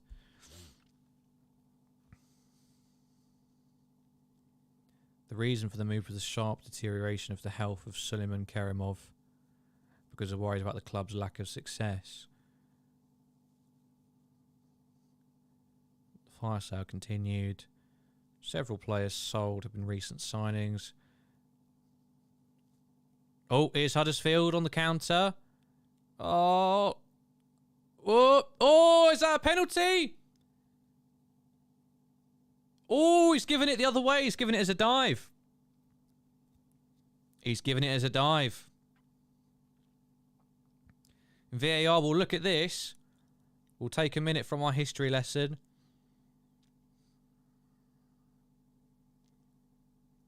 Oh. There is contact. Oh, I don't know. Oh, that's a tight one. I don't think they'll overturn it. I don't think they'll overturn it. Oh, I don't know.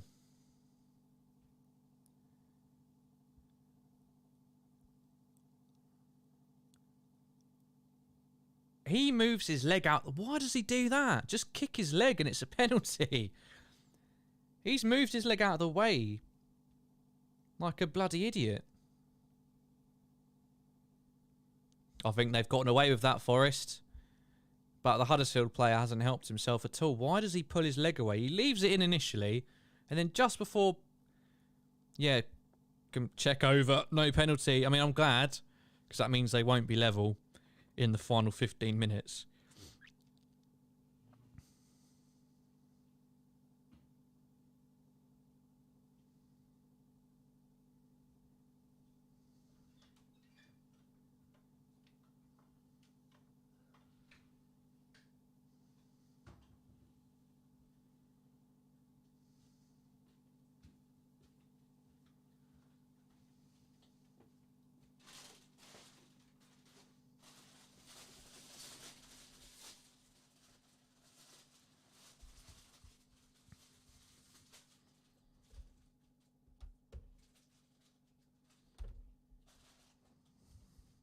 So, 15 minutes left to play. Let's see. Can Forrest hold out? Fingers crossed. Fingers crossed they can do so.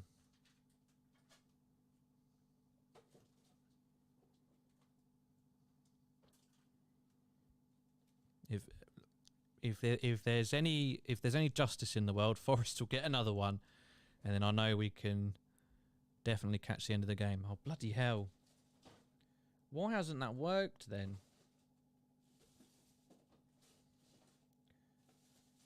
Hide user. So that's a different user. Just with the identical name, identical link, and identical picture. Why is their comment shown up if that's not the same person? It's unbelievable.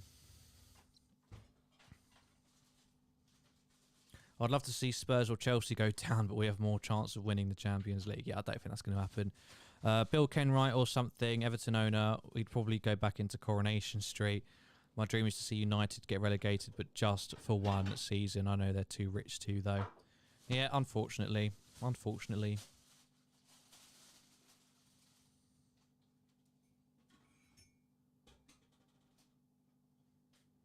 There's a free kick for Nottingham Forest. They're going to try and get it into the box. They get the initial header, but the second ball cleared. Second attempt also cleared. God, he's done bloody well.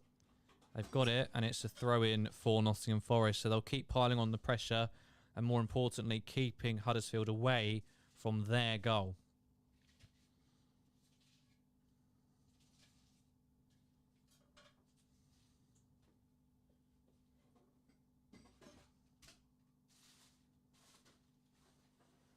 Whoa! Foul against the keeper there. Nottingham Forest players charged into him and come off worse.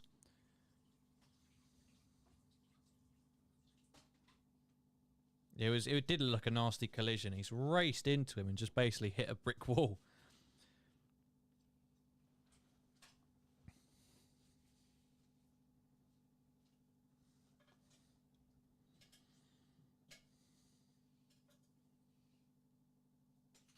I mean, he's fine. It's just a bit of momentum. Would have taken the wind out of his sails.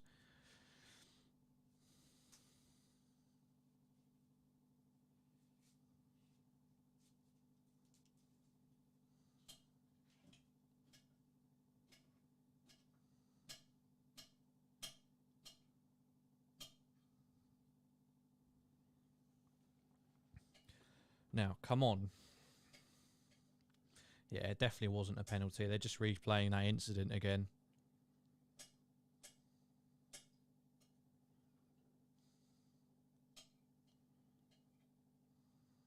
I can't believe how empty... I've said it several times, and I know I repeat myself a lot.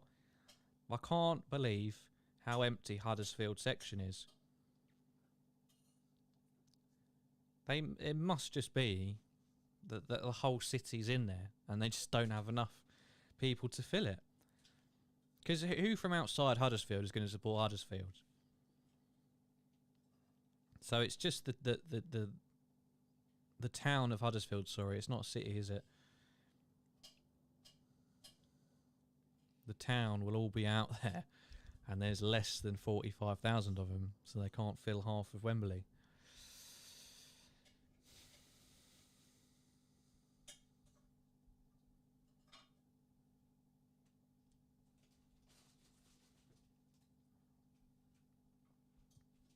So remember, we'll have the season review from 7:30. We have a few old timers on there. Jack will be on there. A few new people will be on there. But Chris's final video, essentially, Chris's final stream with us tonight at 7:30. So make sure you are there for that and wish him well on his endeavours.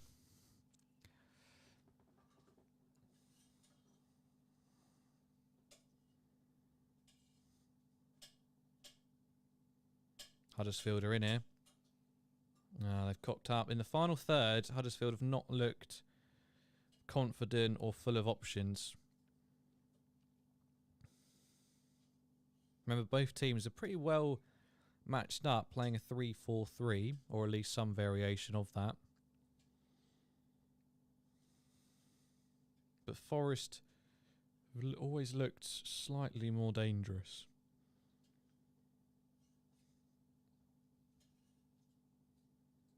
And there is now just 10 minutes and 40 seconds.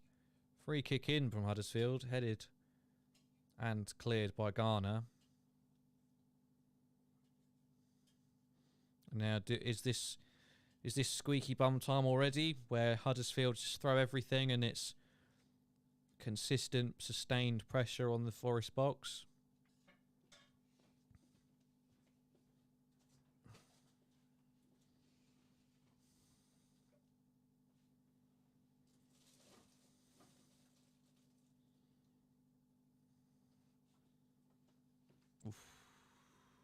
Some rough challenges going on now. Luckily, they're just missing their mark. But if that catches somebody...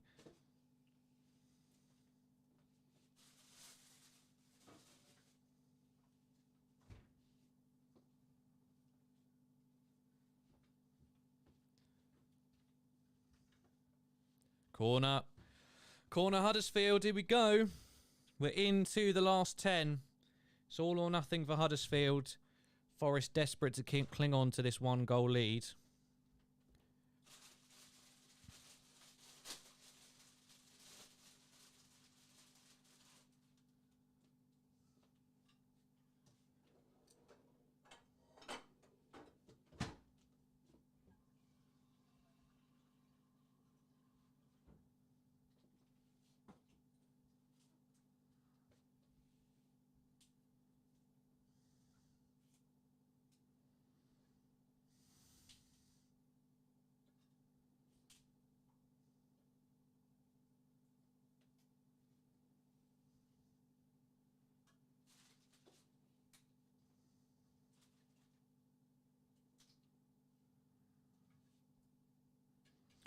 God, I mean, sorry, going back to that Angie team, Samuel Eto'o was only there for a year or two, but in that time he became their joint 5th top goal scorer ever, 36 goals.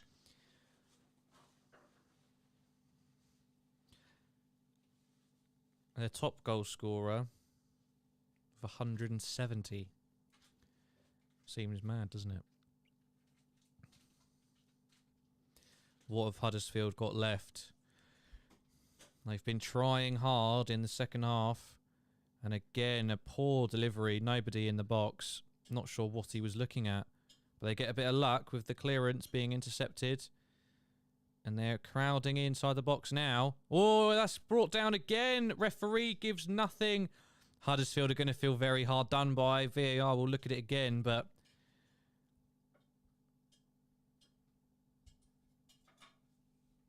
I don't think they're going to overturn anything like that. It's just about getting your leg in front first. Oh. Oh, hang on. Oh, hang on. That's a penalty. That's a penalty. That's 100% a penalty for Huddersfield, by the way. I don't want them to get it. VAR not even checked. I don't understand. How can you look at that and not think we need to look at this for a penalty? Jesus Christ. It's a complete tangle of legs and he's brought him down in the box. What else?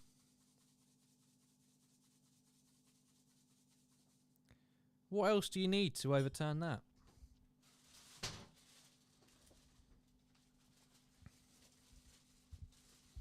They spent a good minute and a half looking at that other one, which ultimately was not a free kick.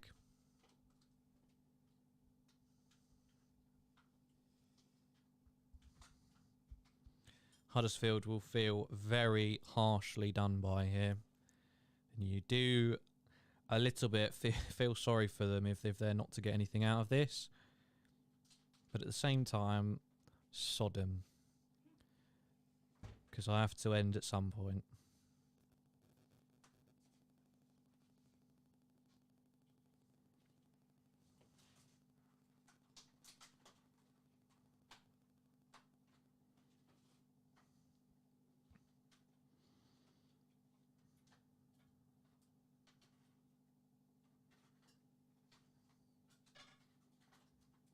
So we're now into the last 5.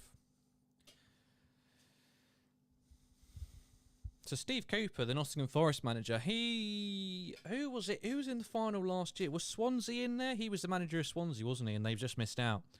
And in a minute, he's moments away from rectifying that blunder, albeit with a different club. But he will get a promotion to the Premier League, and he'll be a Premier League manager as long as his team can hold out for the next probably, 7-8 minutes. He'll be added... couple of added minutes time.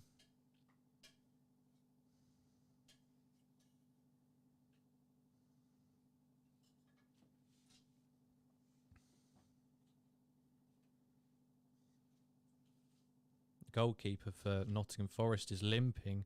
Thought he was time wasting a bit, but he does seem to genuinely be in some pain. He's done something to either his ankle or his knee, I'm not sure.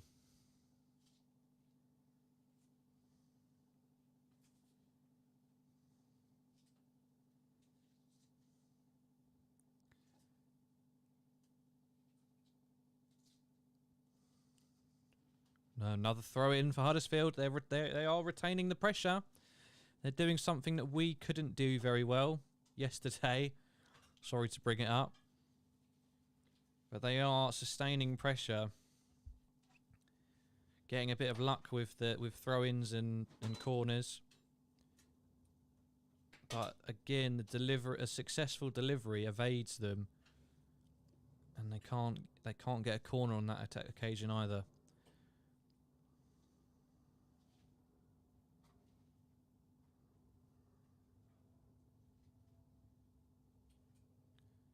Whoop.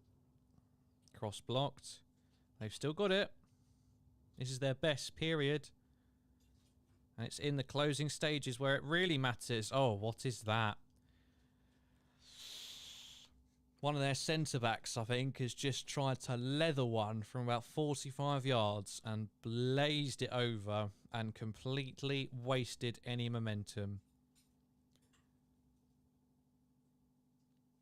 That is shocking.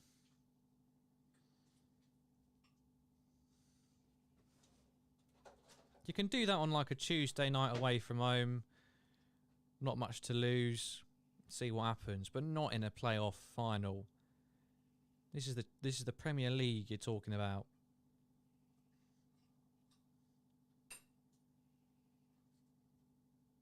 And he's done an Oxlade-Chamberlain. I hate to drag him into this unnecessarily, but he's done an Oxlade-Chamberlain. I wonder where Oxlade-Chamberlain's going to go. Do we think he stays in the Premier League? Brighton, Palace, Southampton, West Ham? I don't think he goes to West. I think he's not good enough for West Ham, if I'm being honest with you.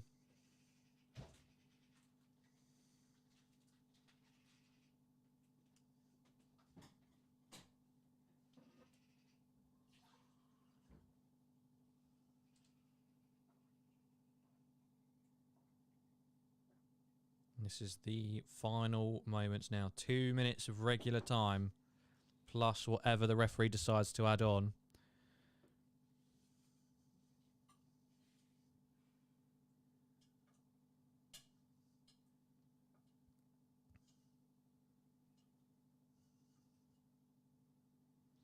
Yeah, Brighton or Southampton.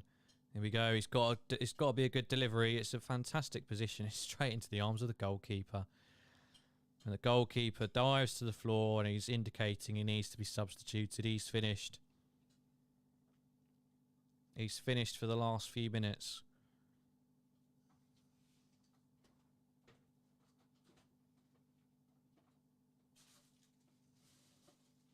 Yep, substitute goalkeeper for Forrest is ready. And he'll get to come on and finish the job or make a massive cock-up.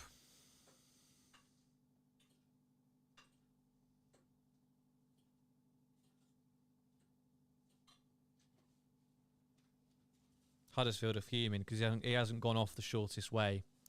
He's really taking his time. The referee's adamant he's adding on time for this. I wonder how much.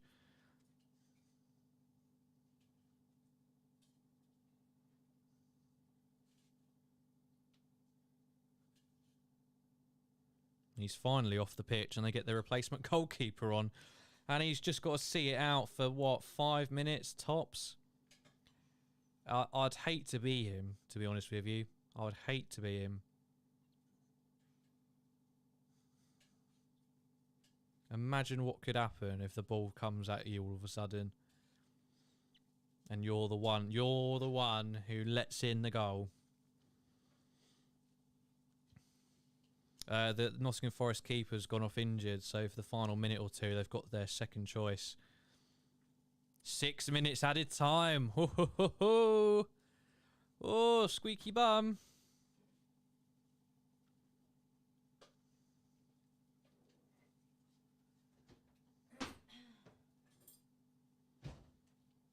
Huddersfield, the only team with possession at the minute. Oh.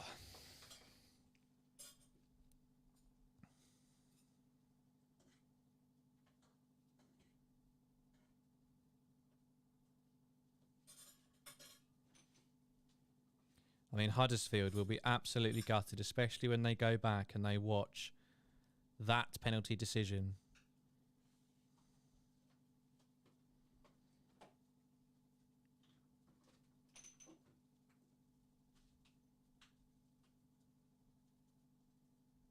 The first one, absolutely not a penalty.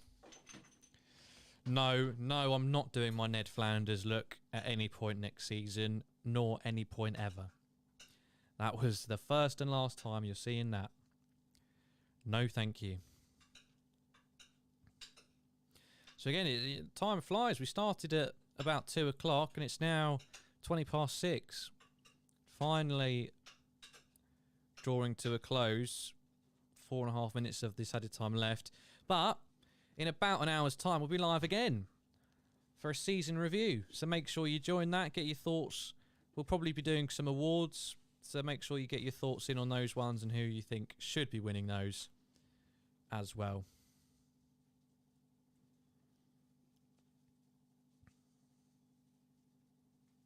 Can Nottingham Forest try and steal it and add some gloss and spark wild celebrations as well? Please, Huddersfield, please don't score. Please, no magic. Please, no playoff magic. Oh, Forrest trying to get out, but they're intercepted. Long ball. It's going to go straight to the keeper, though. It's not even last chance saloon yet. They've still got 4 minutes. They do need to just be patient here. They don't need to whack it forward.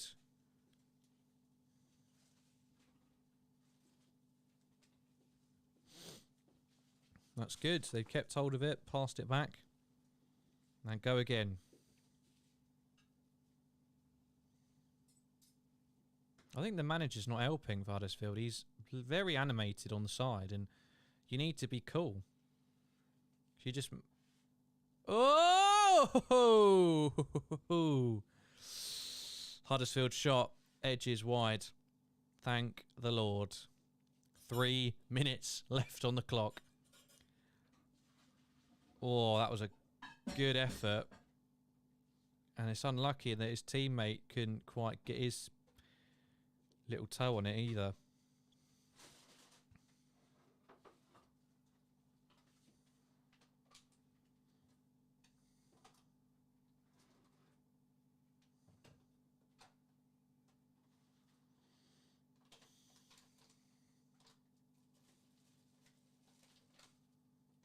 Looked like an obvious foul on the Forest attacker, but not given. So Huddersfield with the ball once more. Just 2 minutes left. 2 long, long minutes for Forest. And for me.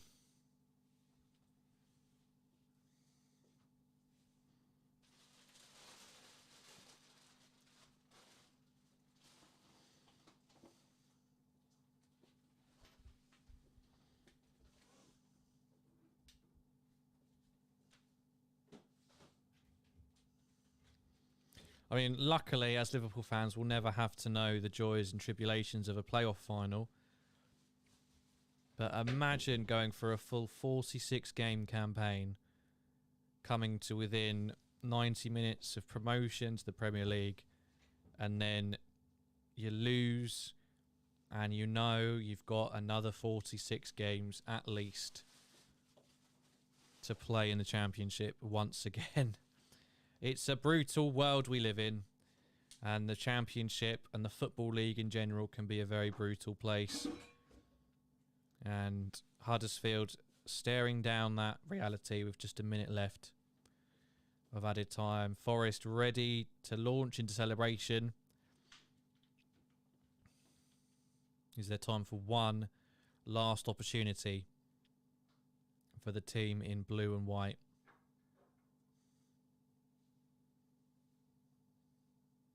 And it just feels like they might have run out of steam, but they're going to try and come forward. And it's a throw in for Huddersfield. He's launching it. The manager's launching everyone forwards. I'll be surprised if the goalkeeper isn't forward. You might as well. They're going to try a long throw. It's bloody far out. Michael Anthony Jr., thank you very much for subscribing. Much appreciated. Throw in, headed away by the Forest player, but here we go. Into the box, it's behind, and it's a goal kick. And you feel that's it. They've been wasteful in getting the ball into the box. We are now over the allotted 96 minutes.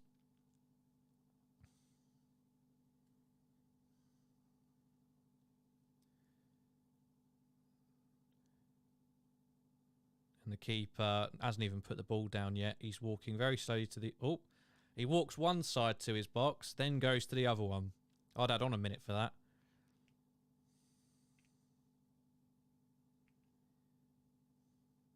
That's it. They've done it. Nottingham Forest will be joining us in the Premier League next season. They will be making the trip to Anfield as a Premier League side. It's joy for Nottingham Forest, agony for Huddersfield Town, and the celebrations at Wembley on the red side of the stadium are only just getting started. Nottingham Forest promoted to the Premier League. It's been a hell of an afternoon. We've watched the Monaco Grand Prix as Sergio Perez claimed victory there. Charles Leclerc on pole position at the start of the day, ends not even on the podium, but he does get his first Monaco finish, which is little consolation. We watched a bit of the bus parade, which was just a nice moment. Lots of smiles on the faces of the players and a bit of a moment to reflect and enjoy the good aspects of this season. And finally, in the Championship playoff final, the last real fixture of the football calendar this year sees Huddersfield remaining in the Championship and Nottingham Forest, for the first time in a long time, making it to the Premier League. Thank you very much, everybody, for watching. Make sure you stick around for the season review at 7:30. Thank you very much for watching.